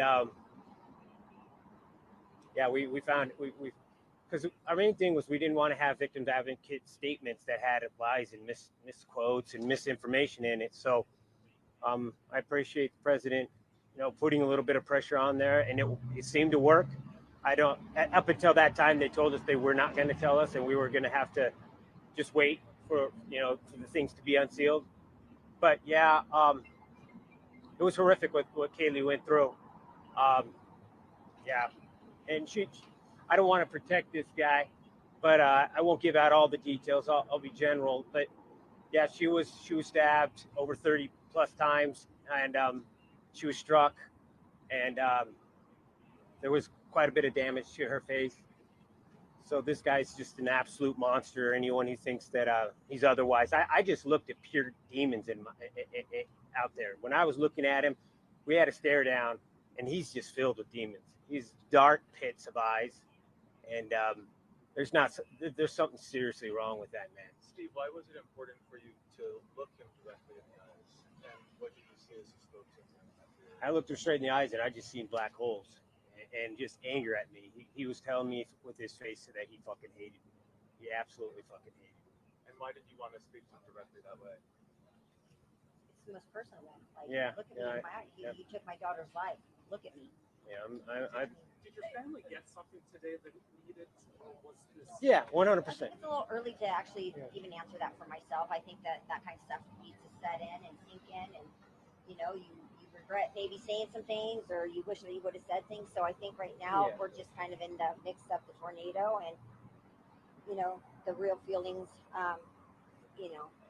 As the spotlight then fades, what do you want the public to remember? Our main thing is hopefully this could be a template for another family that, you can use the media as much as they're using you. You can use it to keep people accountable, keep people honest, keep the court system, treating you with a little bit of respect. And I think that's what we did. And the more that you get active, I think the more chance that you're going to get that justice in the end. I think you really got to try to make your kids stand out, or whoever you're trying to protect, you make them real. Get on the internet and talk to people. Before you go, and I know you want to go, I want to ask Olivia today was spectacular. But Olivia asked the question, what was the other weapon you used on my sister? Despite this meeting you had with prosecutors, there still sounds like there's something built in there. Can you explain that to us? No, we do know that another weapon was used on Kaylee. So we don't know what that weapon was, but They didn't recover it. along with the knife wasn't recovered. But Kaylee was not just stabbed. There was other things that happened to Kaylee. Talk about that a little. The conversation we had with the prosecution was about healing more than anything. It was about giving the victims' families answers. And they may share some of that information at a later date, but today is not the day for that. Today is about the sentencing. It's about putting the defendant in prison for the rest of his life. So there may be more details to come about that, but that conversation that they had was about the healing process and finding some answers that they had. And so we may share at a later date, but today is not the day. Okay? Thank you guys. Thank you. Thanks.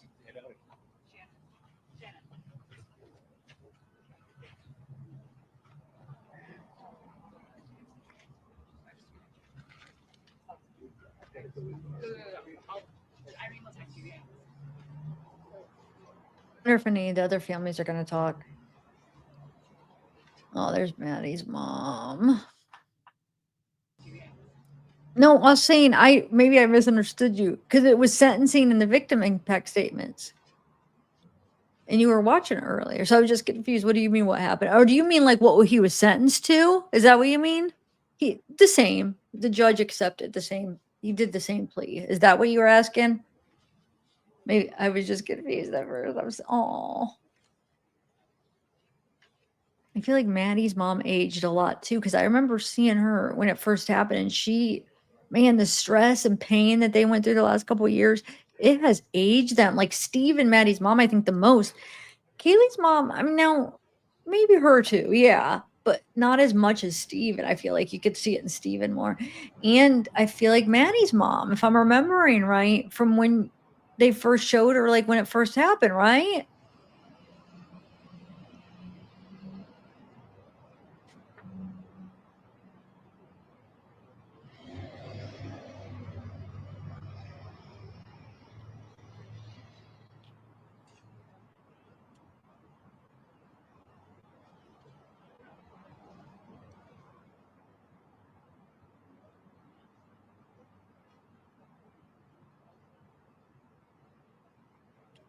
Sorry, I was saying I didn't mean that in a mean way. I just got confused a minute. I was like, wait, what do you mean? What? You were talking about the sentence, right? It just came to me. Like, what happened at the sentence? You never answered. Oh, you mean what are they doing now? The families are given the statements. Man, I gotta go to the bathroom. Okay, I'm just gonna go. I'll be right back. Good afternoon.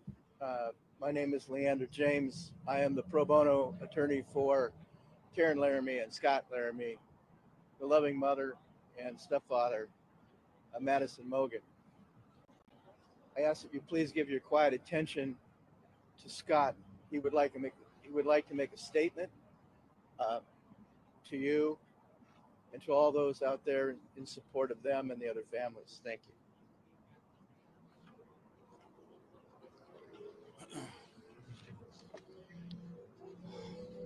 Karen and I just left the sentencing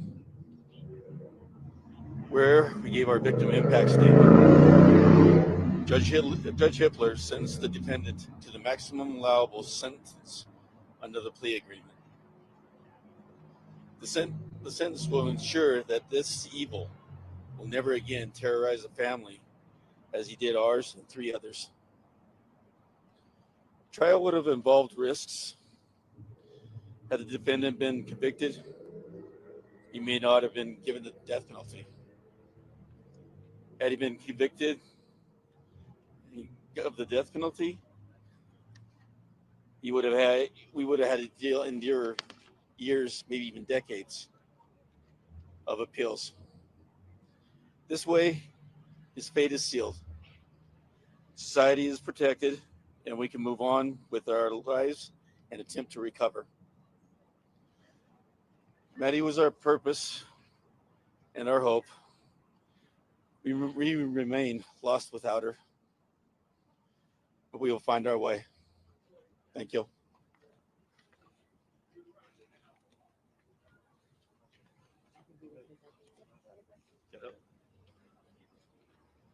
Thank you.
Okay, guys. Oh,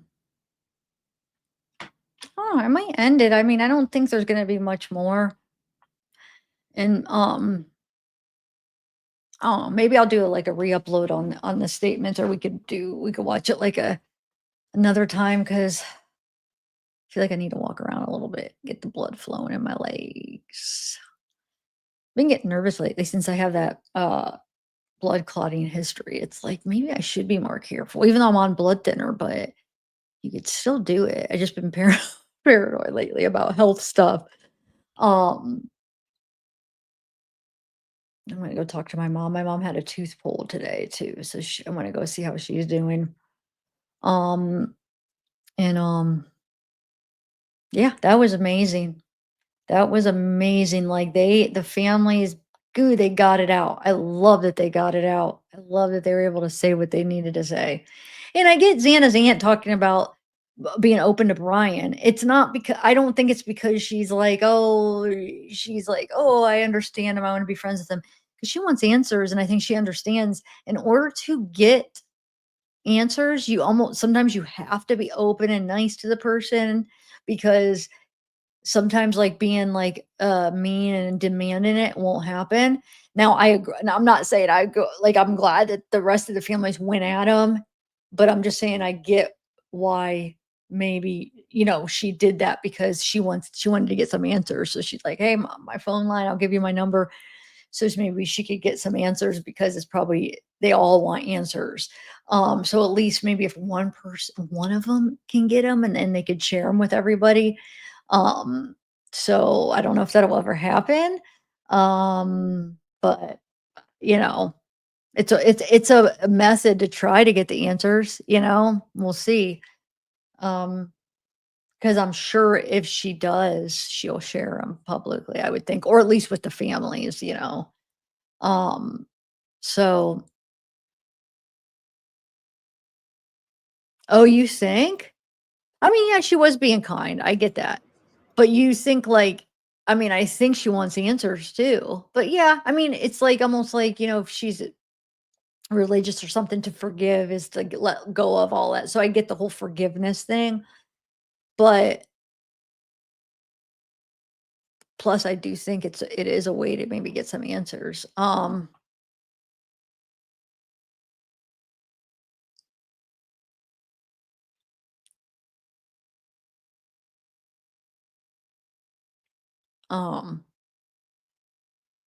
Yeah. But I loved how they all roasted him. Oh, that was good. That was so freaking good. So good. Shane, hey. All right, guys. I mean, I think the rest are just gonna be kind of reporters talking and stuff. I don't see any other I guess does Xana's family already leave? I mean, I feel like everybody would have already left. Is there anybody left? What do you guys think? I don't want to miss anything, but press conference with who though, Sophia? Like if it's just with the news reporters, like are you talking about with who though? I don't know. Let me see.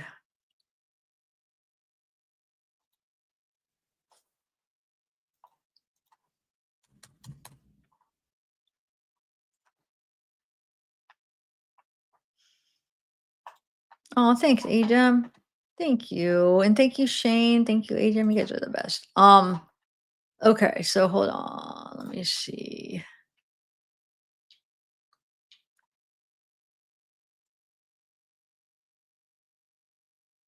Oh, wait. There's some people that are in this court. Are they gonna do one in a courtroom? It looks like. But I can't live stream that one there. Oh, hold on. They are. It looks like they are. Maybe I'll just do the Fox. Because it might be. I'm trying to see if any of the other stations has it in the courtroom. I'm sure they are going to be in there. They do. They have something that looks like it's about to happen. Hold on a second, though. I want to find. Yeah, here it is. Here we go. Members. Here we go. Hold on. You guys, let me bring this up. Of the state. You can see them gathering and milling about here. Good afternoon. My name is Anthony Dollinger, and I am the Chief of Police of the Moscow Police Department. Thank you for joining us.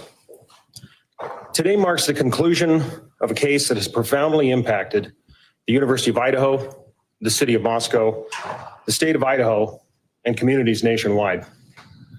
Today's sentencing of Bryan Kohberger brings the legal process to a close following his conviction for the brutal murders of Kaylee Gonzalez Madison Mogan, Zana Kernoodle, and Ethan Chapin. While this marks the end of a long and challenging journey through the criminal justice system, we acknowledge that for the families, friends, and loved ones of these 4 young people, the grief does not end because the losses are permanent and the pain remains. We want to express our deepest gratitude for their strength and resilience during this challenging time. We will honor their loved ones' memories and reaffirm our commitment to ensuring their lives are not forgotten. This investigation, one of the most complex and high-profile cases in our state's history, was made possible by an extraordinary level of collaboration. From local and state police officers to federal agents and analysts, as well as prosecutors, forensics teams, and technical experts. It also took immense courage, patience, and resilience from a grieving community whose role was invaluable. From the very beginning of this tragedy, Moscow Police Department and our law enforcement partners never lost sight of the mission, which was to bring justice for the victims and their families and to hold accountable the person who committed these horrible crimes. Despite the complexity of this case, our team never wavered. They never gave up, and we completed the mission.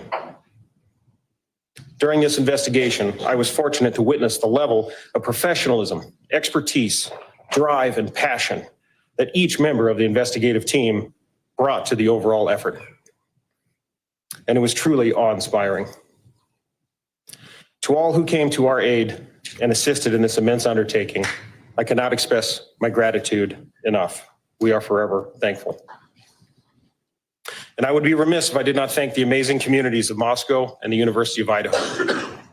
For weeks on end during this investigation, the support you provided to our team was greatly appreciated. The numerous phone calls, letters, and seemingly endless stream of food helped keep our spirits high and encouraged us to press on. Today, we want to provide an opportunity to hear from the key agencies involved in the investigation, prosecution, and overall response to this case. Each agency played a vital role in pursuit of truth and accountability.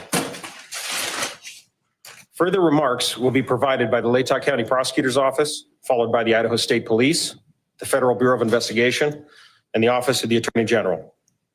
Each speaker will provide brief comments, followed by a limited Q&A session.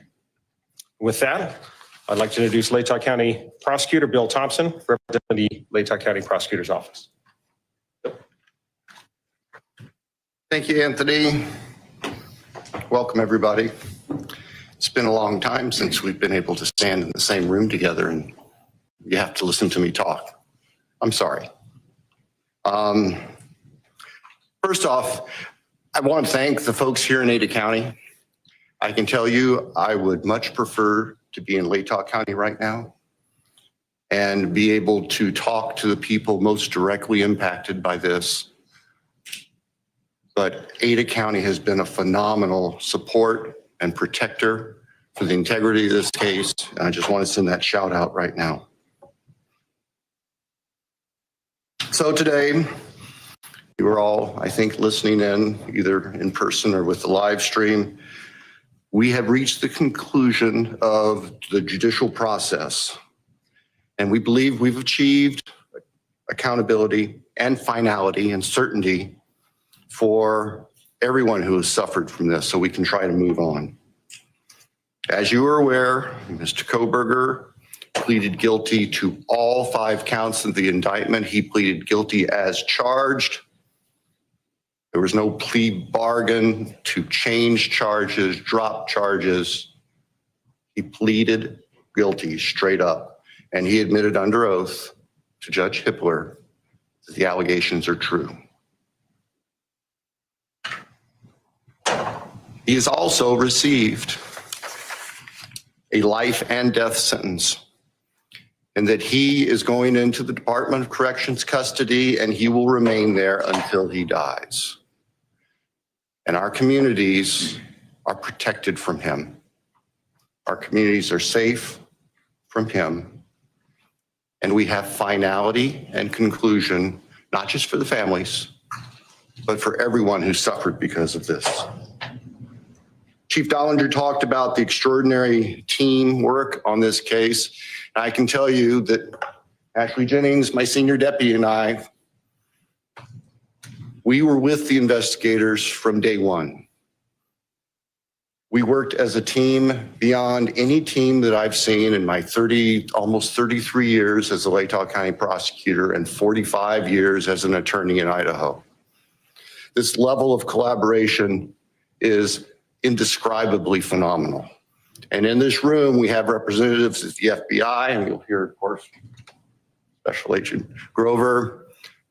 We have representatives from the Idaho State Police. We have representatives from the Moscow Police Department.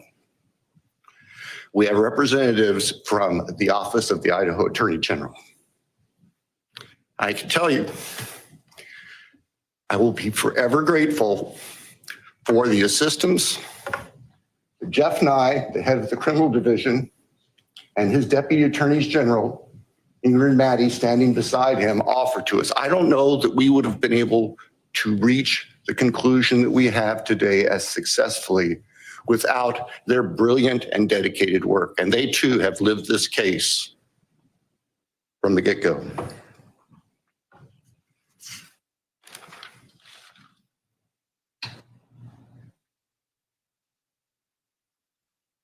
Our hearts and prayers go out to the families, not just the immediate biological or legal families, but the university family, the 1122 King Street family. You all saw the group picture, and you've seen that group picture so many times over the past 2.5 years. And now you have real faces to go with those young, vibrant people who, 4 of whom were killed 12 hours, half day after that picture was taken. We respect the families. We realize that we had tough decisions to make, and we made them, but we did not make them in a vacuum. As I said in court today, we reached out to the families. We asked their thoughts. We listened to what they had to say. We accept and recognize that not everybody agrees with the decision we made, but this isn't a popularity contest. And we made what we thought was the most appropriate decision under the law and on the facts to give this case closure in a sense it would never be realized otherwise. Judge Hippler talked today about, I guess, the fallacy of expecting that there would be some miraculous coming clean and disclosure from the defendant. In the first instance, as the judge said, he doesn't have the power to compel that. We, the state, don't have the power to compel that. And as a practical matter, it would not be helpful.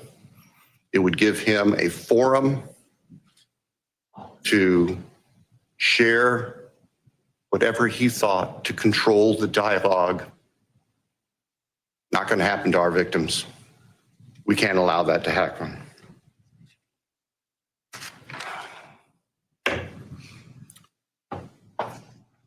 So I'll say this with caution. I look forward to your questions.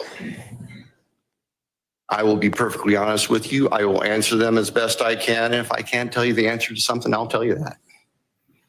And I ask for your assistance and your respect as we walk through that, because there are still people who are suffering, and I'm not going to victimize families. I'm not going to victimize the deceased again. And I'll just tell you that if we get those sorts of questions. But we'll get to that in a little bit. Right now, what I would like to do is hand the podium over to Colonel Bill Gardner from the Idaho State Police so he can share his agency's perspective on this. Thank you. Thanks, Bill. Good afternoon, everyone. I'm Colonel Bill Gardner, Director of the Idaho State Police. To the families, your courage and strength throughout this painful process, it indeed kept us moving forward. Your strength, and particularly your love for one another, was inspiring, and it motivated all of us. You've carried a burden no one should ever have to bear. This investigation demanded the very best from everyone involved. Crime scene teams, forensic scientists, intelligence analysts, and investigators answered the call with professionalism, precision, and resolve. They did not do it for recognition. They did it because 4 innocent lives were taken, and the victims and their families deserve nothing less. It is clear this case required a team approach. Not only did the Moscow Police Department, the Latah County Sheriff's Office, the Idaho State Police, and the FBI come together quickly, but others provided significant assistance behind the scenes. I'd like to highlight a few of those. I personally want to thank Colonel Paris of the Pennsylvania State Police. Once this case moved across the country, the Pennsylvania State Police went out of their way to provide resources and support while our people were on the ground there. Also, it's important to note that from the moment this case began, Governor Little was fully supportive of the investigative process. He provided funding and support to make sure the job was done right. And finally, as was already mentioned, the Idaho Attorney General's office provided significant input and help during the preliminary motions. We relied heavily upon their expertise as we moved throughout this whole process. As law enforcement officers, we often say that this is more than a job, it's a calling. This case reminds us why we answer that call, why we stand for victims, why we fight. In this case, why we fight pure evil, and why we keep going, even when the road is long and answers are hard to find. In this horrific case, I am proud of the work that was done and the people who carried it out. They exemplify the very best of our profession and helped bring closure to 4 families. I'll now turn the podium over to Salt Lake City FBI Field Office Supervisory Senior Resident Agent, Brett Grover.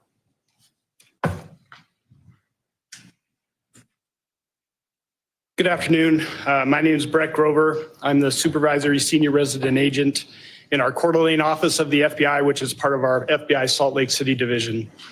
On behalf of the FBI, we offer our deepest condolences to the families of Madison Mogan, Kaylee Gonzalez, Xander Canoodle, and Ethan Chapin. The culmination of this case was a long time coming, and we hope the victims' families and friends have some sense of peace in knowing that Bryan Kohberger is being held responsible and accountable for his heinous actions. The FBI is proud to have supported the Moscow Police Department in the state of Idaho with the investigation and prosecution of this case. Countless hours have gone into this investigation. The FBI dedicated significant resources to include digital and forensic analysis, intelligence support from our folks at FBI headquarters and field offices around the country, and victim services, which continue to this day. Today's sentencing also demonstrates how the responsible use of investigative genetic genealogy, or IGG, can transform a crime scene into accountability and closure. The IGG process involves the use of DNA analysis combined with traditional genealogy research to generate investigative leads for unsolved violent crimes. In late 2022, IGG provided a crucial investigative direction for investigators working this case. But I want to be clear, IGG was just one tool that led us here today. It's a powerful complement to the core investigative work done by both the FBI and our partner agencies. The bottom line is that successful cases like this are about strong partnerships and a shared goal, the goal of keeping our communities safe and providing a measure of justice for the families of our victims. Thank you. I'll now turn the time over to the Attorney General for the state of Idaho. Good afternoon. I'm Raul Labrador. I'm the Attorney General of the state of Idaho. Today's a heavy day for the families who lost their children, for the community of Moscow, and for the entire state of Idaho.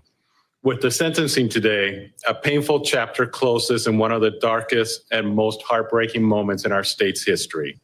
We're here because 4 young lives were stolen from us far too soon. They were full of promise, they had dreams and aspirations, people who loved them, and communities that believed in them. Their loss is immeasurable. Their absence is felt every day, not only by their families, but by classmates, friends, neighbors, and all of us who came to know their names and their stories. There is no sentence that can bring true justice for this kind of evil. Nothing we do today can undo the heartache or fill the empty chairs at family tables. But today's sentencing ensures one thing, that the perpetrator will never again walk free. In fact, he will never harm another family. I want to extend my deepest gratitude to Prosecutor Bill Thompson,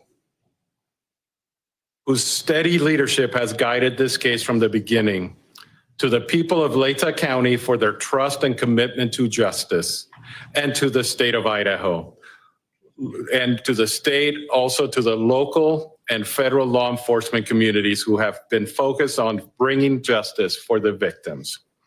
I also want to recognize Jeff Nye, who's the chief of my office's criminal law division, and the team of attorneys in my office who work side by side with local prosecutors. Their contributions were quiet, but vital. They help protect the grand jury's work. They push back against legal challenges and successfully defended the use of advanced forensic tools that helped identify Kohberger. These were groundbreaking legal efforts done with resolve, with care, and in the name of public safety. Their outstanding legal work spared the families and the public from a drawn-out, painful trial that would have reopened wounds and prolonged the family's agony. When I became the Attorney General 2.5 years ago, I interviewed Jeff Nye. He was not the chief of the criminal division at the time. And I asked him if there was anything he would change in the office of Attorney General. If you get to know Jeff, he had a long list. It was a very long list of things that he would change in the criminal division. But the first thing he talked about was the fact that our office was not helping local prosecutors with their defense, with their prosecution. It was a take it or leave it kind of approach, that we either took the case and handled all the matter, or we did nothing at all. And he said that there were important cases where we could actually assist in the Office of Attorney General. It's one of the reasons I hired him to be my chief of the criminal division. And I think today culminates the wise decision that he had to make those changes and the important change that we made in the office. This moment didn't come easily. It was the result of tireless effort, careful preparation, and unwavering pursuit of the truth. Behind the scenes, our legal teams worked diligently to defend dozens of legal challenges. Their efforts not only helped ensure a just outcome, they also spared the families and the community from the painful trial and endless appeals that would have reopened deep wounds.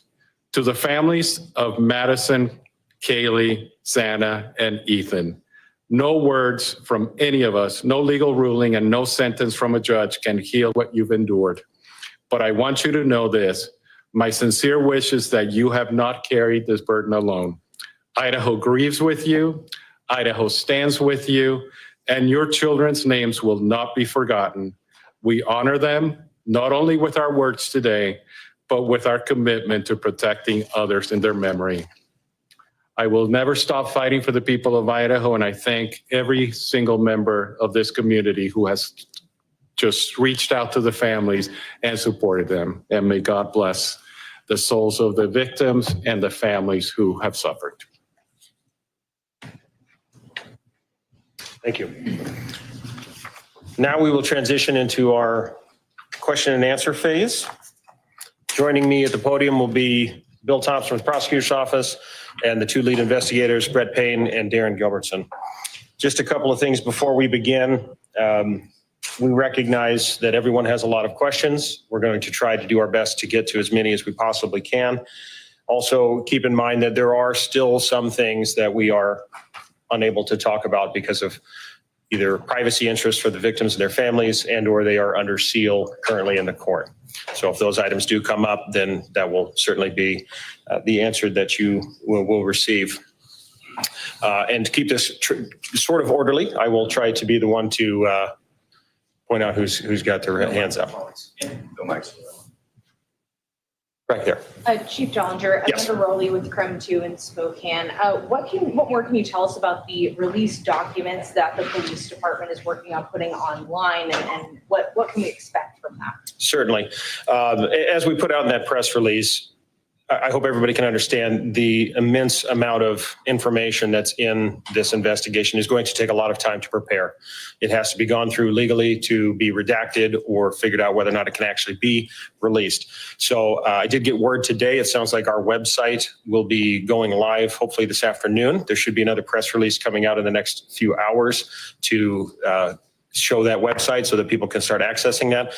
Initially, what is going to be on there, and certainly this is just for the Moscow Police Department because we're only the holders of our records, but it will be all of our police reports from this investigation. So just the documents there. They'll be redacted, ready to go, again, free of charge for the public. We want to be as transparent as we possibly can, so we wanted to get those out to everyone. Chief, from the very beginning, your department was saying this was a targeted attack. Can you now say who was the target and what's your evidence to show that? I'll turn that question over to the investigators to answer that one. Well, I think Darren and I have, the evidence suggested that there was a reason that this particular house was chosen. What that reason is, we don't know. We don't know who the target was, and we're not going to speculate on that up here today. But we can tell you that for whatever reason, Mr. Kohberger chose that residence. Perhaps it's the location, layout, we don't know. But that's, to the best of my knowledge, that's what that statement likely led to. Haley got their KHQ. There was a social media account that surfaced that has long had speculation that it was Bryan Kohberger. Can you talk at all about the Papa Roger potential connection, if any? Right. There was no connection. There wasn't at all. And we looked into every bit of it. We took a deep dive into it. We researched it. It wasn't him? It was not. It was not. Thank you. We can cut that off. Is it possible that there was a second order weapon used? Not just the knife? Is it possible? All the evidence shows and tells us that he used a knife, a K-bar knife. And that's a weapon we believe was used to commit all the murders. Here. Wait a minute, though. The Gonzalez just said that they used a different weapon, and the lawyer almost insinuated that the prosecutors kind of filled them in that there was a second weapon, and so they could have some answers. Did they not just say that? I am so confused. He just said, no, it's one weapon. That contradicts what they just said outside. And it sounded like it was because of information they got from the prosecutors and stuff. Was it not the way that their lawyer said that? That it was like they didn't want to talk about it right now, but they know it because they got some answers from the state, right? I thought that's what they said. What the heck? I'm so confused now. He just said no, one weapon. Huh. And I know that's what we always thought the whole time, but I'm saying what we just heard outside on those steps, totally different. Huh. The Gonzalez family said that there was a second weapon that was used on Haley Gonzalez. Can you confirm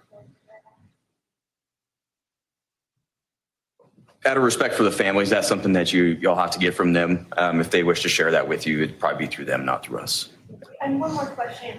You said that it seemed like he chose that house. There's no clues as to why he chose that house. You know, after working in Moscow for several years as Chief Dollinger, that area is frequented by many, many people at all hours of the night when college is in session. So what Darren and I have surmised is that perhaps it's the old hiding in plain sight. There's lots of people around. There's lots of vehicles around at all hours. It's not isolated where you'd be noticed. So that's where that comment comes from. It does. And no, it doesn't make sense. And it's if you're in that neighborhood at all, it's a very complicated neighborhood. It's very closed in. But at the same time, there's everything from college kids to adults that live there, people that have full-time jobs, part-time jobs. So any one of us could come and go and fit in there. So. Roger. DA Thompson, during the plea hearing and then again today, it seemed like your voice or quiver when you were either putting up photographs or mentioning the victims' names. I'm just wondering about the emotional toll. Yeah, you're right. My voice was quivering. Y'all were in there. There's a lot of powerful emotion. The losses are almost indescribable. And maybe my filters aren't as good as they might have been 45 years ago when I started in this business. But I think you also saw that even Judge Hippler was affected and impacted by this. There is no easy way to remain stiff-lipped and dry-eyed through this kind of tragedy. There just simply isn't. I'm sure you're not aware of this yet, but there was a photograph where they zoomed in on a picture that Bryan Kohberger had on the defense counsel table. It was an image of a black heart. I don't know if you've heard this or you've seen the image. Hearing this, your thoughts? First, I've heard of it. There is something I need to say, though, real quick. Wait, Thirst, I missed the question. Sorry, I am going to stop and comment a little bit. We'll end up watching it all. If I miss something, I want to hear it. Through this kind of tragedy, there just simply isn't. I'm sure you're not aware of this yet, but there was a photograph where they zoomed in on a picture that Bryan Kohberger had on the defense counsel table. It was an image of a black heart. I don't know if you've heard this or you've seen the image. Hearing this, your thoughts? Black First, heart? I've heard of it. There is something I need to say, though, Black real quick. heart? This is the product of, I'm sure I'm getting old in my failed memory, but there's one other person I need to recognize, and this is very important to us because this was a key person that was going to take us through trial, and that's Josh Hurwitz, the former United States Attorney for the District of Idaho who left office and voluntarily joined our office as a special deputy to help us. My apologies for the oversight as I wasn't reading my notes correctly, but thank you for that little interlude. Chief? I guess my question is for Mr. Thompson, since you're still up there, Internet Lady with Law and Crime. You said that, it was your decision to accept this plea agreement. It brings finality, people die in prison, but Corporal Payne just said they don't know who the target was and why he targeted this house. Was there a reason why, as part of the plea agreement, you didn't require Ann Taylor to have her clients sit down with you all and to answer some of these questions? I think that Judge Hippler addressed that today very, very well. Of course, Judge Hippler addresses everything very well, we found. The law does not give the court or us the power to require a specific factual allocution. And just let me finish. And we recognize that. We recognize that we could have said, well, in order for us to move forward, we want a factual allocution. But I have to be perfectly candid. I don't believe that there's anything that would come out of his mouth that would be the truth. I don't believe that there's anything that would come out of his mouth that would be anything other than self-serving.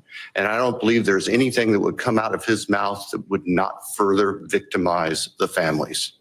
And so that just simply wasn't a factor. We made our decision based on our assessment of law and the facts.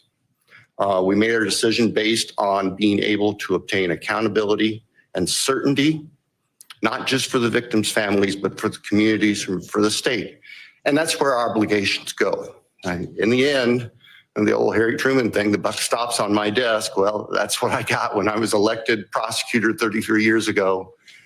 I never dreamed it would involve something like this, but we don't shirk our responsibilities just because it got big and nasty. Thank you. Corporal Payne and Lieutenant Robertson, first of all, I want to say to you, Corporal Payne, that the Chapin family told me that you called them every night during that nearly 7 p.m., even though you didn't have to. And I just think that that goes to show the person who. That being said, I'm curious as to where you think or believe the murder weapon is, where you think or believe clothes Kohberger was wearing that night are, and how do you think he avoided forensics? Well, I can just tell you, and forgive us if we go back and forth, it's just kind of how we roll.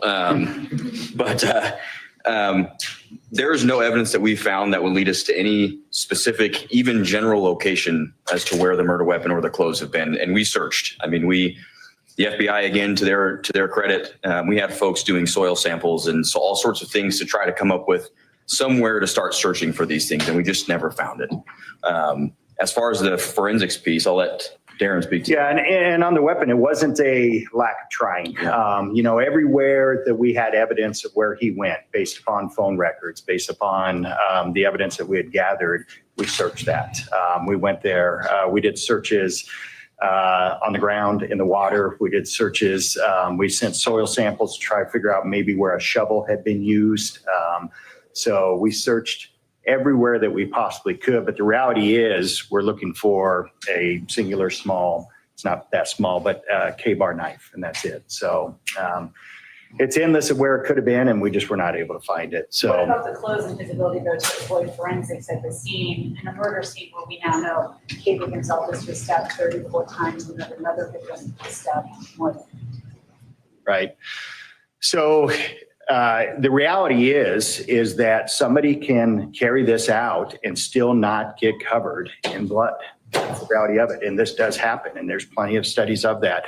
And we've had some of the world's experts that we've asked those same questions because we've struggled with that. Why do we not find more here and there? And the reality was, if somebody has the training, if somebody has thought about it, if somebody wears the right type of clothing, that could be the outcome. And that's what we were left with. Over here. Chief of SARS of CNN, to Mr. Thompson, did you do psychological testing on Bryan Kohberger? Did that weigh into your decision to have a plea deal? And stabbings, multiple stabbings are very personal. How did you assess that mode of murder? I can tell you that psychological testing was done of Mr. Kohberger. The results of that do not rise to a defense to his conduct under Idaho law. The results of the various testing, most of it done by the defense or on behalf of the defense, is also sealed by court order. So I can't speak to any specifics, but I can tell you, yes, psychological testing was done. I can also tell you that no, psychological testing or any potential psychological condition of Mr. Kohberger, that did not play a role in our decision. Bill, does it have any bearing on where he will be placed or housed? Where Mr. Kohberger, where the defendant is going to be housed, is going to be up to the Idaho Department of Correction. And that could very well change over time. And the reality is we will know about it after it happens. Over here. Did you monitor Mr. Kohberger's communications while he was incarcerated? And did he say anything that was helpful or gave you any insight as to why he did this? Yeah, we did monitor it, both while he was housed in Latah County and then once he was moved down to Ada County. We have hundreds, thousands of hours of monitoring that was done, but there was nothing of evidentiary value that was gained from any of it. Will you be releasing those conversations? It's my understanding that the jail will not be releasing things that involve personal conversations with third parties. That ultimately would be a decision because the recordings are in possession of the two correctional facilities or detention facilities. But I'm pretty certain the Latah County Sheriff's Office policy does not allow for that. And I would guess Ada County is similar. You can ask them. Here. Thank you. Greg Fisher with CBS 2's 48 Hours. Was there any evidence that Kohberger was following the social media of any of the victims? So trust us, we wanted that to be the case. We've looked for a link and we have not found one, not one. Yeah, through the entire investigation, I think that's something that we need, that you want, is to help to understand this and say, well, what's the connection? What was the link? And so we had every resource possible and we worked that tirelessly, both from everything from his side, but all the victims and all the members of the house from their side. So we have never to this date found a single connection between him and any of the 4 victims or the 2 surviving roommates. Michael Ruiz from Fox News Digital. My question is for the investigators. You guys are going through this case. You got a lot of evidence about his background, his education, his training. You said earlier you couldn't identify a reason the house was targeted. Do you have a motive for this? We don't. Lauren Patterson, Northwest Public Broadcasting. This question is for Anthony Gallagher, actually. I remember when Anthony was a beat cop assigned to talk to us at the very beginning and all of this happened, and now you're running the show. So I wanted to ask, as a community member, has this case shaped and changed how you're police system operates?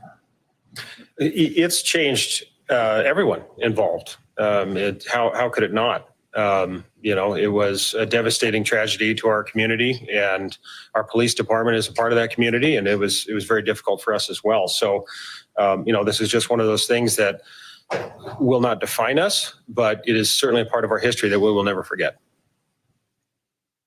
Yes. Rebecca Boone, Associated Press. The perhaps unprecedented level of interest in a court case like this in Idaho was matched by an extremely high level of secrecy within the case. The Gonzalez family has said that they're desperate for answers about what happened to their daughter. Do you anticipate most of the court documents being unsealed, or are there things that you will specifically request remain sealed?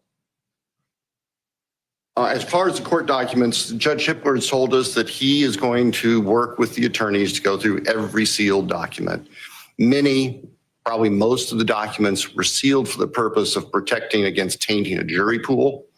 And those documents I would expect would become unsealed. Requests for discovery, various things like that.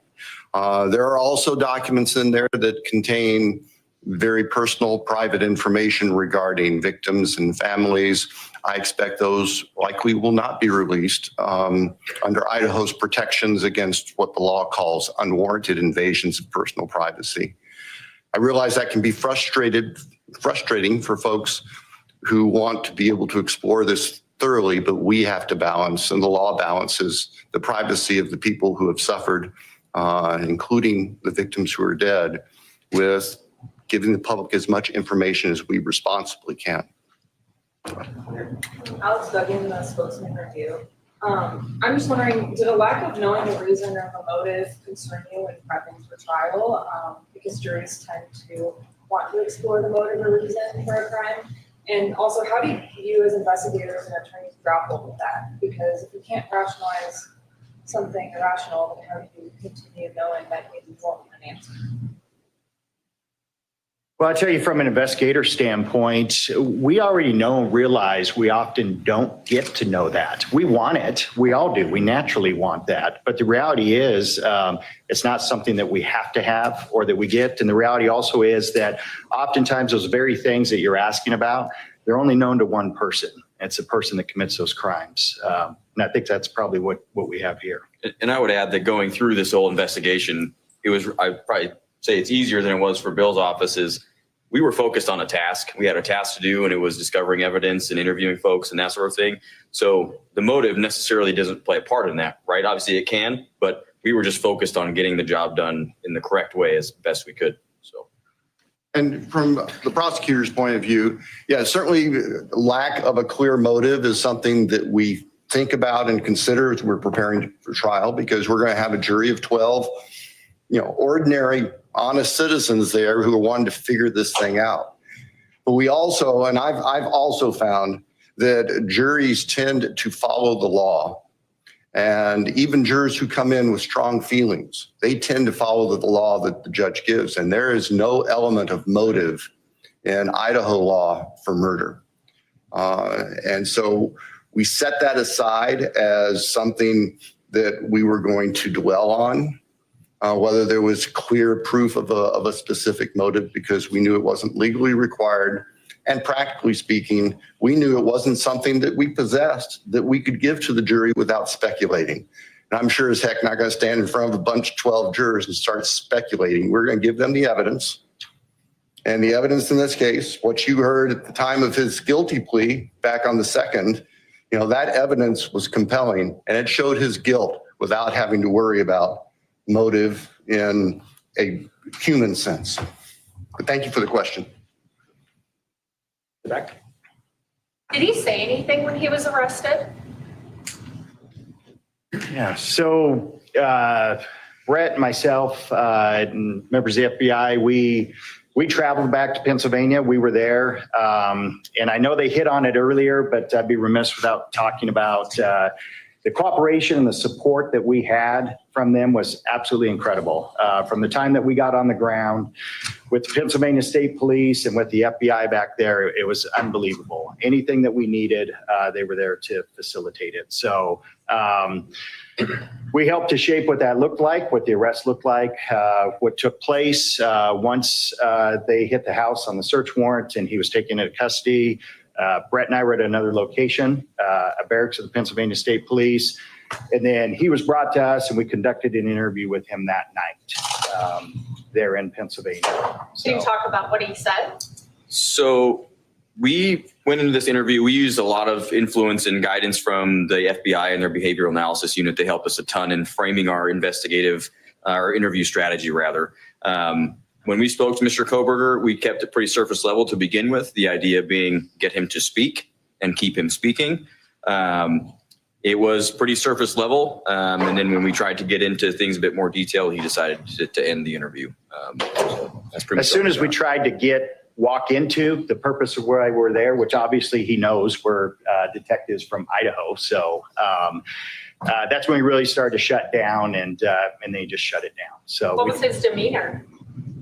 Calm, relaxed. Say very similar to what you see and whenever you see him in court. Next question.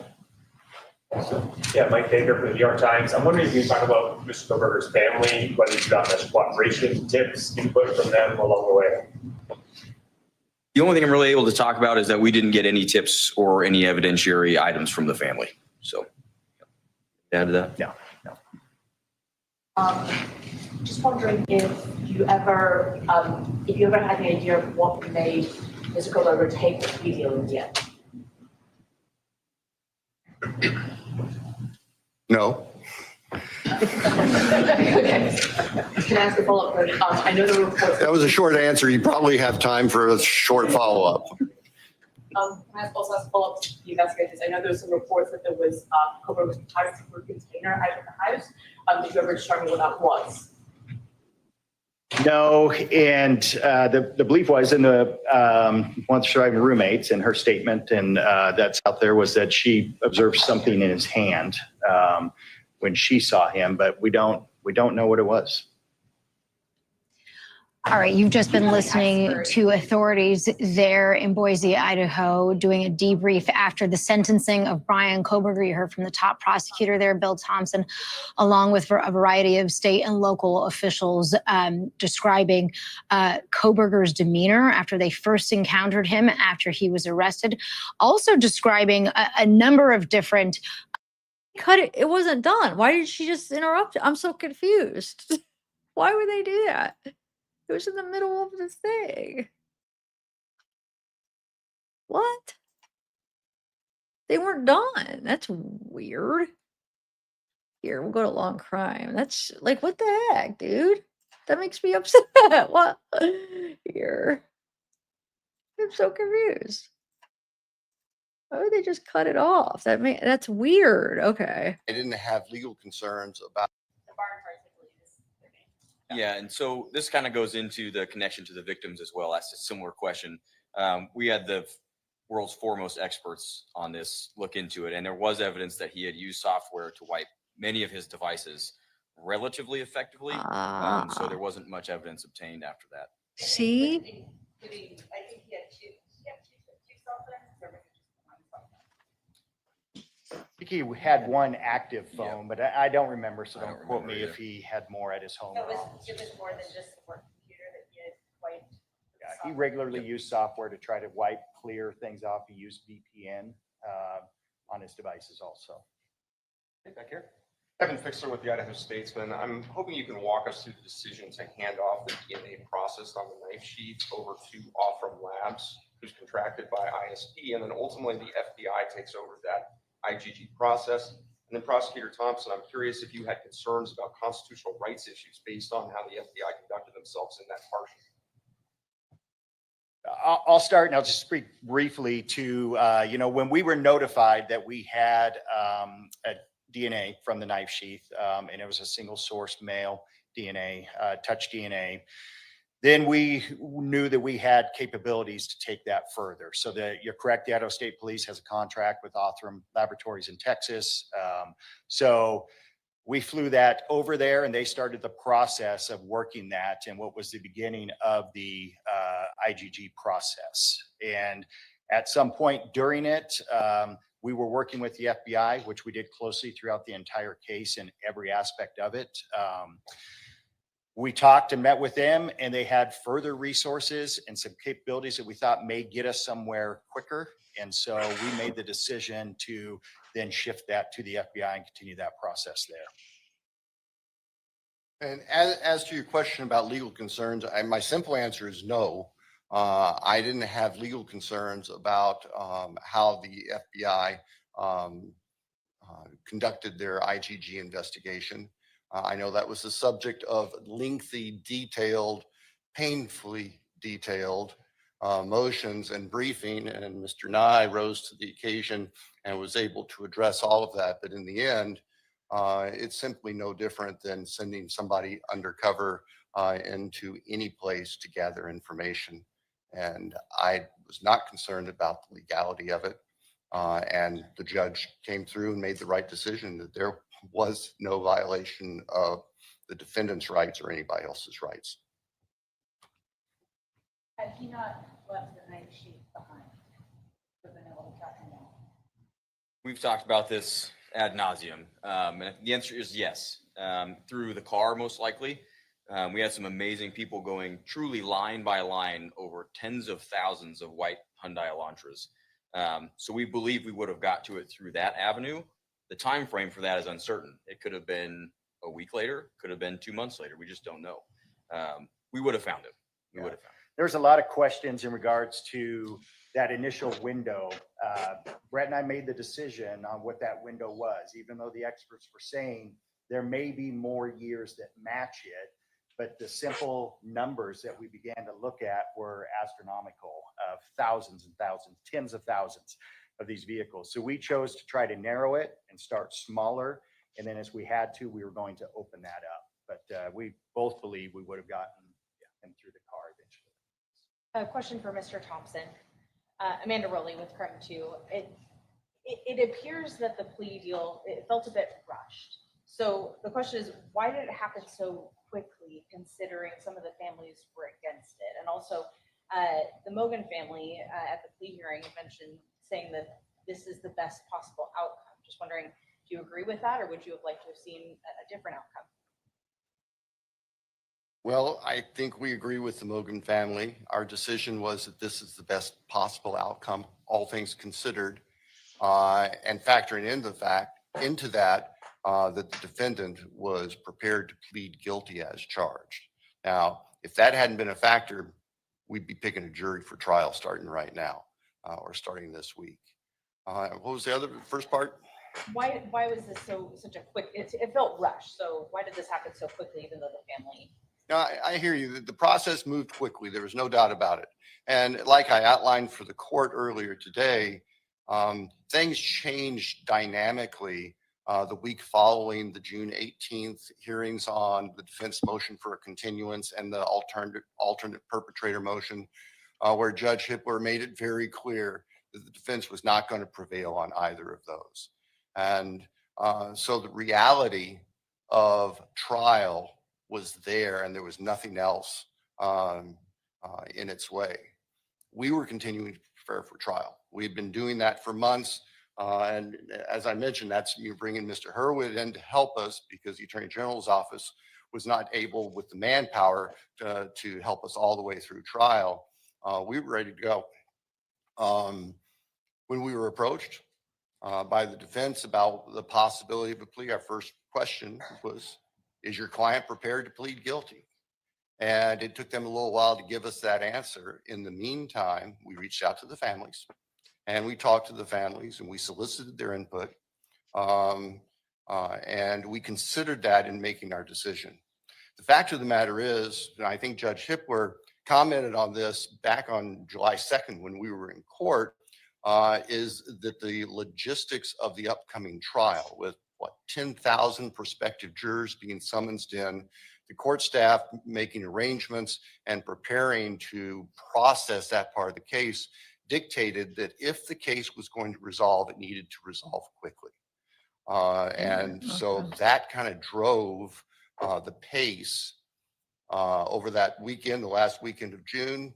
At the end of the weekend, when we understood from the defense that the defendant was prepared to plead guilty, the court was notified the next morning, and the court wanted to move quickly to get a plea done on the record if it was going to be done, and if it wasn't, so we were not interrupted in our trial preparations. The trial logistics were the main concern, just as Judge Hippler had said prior, right, with the jury as a factor and that sort of thing. Yeah, the practical aspect is that the trial machine was running, and if it was going to be interrupted, that had to be known as soon as possible. I think that's the fairest explanation. Question here. Yes, Michelle Benucci from 48 Hours. I just had a question about when you were looking into Kohberger's past, was there any early sign of trouble, or what did his background look like? Well, we can't go into his younger years. I believe that's actually still under seal. Correct me if I'm wrong. But what I can tell you is the things we do know about him was that his education led him down a path that was very much focused on forensics, crime scenes, that sort of thing. So that was really what we focused on in his background, is what led him down this path. How may he have prepared for this? And I think that was a big component of that, was just his schooling and his choice of potential future profession. So. And just so there's no speculation here by what Detective Payne just said, documents under seal involving Mr. Kohberger's background, they may or may not be released down the road. I can tell you that there is no evidence of any criminal history of any significant nature. There was no evidence of a history of violence. There was no evidence of a history of a factual predisposition to do the crimes that he committed here. So if there are any concerns among your listeners or readers that somehow he was a serial killer in waiting with all of these prior actions, we are not aware of any behaviors like that that preceded what happened here in Idaho. Take this question here, and then we're gonna have two more after that.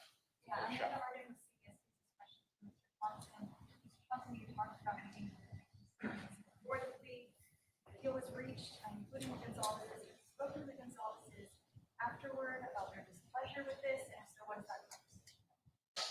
We have spoken with families afterwards, and I can tell you that families that did not agree with our decision have made that very clear to us. And I don't expect anything different. I respect, and we respect, that everyone is going to grieve differently, even within family units. And everyone is going to look at the case and possible resolutions from their own light, and they are entitled to that as victims. I'm not going to pretend that everybody was just fine with our decision, because there were families and family members who were not. And we accept that. We recognize that. It's just a fact of life. It was stated earlier that the target is unknown. However, it's been speculated that the convicted may have encountered Maddie while she was serving at the Maddie restaurant due to the vegan menu options. When his digital data was analyzed, were there any location pins or any information there that could have connected him to where Maddie worked? No, there wasn't. Like I said earlier, we wanted that. We looked for it in every possible way, digitally, financially, physical location, anything you could think of, anything that we thought, where is the connection? Where's the overlap? And we searched tirelessly and never found it. I can't say that he was never there at all, but we never found any evidence at all from interviewing everybody that we possibly could, talking to every person that would have that information to be able to show that he was there, or that there was a connection through the restaurant. Last question here. Just two follow-ups to earlier questions. First of all, my question about the family. You said that you didn't get any evidence from the family. Was there any hindrance of the investigation from the family? And was there any specific evidence you were hoping to get? Are you talking about his family, Kohberger's? There was not any hindrance, anything, nothing that impacted us carrying out the investigation. Thank you. And then the second follow-up, when you mentioned, like, obviously you follow this line of interest in studies, did anything in your investigation indicate that that was chosen as part of a planning process as opposed to just an area of interest? There was nothing aside from, we have some of his coursework where he did, a crime scene recreation, that sort of thing, but it was all part of his studies. So I don't think that any of us attributed that to a planning process per se. Certainly it was a learning process, but whether or not it was a planning process ahead of what he did, we'll probably never know that. Yeah, and I would say we didn't find anything that would be any different than a student similar, a different student in the PhD program. Gotcha. So then I'm understanding that the planning process, that you're in the investigation investigated from that purchase of the overnight on Amazon, which is the first, I guess, step toward. Did he plan it? Did he buy it with the purpose of that? Is that what you're asking? Yeah. And we don't have know. anything to show or prove that he did that. Well, thank you all. That concludes our Q&A section today. Hopefully we tried to get as many of you folks' questions answered as possible. I'm sure you're going to have further questions. And certainly the question was already brought up about public records requests. Just keep in mind that if you're looking for those in the future, you will need to go to each individual agency or entity that has the keepers of those records. So just to reiterate, the website that the City of Moscow is going to be putting up hopefully today, that will only be Moscow Police Department records, and those will be our police reports. So we understand that this case has captured the attention of literally the world, and today's news conference was not held to relive the tragedy, but to honor those lives that were lost, to acknowledge the conclusion of this legal process and to reinforce our wavering commitment to justice, a commitment we share with you. I want to take a moment to thank the members of the media here today. We understand that you do have a vital role in helping the public comprehend the intricacies of this case, and your continued professionalism in covering this emotionally charged and complex case is appreciated. No additional comments from law enforcement will be made today, and if you have further questions, please feel free to submit those through the agency's public information officers. Thank you very much. Thank you.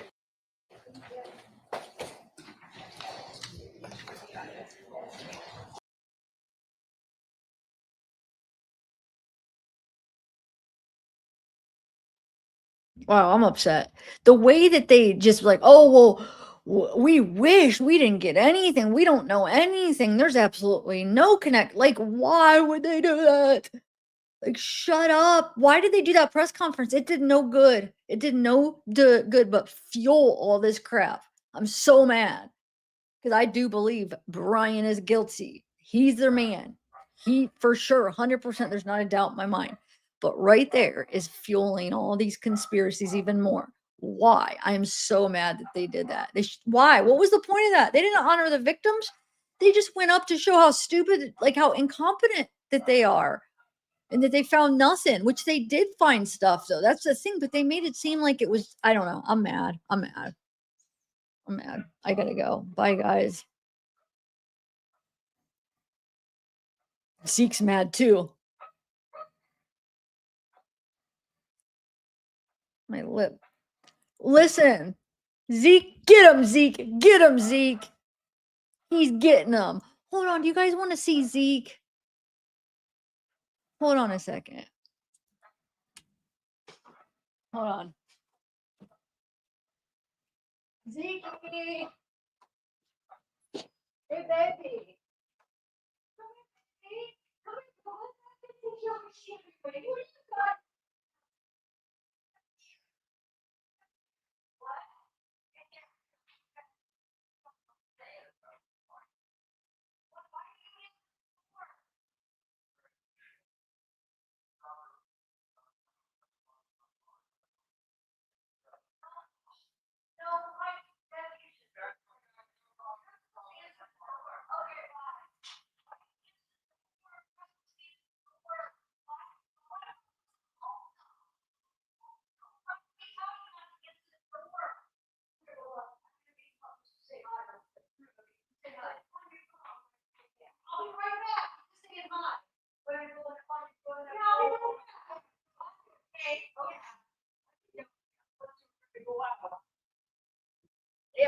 I got it. Oh, I got it cramped.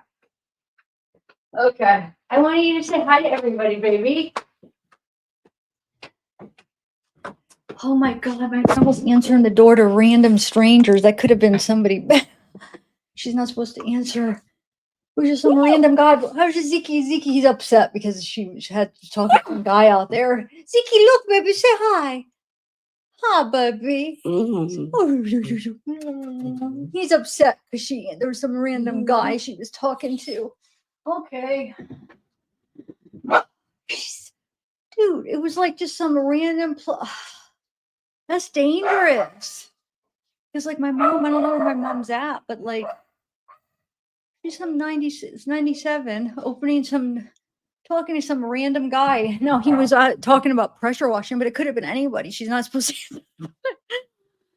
Oh, my grandma was like holding it open, trying to let him in. I'm like, no, like we don't need pressure washing because my nephews just did pressure wash.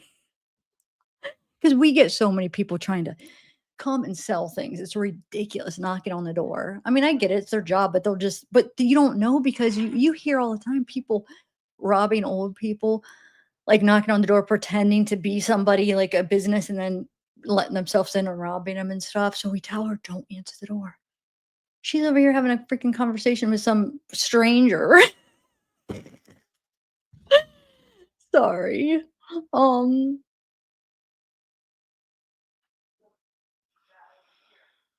not even sure if he was who he said. I'm glad I went down there when I did. She might have let him in. He said he was I just pressure washed the neighbor's house. Do you need like no, my nephew's I feel like I was kind of no, I wasn't mean. I was just like, no, because I mean she had the door, he was almost in, Zeke was trying to get out. It was just crazy down there. So yeah, I had to it's like, no, like we gotta get no. I know we do, but she forgets. I know, we try. And that's what I just told her, Grandma, you're not supposed to answer the door. We tell her.